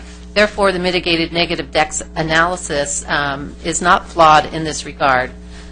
With regard to the AQMD thresholds, the city has confirmed that the impacts identified in the MND are either less than significant or less than significant with mitigation. Because the analysis of air quality impacts assumes compliance with the AQMD rules, the city considers these standards as a requirement for the project. In relation to segmentation and cumulative impacts, the project looked at both the Brookfield and the TrueMark projects. Both Brookfield and TrueMark are separate projects with different applicants and different ownership, with completely separate corporate identities located on different pieces of land. Each project has its own independent utility. Therefore, under CEQA, these are not segmented projects. With regard to cumulative impacts, the comment is somewhat vague in that the city is unable to sufficiently respond, and the commenter does not specify which developer or property he is referring to. The mitigated negative declaration also includes a number of mitigation measures. I wanted to call your attention to mitigation measure N1, which requires grading plans and construction plans to include a number of operational standards, including properly operated and maintained equipment, directing noise away from sensitive receptors, locating staging areas as far away from sensitive receptors as possible, and limiting construction hours. Mitigation measure F1, I wanted to note, does not defer mitigation. Instead, it requires the applicant to enter into an agreement with OCFA to say how much the fee will be. Sorry for that rather lengthy discussion about some of the issues associated with the mitigated negative declaration. I wanted to have Mr. Belmer just briefly go over the development agreement for this project. We have just a few slides to highlight some of the key features of that. Thank you, Gail. Mayor and members of the council. This project requires a development agreement per our municipal code. And a development agreement is a contract between the city and the developer and outlines the roles and responsibilities of both parties. And per our municipal code, the general plan amendment, which is one of the components of this project, would not be effective until and unless the development agreement is approved. A DA is a negotiated item, and therefore all components of that document are within the discretion of the City Council. We have been negotiating the terms of the development agreement that is before the council this evening, dating back to 2010. We reached preliminary terms in May of this year, 2013. I say preliminary because the actual DA was not agendized until this public hearing was called, and therefore is subject to comment and council discretion and debate this evening. Its salient terms are consistent with the Brookfield DA that was before the council for second reading this evening. It's a 5-year term.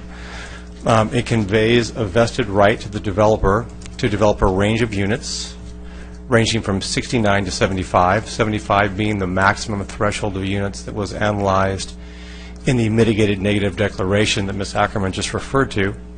The developer's plan, however, at this point, and the site development permit that was reviewed by the Planning Commission, calls for 72 units. The DA includes among its many provisions that the developer provide various public benefits to the city, and chief among those public benefits are fees, which have been negotiated as part of the development agreement. And those fees are summarized on the slide. As we mentioned, consistent with the Brookfield project, these fees are the result of a per square foot formulaic approach using the average of these fee categories being paid by the 5 current OSA developers that are delivering the 4,000 new homes as part of the OSA rezone and general plan amendment effort. The largest of these fee categories is the city facilities fee, and you'll see, based on TrueMark's average square footage of 1,957 square feet, and using the multiplier of $15.99, the city facilities fee is calculated at $31,292. That's based on their current average square footage. Those square footage will be verified through the building plan check process, and should they change, the multiplier would be applied to the actual square footage. The park in lieu fee is the only fee on that table that was not approached from a per square foot basis. That is a formula that looks at land value and cost to improve park land. TrueMark, like Brookfield, has an on-site recreation area that's available to the residents that live in the community. The park in lieu fee is paid to be used by the city to improve parklands, either existing or proposed, throughout the city. That concludes the quick summary of the development agreement, so I'm going to turn it back to Ms. Ackerman, who's going to summarize the deliberations and actions of the Planning Commission as part of their hearing. The Planning Commission held a public hearing on June 27th for this project, and on a vote of 3-1, the Planning Commission voted to recommend that the City Council approve the applications with a minor change to just one of the conditions of approval relating to increasing the setback of a small section of a retaining wall adjacent to Town Center Drive. Our last slide this evening, I would like our city attorney to just walk the council through the options they have in approving or in taking action on the 6 applications and how best to sequence those. Mayor and Council, just to highlight this fact that the sequence of the enactments before you for council consideration is by design. The first resolution is the resolution adopting and approving a mitigated negative declaration on the project. The California Environmental Quality Act, or CEQA, requires that the council adopt an environmental document summarizing the impacts of the project and identifying mitigation measures to mitigate as feasible all potentially significant impacts. So it's very important that the council consider and adopt that first resolution before it proceeds to the other entitlements. The rest of the entitlements, as Mr. Belmer explained, are interdependent. Each must pass for the others to have effect. The most important of which is the ordinance approving the adoption of a development agreement. The city's code requires that a development agreement be in effect before a general plan amendment may occur, and so that's why that enactment precedes the remainder. Finally, I wanted to point out, as I did at the last meeting, that Section 6 of that ordinance prescribes a consolidated hearing of all these entitlements by the City Council, and that specific enactment, we believe, supersedes any prior inconsistent general enactments. And so those are presented to the Council for consideration in that order under that theory.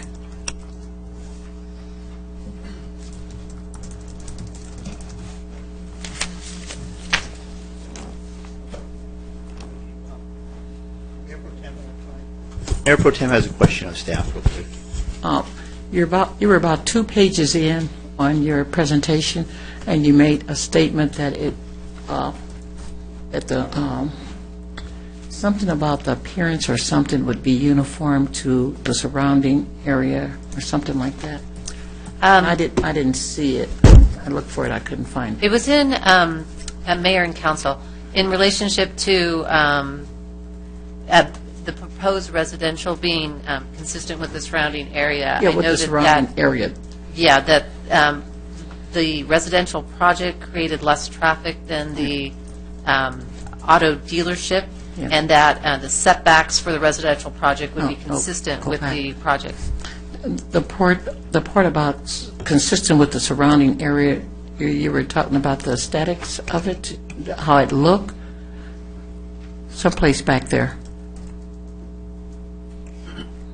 I don't have anything in my notes. Was right not too long after you started when you were talking about the look of it was inconsistent, that it was consistent with the surrounding area. I'm sorry, I talked just about the stopped you right setbacks, there. and it will not divide a community. No, that was before that. Before that. Okay. Sorry. At this point, I'd like to bring it, is give the opportunity for the applicant. Thank you, Mayor. Mayor, member of the council, James O'Malley representing TrueMark and Silver Oak companies. In essence of time, and to get to a vote, I'll waive my presentation time for any others that may have a question or two or some comment. I'm fine in doing that. We concur 100% with the staff report.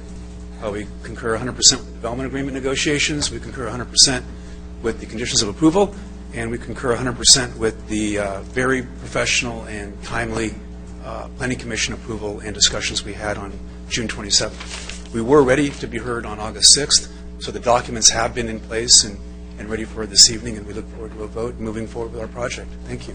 Thank you. I was just curious, do you currently own the land, Trumark? Excuse me? Does Trumark currently own the land? Own the land? No.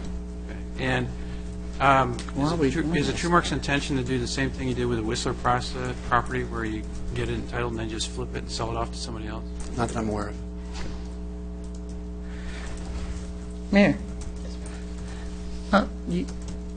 you don't own the land? We don't own land. Then why are we going through all this time of night? I'm just asking. I thought you owned the land. We have an option to purchase the property. Oh, so you have an option to purchase under conditions, or what? A contractual condition, yes. Yeah. Okay. Thank you. Welcome. Members of the public? Jim Gardner, followed by Bob Holtzclaw.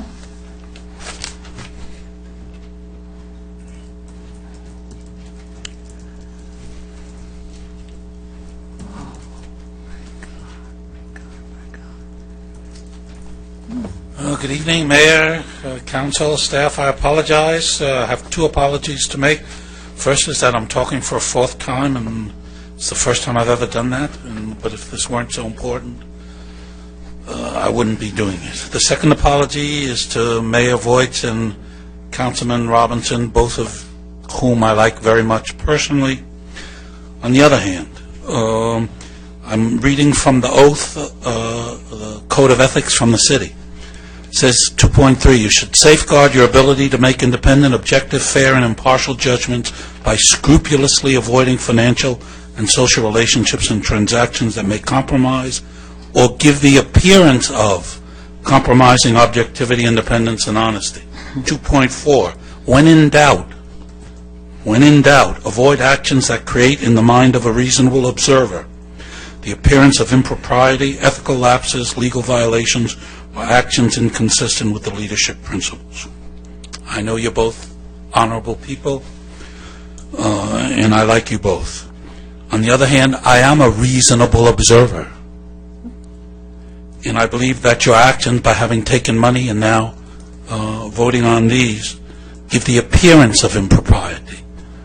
I'm not saying what you're doing is improper, but it gives the appearance of impropriety. And I doubt that anybody in this room would disagree with me. So it seems to me there are several alternatives available to you. You can knowingly break your code of ethics and violate the ethical code. I know you're both spiritual and good men. I'm not sure you want to do that. Then you could recuse yourself from the vote. And that way you don't have the ethical problem. And your third option is to return the money. Well, the guys are here. Sure, they'll take an IOU. They don't need a check. And that would also avoid the problem. But I believe that the Code of Ethics is pretty clear. I believe that they put you in that situation. On the other hand, you didn't have to take the money. Once you did that, that does give the appearance of impropriety to a reasonable observer, and I believe most people would say that. So I'm asking you to recuse yourselves. That's the most winnable situation from your vote on any matter with Trumark. And again, you know I like you both, and you know I don't believe that you're doing in your heart anything that's wrong or illegal, but I believe the code is pretty specific. It says appearance of impropriety to a reasonable person, and I believe a reasonable person would look at this and say that does appear improper. Thank you very much. Bob Holtzclaw, followed by Marcia Rudolph. Mayor, you got to ask him to wait. We have to stop and vote. Be 5 minutes past. According to Ask our him city to ordinance... please wait. Please wait 1 second. Mr. Holtzclaw, I call a vote of whether to go on and proceed. Give us a time. I make a motion for us to continue until 11:15. No, I make a substitute motion 11 o'clock. I'm tired. Y'all done talked a lot. Second at 11 o'clock. Then we can stop and vote if you got a little bit more left. Okay, then we'll vote on 11 o'clock. Yes. Yes, yes. Say yes. Sure. We can always stop in and revote. 11 o'clock? Okay. Okay. Thank you, Mr. Strong. Thank you. Hello, my name is Bob Holzclaw. I'm a resident here of Lake Forest, and before I fall asleep, just like to give my input because I am a property owner in Foothill also. And I look at this as, this 300-foot part is kind of ridiculous. You've got a place there that the people who are 300 feet away would they give an input on this development here would be the employees at Target because they're close enough. I'm sure we slighted the people from Walmart because they're probably a little bit further out. I have the house on the other side of Walmart, which is the Rue Streets over there, and my daughter lives in that house, and she's very concerned about it, but she was never asked about what was going to happen in this area. If you look at it in the opposite way, let's say if we took the park of Pittsburgh over there and we decided to build a cement factory right in the middle of a community. We're looking at the same thing here. We're building a residential area right in the middle of an industrial area, which, the country is slowly improving, and we're going to need that area for industrial. Even though the federal government is, putting an anchor around us, but slowly, this kind of thing is going to be needed in this area. And we have that land right there for it. Three of you I look at as personal friends. And, I hope we're, friends after this, but this is not a place for a residential area. I really implore you to really think this over. I hope the Planning Commission takes another look at this, because like I said, like in reverse, what would you do if you put, a factory right in the middle of a residential area? It just doesn't rhyme together, and that's right there. That doesn't work. I hope they'd find some other spot, and fortunately, they don't own the land, which I just learned right now. So this, it just can't be. And the traffic over there is going to be horrendous. Right now, my daughter complains about the traffic going through that area. So,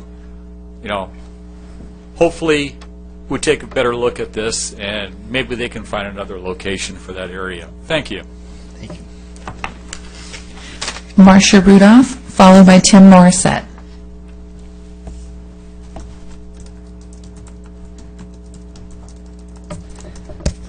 Good evening again. Marcia Rudolph, former mayor, City of Lake Forest, and 19-year member of the City Council.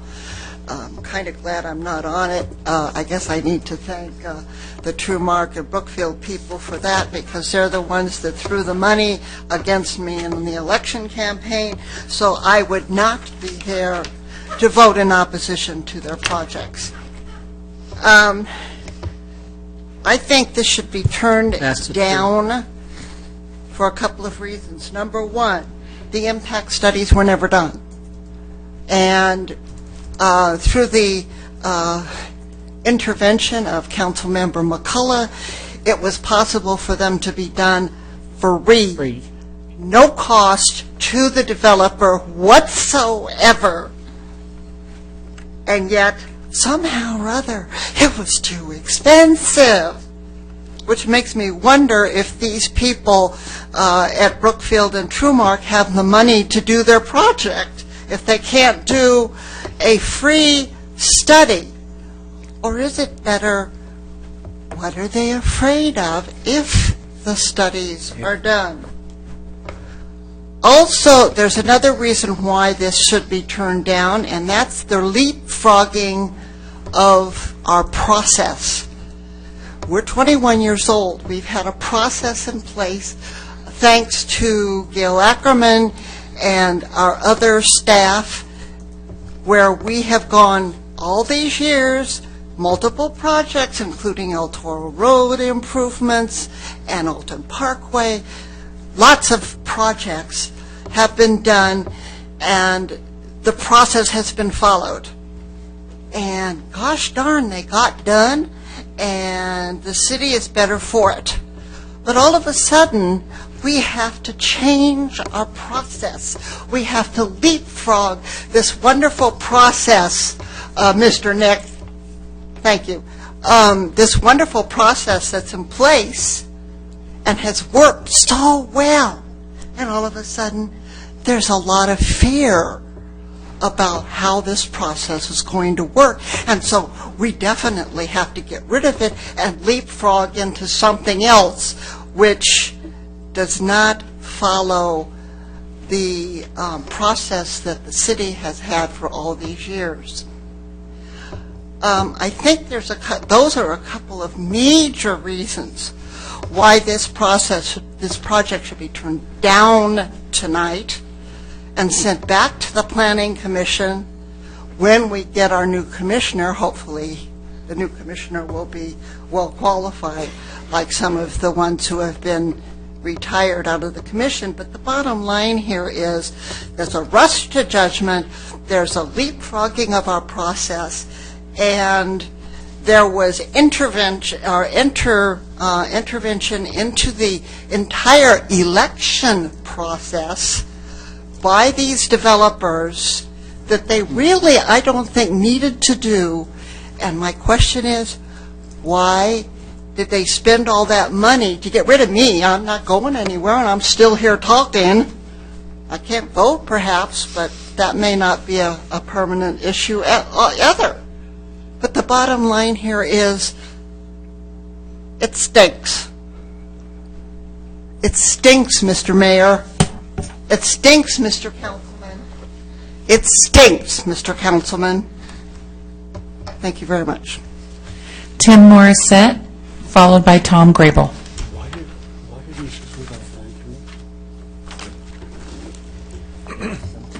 Thank you, Mr. Mayor and Councilman and Catherine. My name is Tim Morissette, resident of Lake Forest for 19 years. I'm in opposition to the project. I am an expert in real estate. I have 35 years of selling residential real estate in Southern California.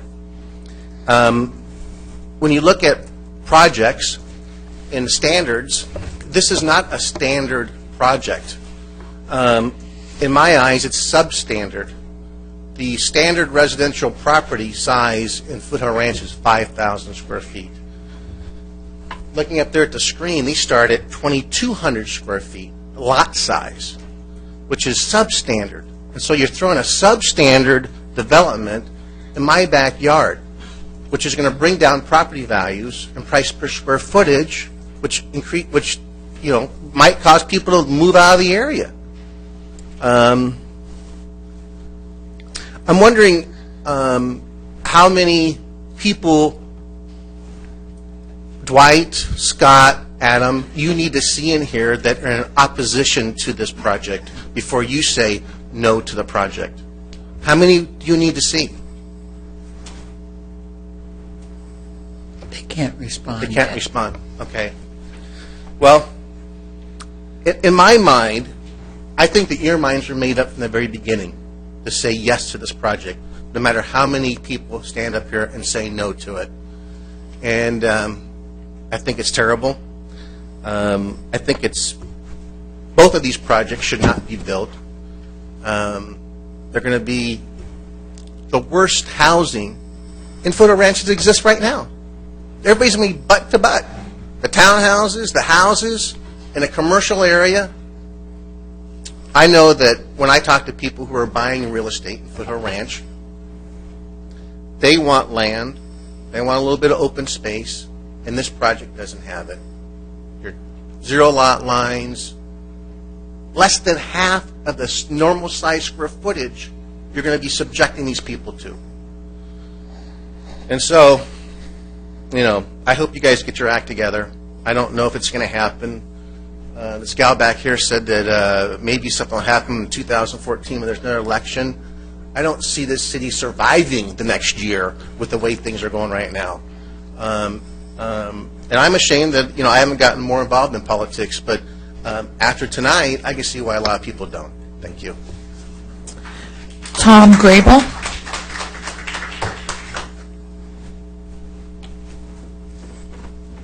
Mr. Mayor, members of the council. My name is Tom Grable. I'm a 14-year resident of the city of Lake Forest, and I'm in the minority here in the audience tonight. I actually support this project as a resident. I think it's a very well thought out project. I think it's well designed and actually provides another product type to provide a more stratification in the product offerings that we have here in our city. I think that there is definitely a market for families who want this kind of product. It would be one of the more affordable single-family detached products that the community would have. And I think for that reason alone, presents a great opportunity for people to move into the community. I disagree with many of the comments that were made here tonight, but rather in the interest of time, I won't go through those, except to say that for Lake Forest to have a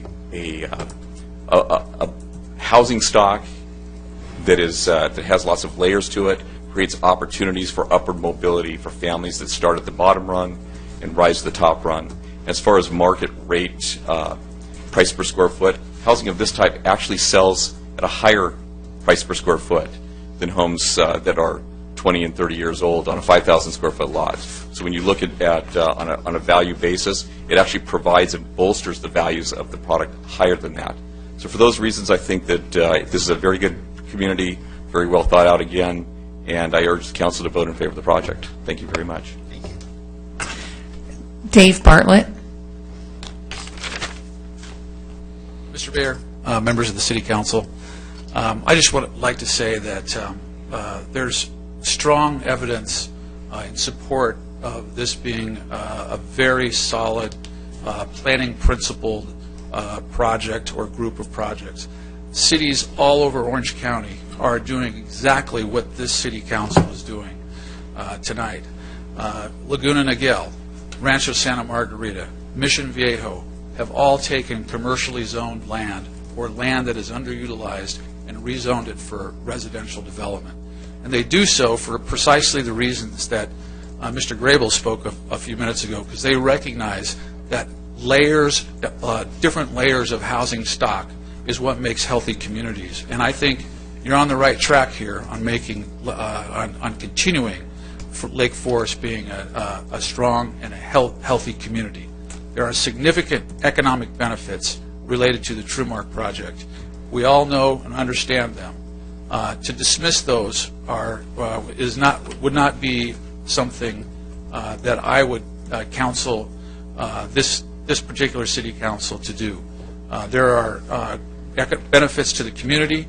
There are benefits to the residents. It will be an award-winning project in this city.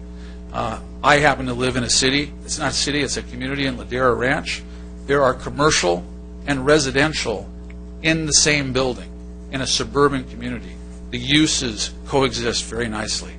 And so these types of uses will fit in very well here. And you can be proud of the decision. I would urge you to support the TrueMark project, and you'd be proud of the decision if you do so. Thank you. We've had no additional requests to speak.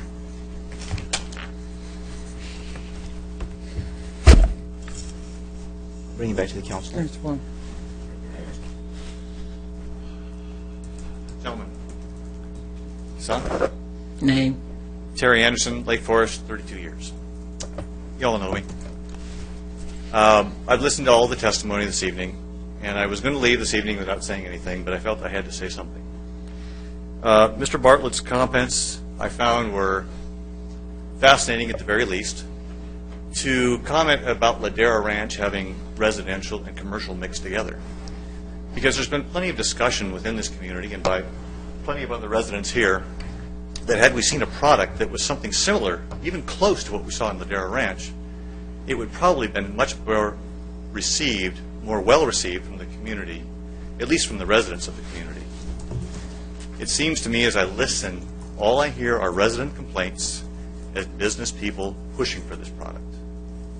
That doesn't seem right to me, because the business community is a very small piece of the community, and the residents are the preponderance of the community. So I will say to you, gentlemen, understand, your votes are already decided. Your minds are made up. It's clear. Everyone in the audience knows. But understand that there's perception that comes across with your decisions. Your perception is the reality that everyone will remember.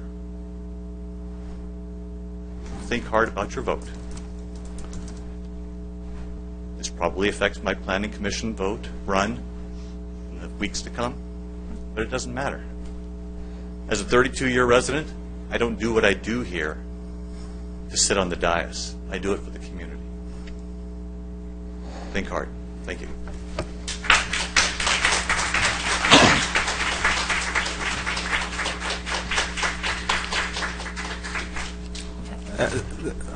That's it, Mayor. We'd ask you to close the public hearing. Okay. And then at that, we'll close the public hearing. Bring back to my colleagues. Question? I have one preliminary comment since we're getting close to 11.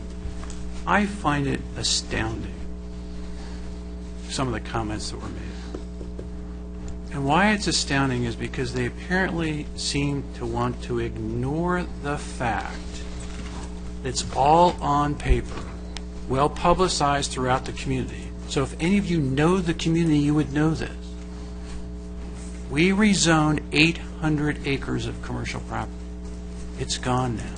800 acres to bring in over 4,000 housing units.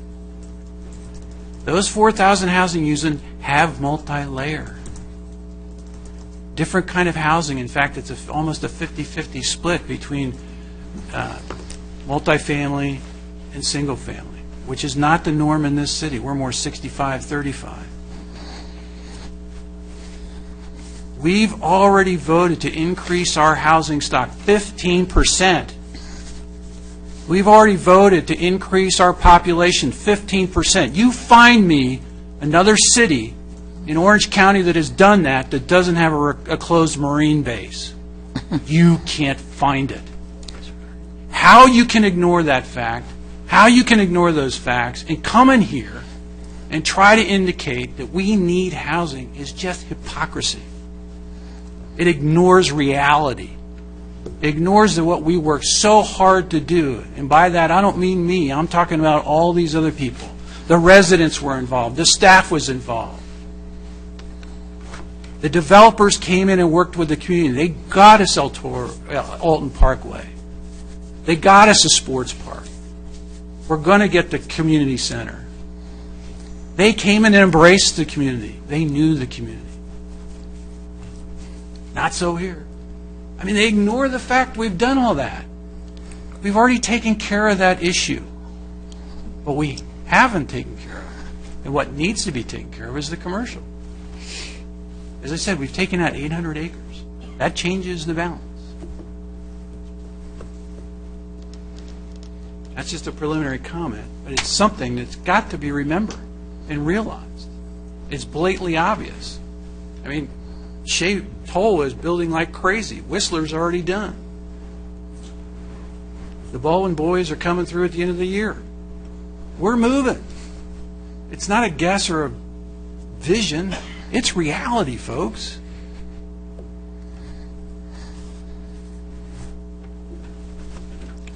Mayor, we need to stop now and extend our time. 5 minutes. I'm not going to be through it that quickly. No. So I'm asking you to stop and extend our time unless you want to trail this over to the next meeting. Those in favor of extending time? Mayor, you want to specify a time and just to extend to that point? Just extend it, instead of putting a time limit on it. Can I just reiterate what I said earlier, 11:15? Oh, it would be better if you didn't put any time on there because we still have to close down and stuff. The city attorney is telling No. me that I must put a time. We need to put time on that? You know what, I Say that think in your our prior statute. practice has been to specify what you're going to do tonight, and then you can finish that as long as it takes. We only have one other item past this, so. All right, So you can let- leave it open-ended. Open-ended. Correct. Just so you know, just so everyone knows if you're going to get to that Because other our item. statute doesn't have where we have to put a time, it has that we have to vote to do it or pull things off. All in favor? Aye. Okay, extended time, we're going to leave it open so we can don't have to stop again. Mayor Pro Tem. I have a couple of things to say. And I'll be as quick as I can, and if I'm a little longer, have patience. Number one, somebody referred to the Ladera Ranch, and I don't remember who it was. And when you're talking about Ladera Ranch, the first affordable housing that they ever had in Ladera Ranch, go look at the cornerstone on that house, on those apartments. Look at the cornerstone. You will see several names, and you will see Catherine McCullough's name on there. Okay? And the reason I say that is because someone said about schools, and someone said about housing. I don't feel that we've ever needed our own school district, but the reason we don't have a school going in where all these people are going to come, young families that have good jobs that can afford to buy it, is because they said that the homes that we were building, the ones that Peter just talked about, all the new homes that are coming in, that it wasn't solidified, and we tried to convince them. In fact, Marcia and I was at the school board meetings trying to convince them that it is not a myth, and they did not take our quote, our consideration of the homes that were already planned before these two came along and want to do homes. And that's another reason the money was taken and they did not put it down for a new school, because they said that's a dream. It's not, since the dirt hadn't been turned over, that they did not count it accurately. But I do need a little bit of information. I need to know, do we have a DA agreement in place? With Mayor and Council, with Trumark? Yes. That's before you tonight, Councilmember. Okay, well, if I remember right, we're supposed to have that agreement in place before we can even go any further. So is that being bifurcated, or are we just lumping it all up in there, or whatever? Because I know everybody's trying to get this done, rush, rush, rush, and I do have to agree with our former mayor.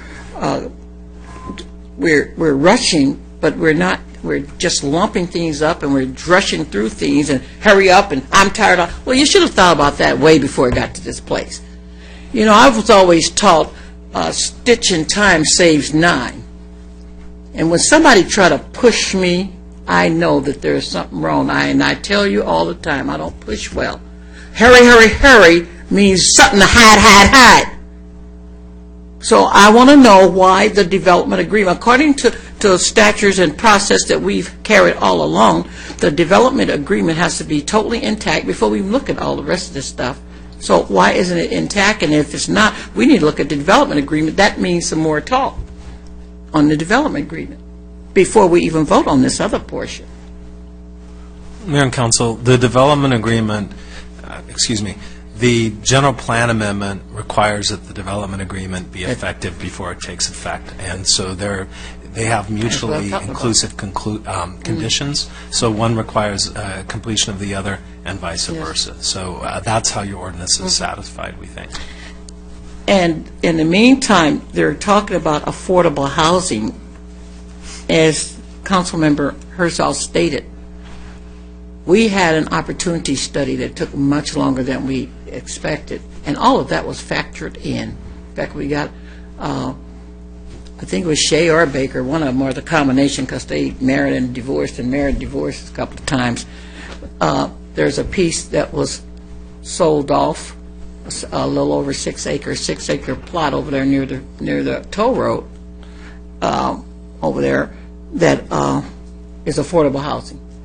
And that's some that we hadn't even counted on. So all of that stuff has already been folded in. I don't see either one of these projects, and at the time I'm going to leave the other one alone because that made me sick enough. But I don't see this project being our knight in shining armor, saving us, putting in some affordable housing. We already got affordable housing. We have a balance. That's why we had the opportunity study, to have a balance, and we already got that. So, my problem that's really bothered me, when all these people come up and speak for this project, I can't understand how all these people, and most of them is people you do business with, Let's Get Real, and B of A, and business, Orange County Business, and all that stuff. Most of them, they all suits together. They be in all this stuff all over this county and other counties too together. But the thing is you did very good due diligence. I stated last time, you did your homework. That's due diligence, to get all these people from all outside and don't even live in our city and stuff like that to come in and speak in favor of the project. But I can't understand why the extra footage wasn't gone, didn't go to do the due diligence to the citizens that's going to have to put up with whatever goes on. All the businesses and stuff, fine. Many of them, they don't live in our city. They come, they open their doors, they do their business, they go to wherever they live. But why was not the due diligence done there? So that's where a component of this is missing and gives me a serious rash. And you're saying that we need to do the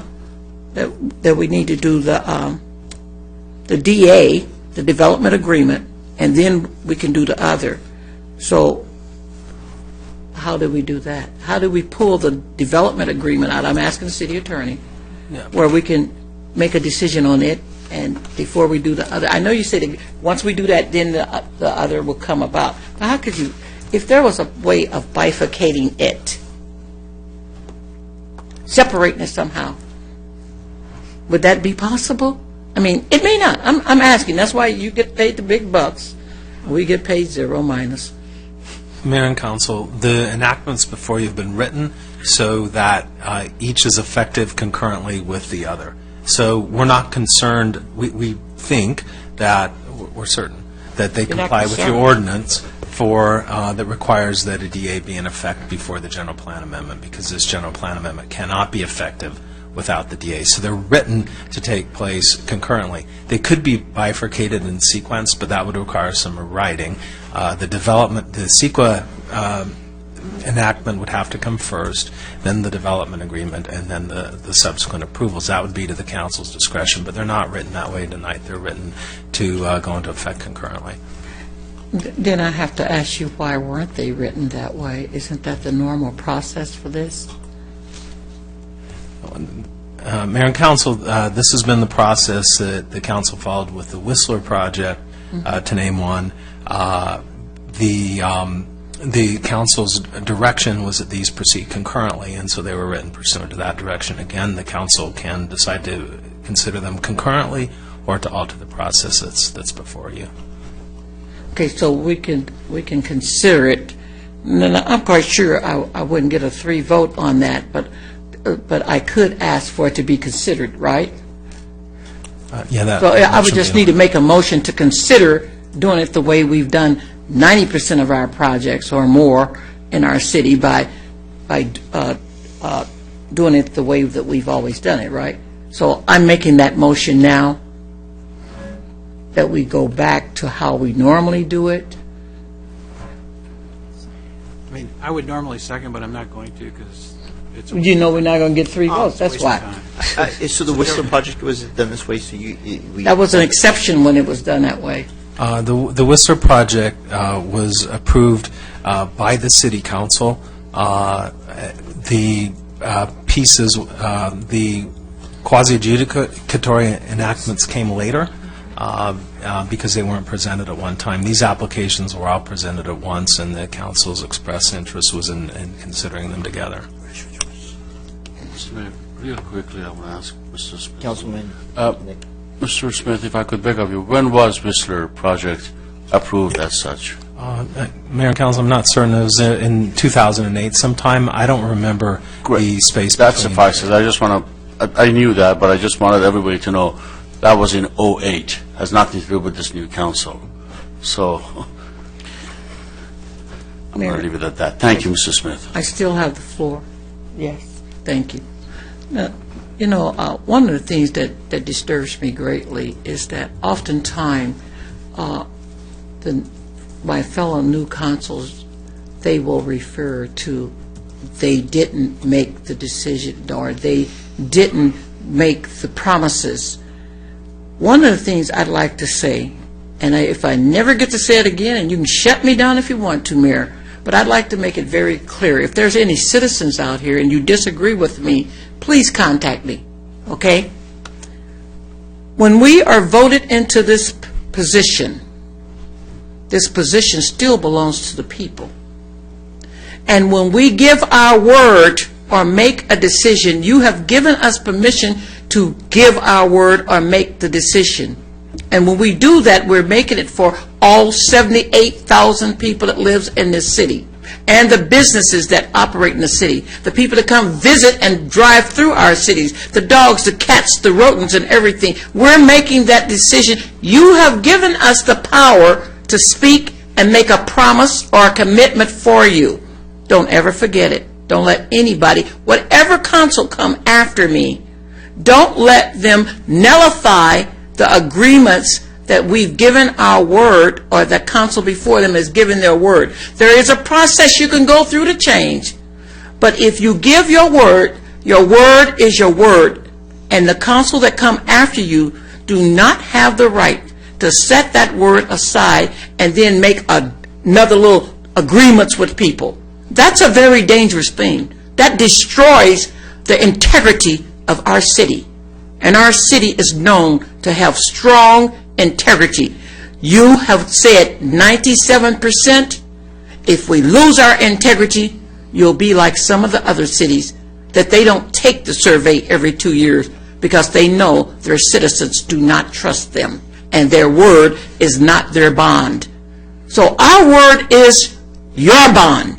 When we give our word for something, it's your bond. You have given us permission, like the power of attorney that you give to somebody to decide if to pull a plug on you or not. You have given us the opportunity to speak for you, to make the decision how you want this city to run.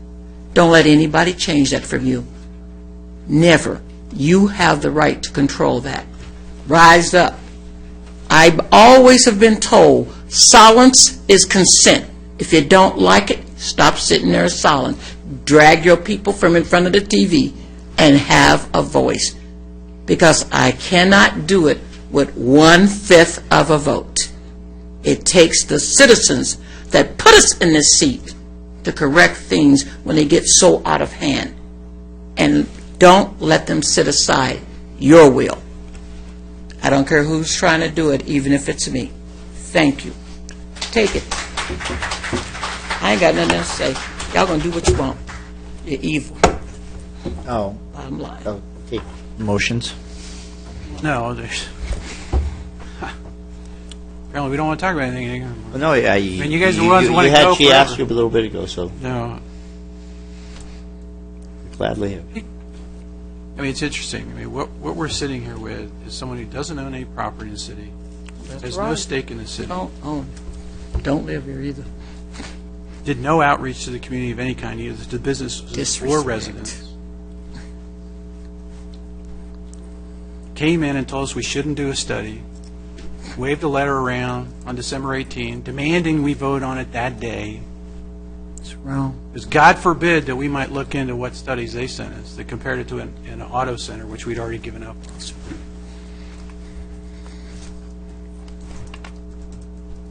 Complain about spending $12,000 on a study, but then feel that it's a good investment to spend more money on a single election than any individual candidate has ever spent in Lake Forest.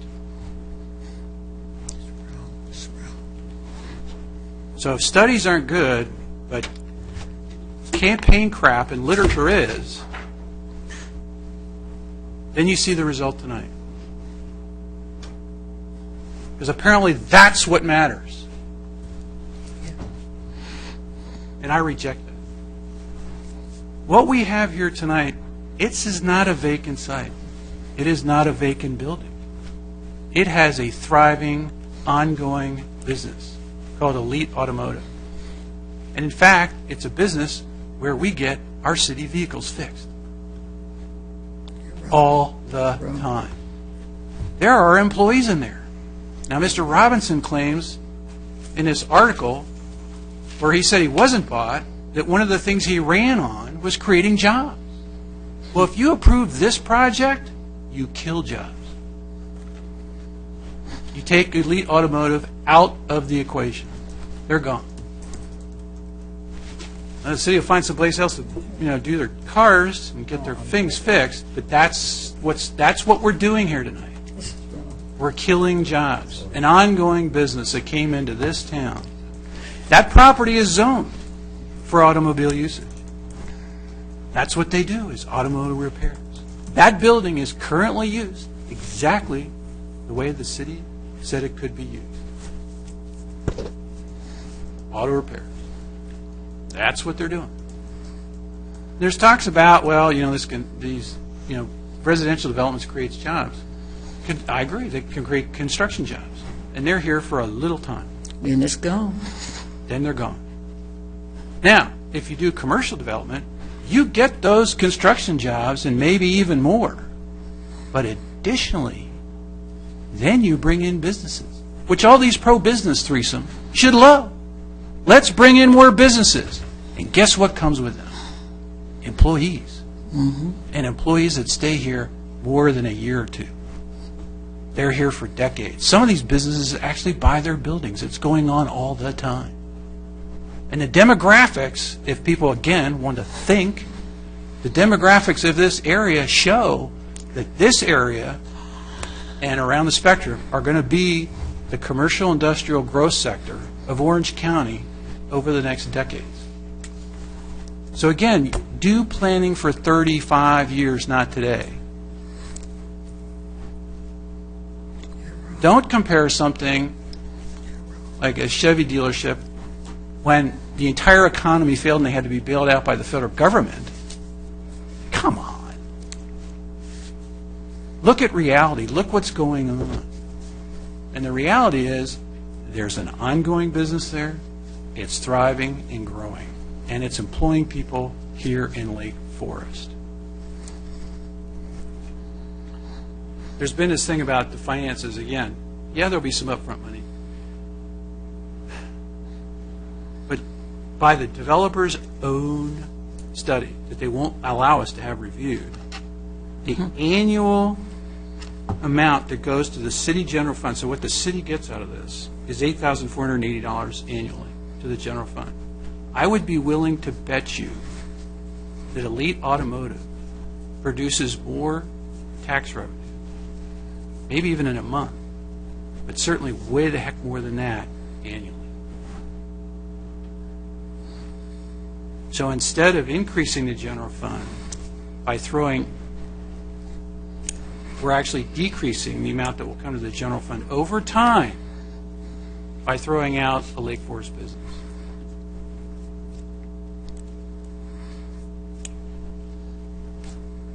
Then you get to this thing about what this project is. It's a single-family homes. Now, they turned off the PowerPoint, but I wish they'd pull up the slide, the initial one or two that shows the area. And we don't have a zoning map. But what it shows is this project is surrounded by roads. Those are commercial collector streets, Auto Center Drive, built for commercial purposes. Then there's Town Center Drive that's an arterial, even a higher grade. And not only that, as anybody in this city knows, that's a pass-through street. People are using that to go whipping from Lake Forest across to get to Alton. You see it all the time. And these single-family homes are supposed to have 3 or 4 bedrooms. I would expect that means kids. Are there any lawns in this place? No. Where are these kids going to play? There's a rec center. So 72 homes, 3 to 4 bedrooms, do the math on the kids, and they're apparently all going to be in this rec room. No problem. But since we know there's also going to be, cars in the street because Brookfield didn't park enough, Also, what that sets up is we're going to have kids darting in and out of cars on commercial streets. So to me, the reason I voted against this project back on December 6, 2011, was child safety. Do you want kids running around commercial streets and arterials? There is not another development in the city, no single-family home development in the city, surrounded on 3 sides by a commercial street and the 4th side by an arterial. None. You can smile and smirk all you want, Bartlett.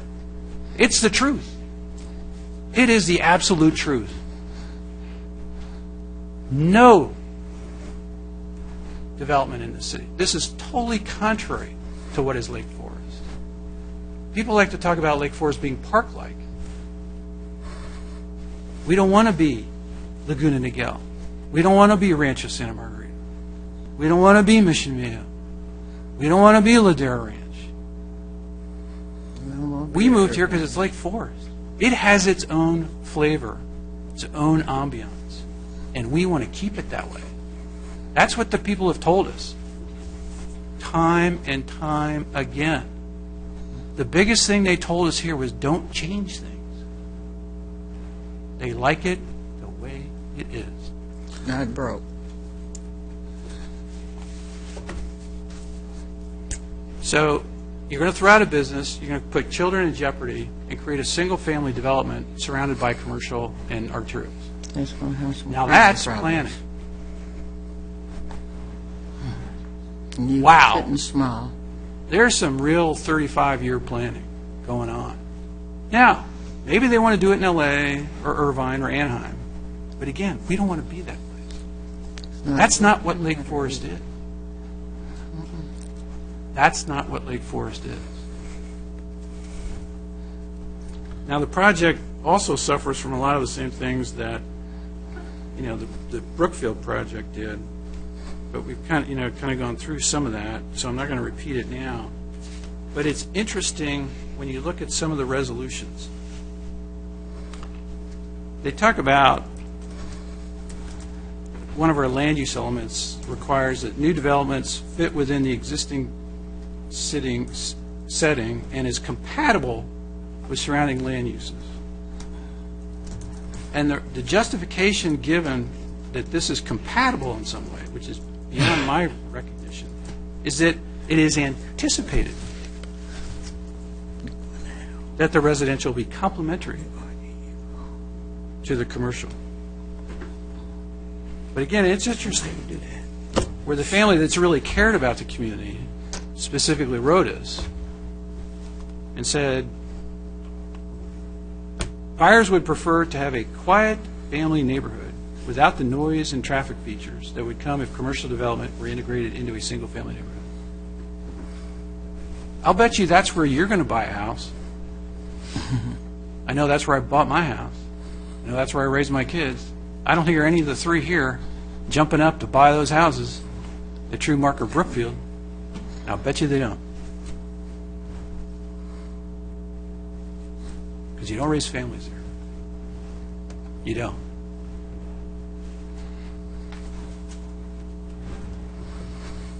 Then there's talk about one of our land use elements requires us to enhance the quality of Lake Forest residential neighborhoods by avoiding or abating the intrusion of disruptive, non-conforming buildings and uses.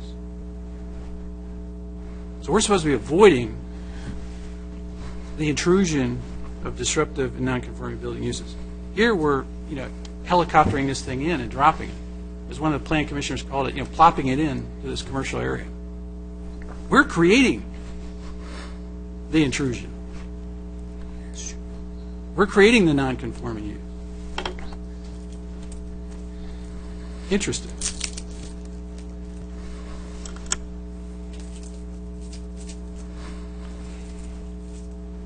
Then there's this land use goal that's quoted in some of the various resolutions. We got a whole bunch of them if you ever get a chance, which I know you haven't, but if you get a chance, after the fact. talks about land use goal, balancing land use pattern that meets existing and future needs for residential, commercial, industrial, and community uses. Now again, we've taken care of the residential. 4,000 plus new homes, 15% increase in housing stock, all entry levels, all price levels. That's been done. We've eliminated 800 acres of commercial. So where's the balance? Supposedly we want jobs in town. You know, the idea is, you have some jobs, people can live here and work. If we keep getting rid of commercial, we're not going to have it.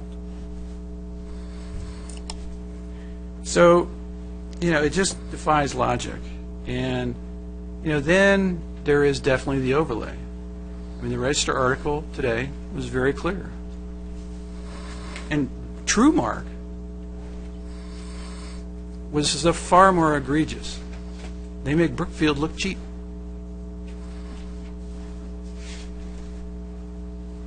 I mean, it started back in 2011. Had to get a quick start. Let's see, on 9/16/11, Mr. Voigt's got $2,800. On 10/10/11, he got $250. And on 1/15/12, he got $2,500. $5,500. 4 months. And guess what? He's not even up for election in 2012. What are you doing? And oh, by the way, that December 6th vote? I was right in the middle of it. December 6th, 2011. That's when we voted, or I didn't, to move this project forward to the second round. And then it gets worse from there. It was interesting, they gave Marcia Rudolph $5,000 early in 2012, but she didn't do what they wanted. So what does she do as a thank you note? TrueMark pays for 2 hit pieces. Thank you very much for doing her job. And not only that, but TrueMark didn't even have the guts to put their name on it. They sent $45,000 through PAC, so it's laundered. So it came out from the GOP. That's a or taxpayers for responsible whatever. Wouldn't even put their name on it. So unless you really know what you're looking for, you'd never know. But fortunately, we do know. Then there was $3,000 to Robinson in 2012. So grand total directly to candidates, $13,550. That's a conservative estimate. Then, as I mentioned, there's the $45,000. So all told, TrueMark spends $58,550 on the election. I think that's just about equal to what Mr. Nick spent.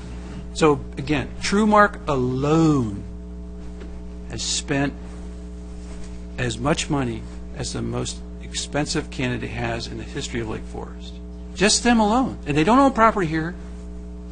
They don't have a stake in town. $58,550. Nice chunk of change.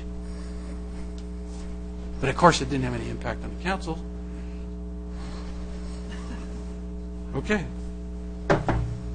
That goes back also to this thing without not put your names on things. What about transparency? You hear all these words about transparency. We got people up here, they don't want to put their names on things. TrueMark doesn't, Brookfield doesn't. Where's the transparency in that? And then, TrueMark never reached out to the business community or the residents. The residents have been made very clear that they didn't get any kind of outreach. When we did the OSA, man, there was plenty of outreach. The whole community knew about it. The whole community was invited. The whole community was involved. But here we are. Everybody wants to keep going all night long just to whip this puppy through, because this thing has gone like a streak from December 4 to today.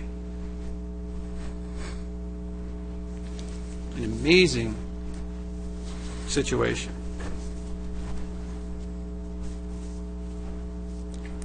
So, again, it makes absolutely no sense to put single-family homes surrounded by commercial streets and an arterial. And so, again, what really needs to happen with both Brookfield, although it's been approved, but what would be a rational planning methodology would be to do the general plan review and see what the people of Lake Forest truly want for their community over the next 35 years. But as Mr. Anderson said, we all know what's going to happen. In fact, I was told in February and March by staff, you know this is going to get approved. And we all know why.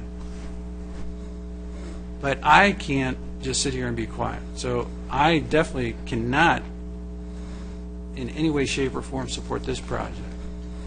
It's a very, very sad day for the city of Lake Forest.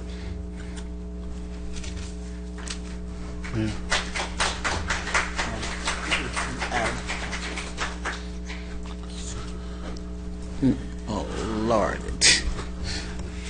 You know, the thing is that I'm going to... I think the quotation is, "The lady doth protest too much, methinks." Those who know to what it is I refer, great. Those who don't, study Shakespeare. Hamlet. Act 3, Part 2. In any case, Mr. Herzog referred to the fact that I spent I spent $58,000. I did. I'll do it all over again. I'll do it again and again. It's my own money. I spend it in any lawful way that I want. Demonizing that is un-American. And actually, I spent more than $58,000. I think I spent $60,000. But anyway, and I did not accept money from profit-seeking companies. And as far as these folks, they didn't even offer me money.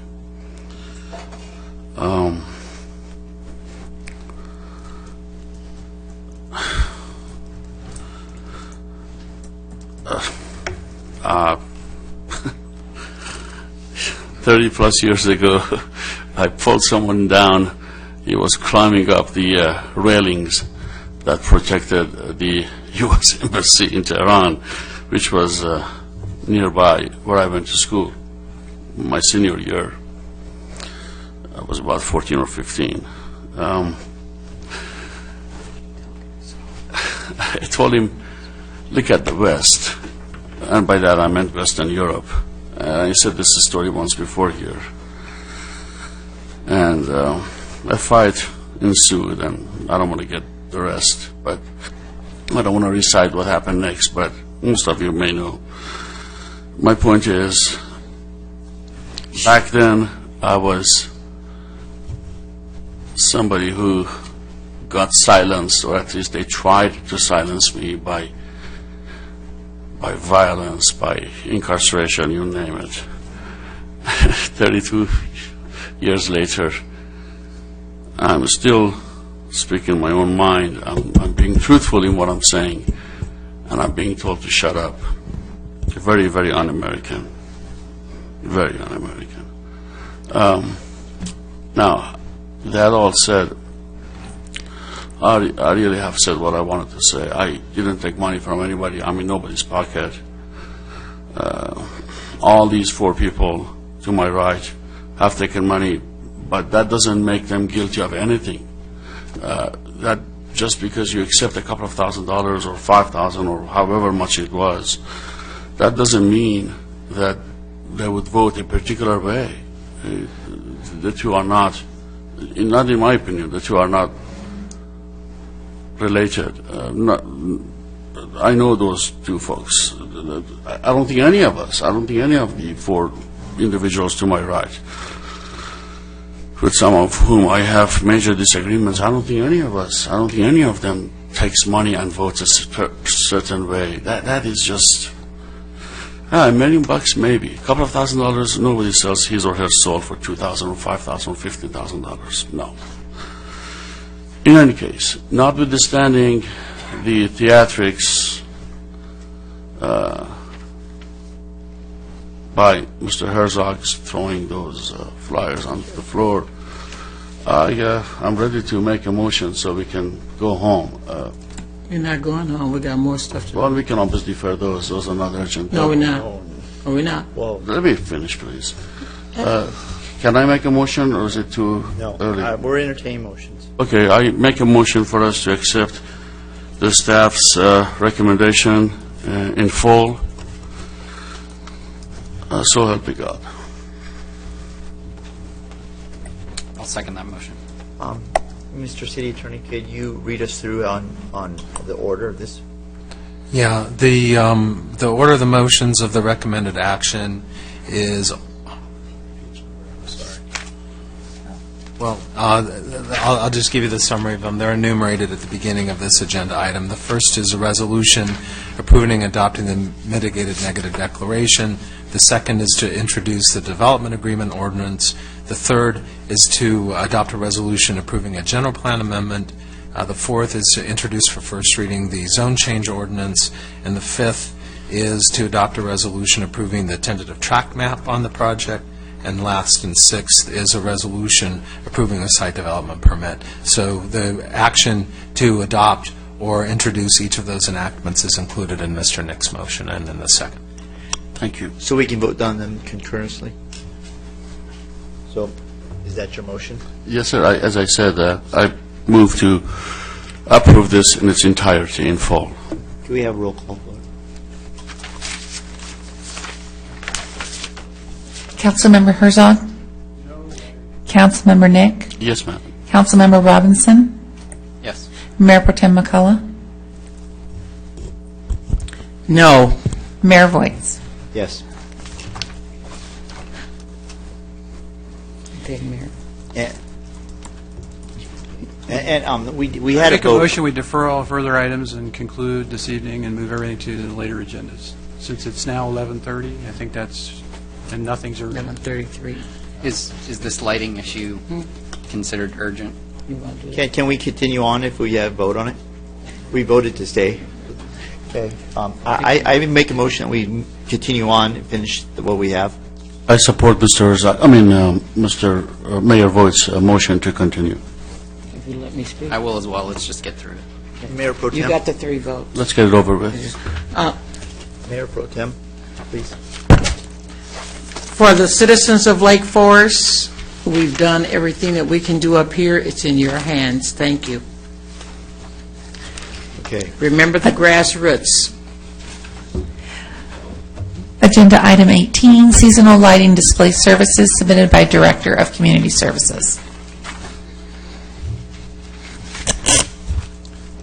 Mr. Members of the City Council, this is an item at the request of the council. As you recall, there was an RFP put out earlier regarding lighting display services. This evening, we're coming back to the council to get direction specifically on the type of display, all the elements that the council would like to include for seasonal lighting on El Toro Road.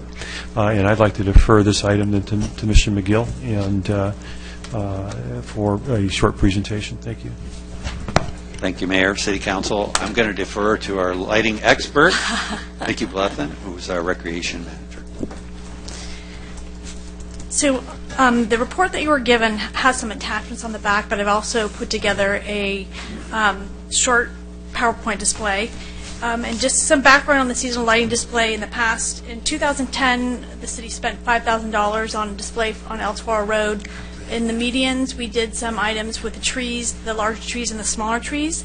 Then in 2011, the budget allowed us $15,000 where we, with the arbor, the bus and shade structures, as well as the trees in the medians.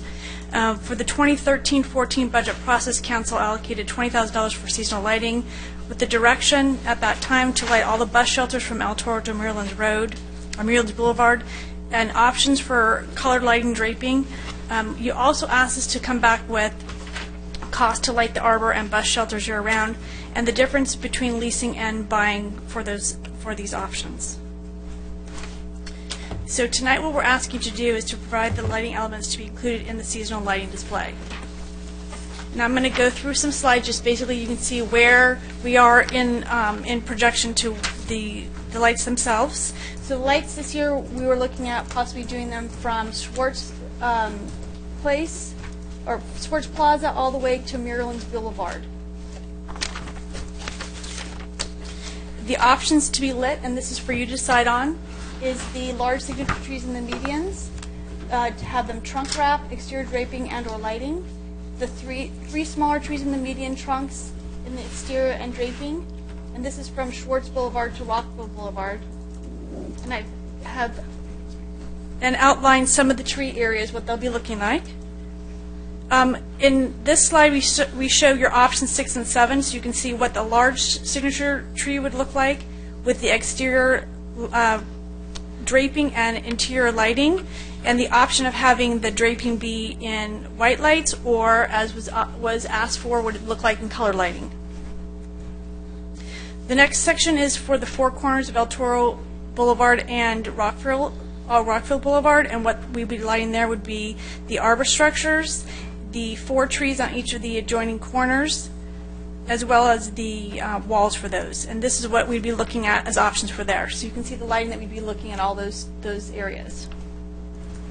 The next section we'd be looking at is Rockford Boulevard to Raymond Way, and once again we'd be looking at doing the large signature tree, the smaller trees, and shade structures on the exterior lighting of the shade structures.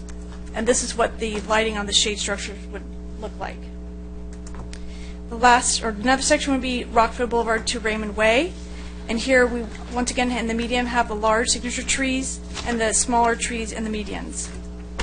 And here is what options 4 and 5, which is in your attachment, would look like. And this just shows the trees with the interior lighting with none of the drapes for the large trees and the smaller trees. And if you reference to Table 1 in your report, you'll see the cost for these individual options. We have Raymond Way to Cornelius Drive, where we'll be doing possibly the large signature tree and the smaller trees in the medians. And then Cornelius Drive ending at Muirlands Boulevard with the last bus stop on Muirlands. So we were looking for you to provide us feedback on the initial portion of this, which would be the options you would want for the seasonal lighting themselves. So if you look in the table, at Table 1, it gives you not only the options, but the costs that go along with those. I'd like to make a motion that I think that as I was talking, I think there's a for doing the whole table is $26,000. Yes. I'd like to make some amendments to that, and then I'll make my motion. On the wrapped draping lights, instead of having white draping lights, I'd like to have multicolored lights down the center mediums only. And at the 4 corners, the 2 trees adjacent to each arbor, because you got 4 trees at the corner on the east side of Rockfield, adjacent to one on each corner. Those be multicolored draping lights. And then the corner of Rockfield and El Toro on the Jack in a Box and 99 Cent Sword side is to have those multicolored lights with. And you're specifically asking about the draping. So I'm just, the fact is the trunks would be still the white lights. Okay. And I think that the only person I've talked to about this was Mayor Pro Tem, and I'll let her go. About the structures. Mayor, whatever you want, as long as we don't have any confusion over it. The structure lights, as we had it, was beautiful. And make sure you tell them exactly where to put your colored lights at. And make sure they understand. You got a picture there. They can put it up on the screen. You can point to it and say, this is where I want the colored ones.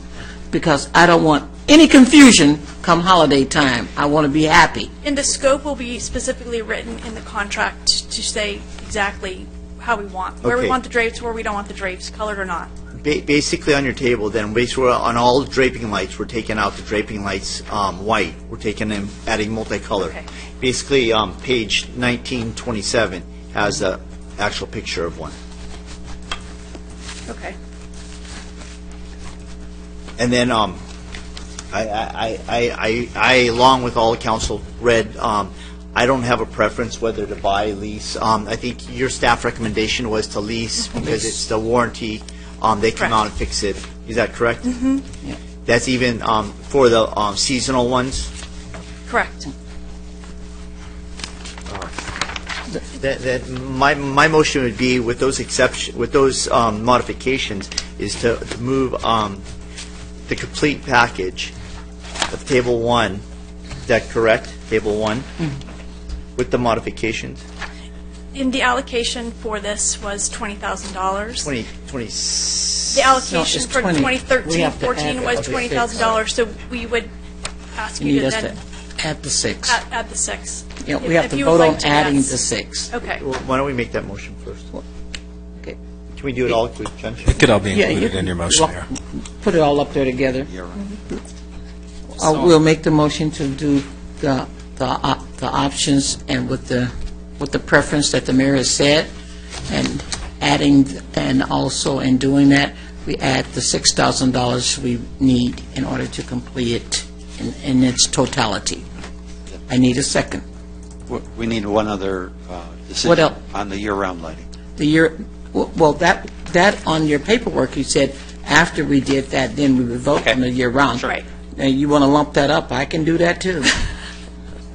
Which way you want to do it, Mayor? It can be together or separate. Well, Okay, and is that extra $6,000, is that for the year-round portion? I thought that was, the year-round is a separate thing.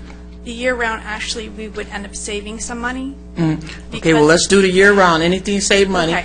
And we definitely want to do the leasing, because anything go wrong, we Correct. don't want them to come out charging us. Right. So the leasing is the better of the ideas, and it comes out to be cheaper, because we're not paying for something that we don't have. City Clerk, do you have that motion? Did you understand all the bits and pieces we threw in there together? If you're not, I can restate it for you, or you can read it back to me, I'll tell you what you forgot. Well, I'm very clear on the mayor's motion to move the complete package of Table 1 with an increase to the allocation to fund it, with the modifications that the draping lights are all colored and not white. However, I am unclear with regard to the year-round decision. The year, we're throwing that in too, and the leasing instead of purchasing. Once we purchase it, we own it, and they won't replace those, and we got to have them to come out. They may overcharge and all that stuff. So if we lease it, it belongs to them, and they just keep it going as we fire them. Okay, you got it now? Then I got the motion on the floor. Can we have a second? Just so I understand. Did you second me, Mayor? In looking at Table 1 here, Mm-hmm. the total costs seem to hit more like 40,000. Is there, Well, is it a package deal? And if we were No, to- No. it has No. two options. It has the white lights or the colored lights in it, so it's Okay. really not accurate to say Yeah. everything in Table 1. We took the most expensive items, which was the white lights, and put everything in there, and that's where the $26,000 came up with. So if we got the most expensive things, it would be $26,000. Got it. Okay. I just wanted to make sure I was clear. Yeah, the there. math, you're correct in your math. The text and the table weren't Yeah. meshing for me, and it's I would like to have this discussion next year about how and where we're going to be putting lighting, and whether or not it makes sense to move it around the city at all, or should it always be on El Toro at that particular section, and how we're going to do that. I mean, for me, it's a pretty significant expense. I know in the grand scheme of things, it's minimal, but $26,000 is still real money that I'm responsible for, and so I don't know. I'm struggling a little bit because we're jumping up from last year at 15,000, right, to 26 this year. So I'll second the motion. Mr. Mayor, if I could, just for a point of clarification, what you're doing this evening is giving the staff the direction to finalize and negotiate a contract with a preferred vendor. We would be bringing that contract back to you at your next meeting. And so I would suggest that the $26,000 is an approximation at this point. So once we're final negotiating that, we do anticipate that the lights that are colored are actually less than the white, and with year-round, it may be a little bit less. So we'll come back to you at your next meeting with a contract with a preferred vendor that would finalize all those actions for you. But I think we got the direction that we were looking for this evening. I think the 26,000 was a benchmark, if you, and to make sure that if you go over the 26,000, it should be less, but if you go over, you have to come back to us to get an increase. You gonna call for the vote? So I call for that vote. All in favor? Do you need a vote, or is just, No. you said, okay. You just say All in yes. favor? Nick? Aye. Sure, Sure. of course. Aye. Agenda item 19, legislative and regulatory matters submitted by city manager. I know there's one that's urgent to us. There is, Mr. Mayor, and I'd ask Mr. or Carlo Tomanino to give you just a quick, and I do mean quick, absolutely, report on this item. There's a very pressing piece of new legislation that we would recommend the council oppose.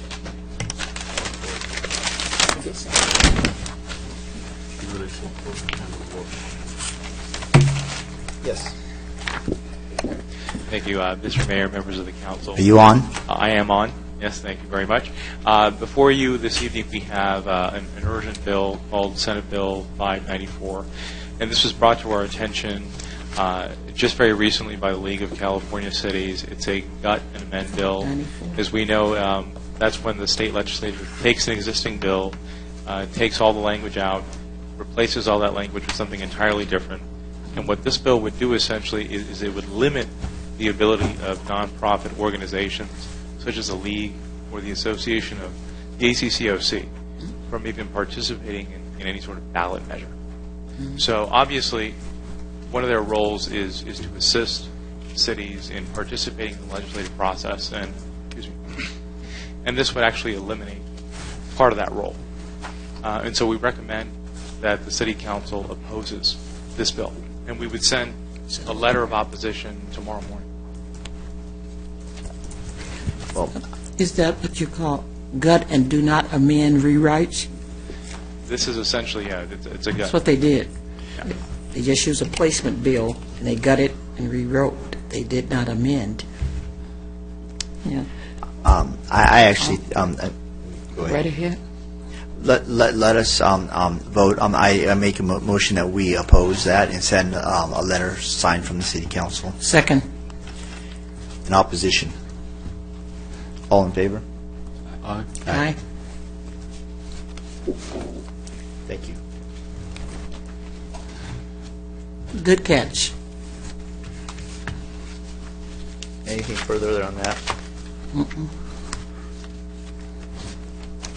Council comment. Go to city, and then Agenda item 20, request for appointment, League of California Cities, Association of California Cities, Orange County, and/or the Orange County City Selection Committee, submitted by city clerk. We've had no new They notifications. won't have any until October. City so they'll manager's get the report. notice before then. Nothing, Mr. Mayor. Council, comments? Nothing, just very, very quickly. Mr. Smith, if I could beg of you, I am looking forward to us catching up, or me getting some education from you as to the the mobile park matter. Oh, yeah, thanks, Mayor and Council. Thank you, There sir. have been two recent cases, one on park conversions and one on rent control, and we should have those for you this week. Thank you. Yeah, Thanks, yeah, sir. thanks for Thank you, thanks for bringing that up. Thank you, sir. And with that, I thank everyone, and I wish everyone a great evening. Thank you. You mean morning? Councilman Robinson? There aren't very many people left, but I just want to state it anyway. I'm very disappointed with how this meeting's gone. I'm disappointed in some of my colleagues, some of the members of the public who weren't very respectful. I always try to be myself, and we're not going to always agree on every topic.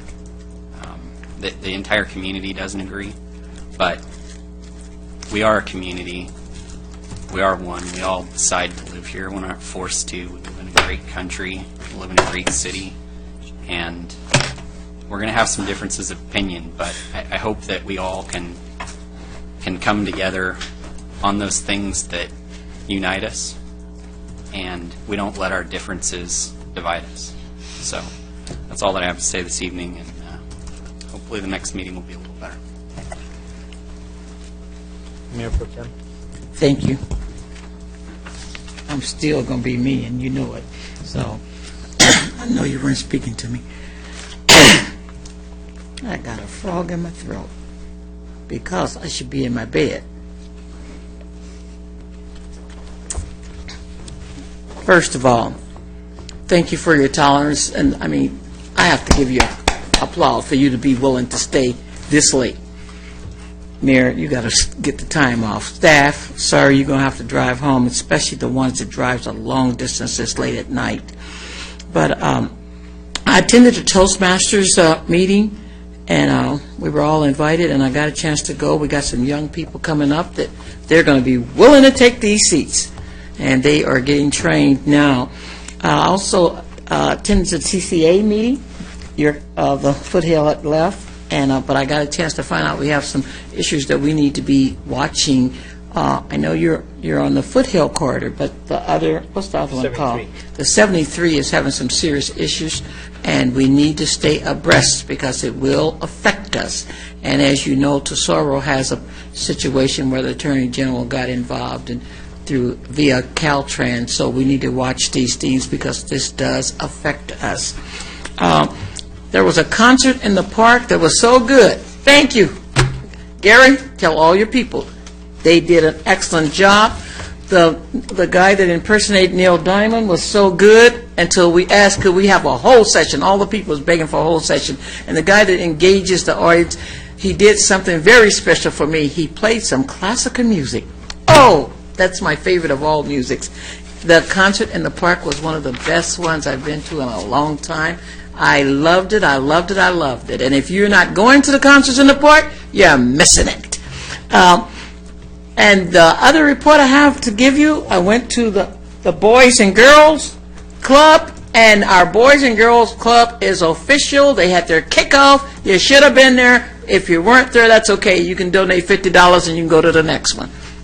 The Uptown Cheapskate, it just opened up. We had a ribbon cutting. It's right there in Hunter Center. Right between the CVS and Cafe Rio. If you go there, you can't miss it. They got some real good bargains there. Go and check it out. I walked all through there 3 or 4 times, and it is excellent. I try and make sure we always promote the new businesses that open and support them. Went to Southern California Associate of Government. We had, in fact, I'll get this to staff. They can give it back in case they don't have one. You know the Delta is a problem. Our water here on the south end, you know the people that supplies us with water, they say we wasteful, and Southern California just think that there's endless water. They were trying to get the smelts off the list, and off the endangered species list, they didn't get them off. So that's still an issue, the little smelts. And we will be having, there's 2 or 3 conferences going on with water. We can't make it to all that stuff. But if you are able to make it and you can't make it, get the tape so we can look at it. Loretta Sanchez has something that was very unique. She has this thing every year, but this year she brought a team of senators and Congress people from Washington, D.C. They were all women. And for the ladies, they gave encouragement to tell you that women do need to be up at the table, and I was very inspired, and that helps keep me, that I feel good, even though it's only one woman up here. Well, I'm going soliciting more some of these young people to be up here with these men, because they need a little femininity put in here to balance things. Mobile home issues, as you know, I'm on the mobile home task force. I'll be going up to the annual conference next month, and we had a gentleman come in, Jim Forlick, that asked for us to put the city ordinance. What's the city that went before the 9th District Court, and they actually about the conversions. They actually won. City Attorney, what was the name of that city? It was the city of San Rafael. Yeah, San Rafael went to the 9th district. Can you believe out of the 9th district, they ruled that the city ordinance was solid, and they're asking cities to adopt this. This does help protect them against the mobile home conversions. So I'd like for us on some future agenda, whenever Bob get around to it, not next year, please, Bob, when you can slide it in, to put it on the agenda so we can talk about mobile home issues and we can have the opportunity to discuss if we want to adopt it or not.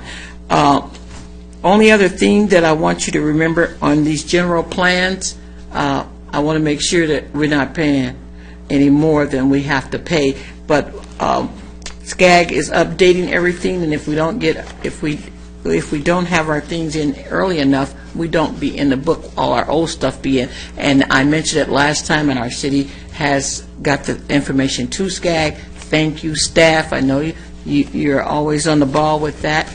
And for any of you that your ears got damaged or you felt that we went on a long time, it's true, my ears are tired, and we did go on a long time. Hopefully next time we'll be shorter, but we can't promise it. But things just keep coming back. And remember, silence is consent. So if you're not here and you don't voice yourself, then we can do whatever we please. Keep our feet to the fire. We need it. Thank you. I'd like to first say to my staff and the Park and Recs committee and Ron, the concert we did have in the park this last weekend was outstanding. The food, we had food out there. The environment was just great. Lake Forest is a great place to live, and as much as people want to say that we're not committed to the community, I actually have a mother-in-law, my mom, 3 brothers, a brother-in-law, sister-in-law, all live within the city of Lake Forest, and the fact is that the city of Lake Forest has continued to be well-run, and I feel that we have nothing but brighter days ahead of us. So Lake Forest is on good financial grounds. I think that the disagreement that the council had tonight, I think that we will live past this and move forward and come together, because Lake Forest is just that kind of place. And I think the Lake Forest residents will appreciate what decisions we make, and I think that we will always be diligent in our decision-making. And to insinuate that campaign contributions will affect any of our votes, I think that's just ridiculous, because the fact is that in the sense of full disclosure, everything that we get is made on 410. The reports are made, so the fact that anybody that would insinuate that otherwise, I think that is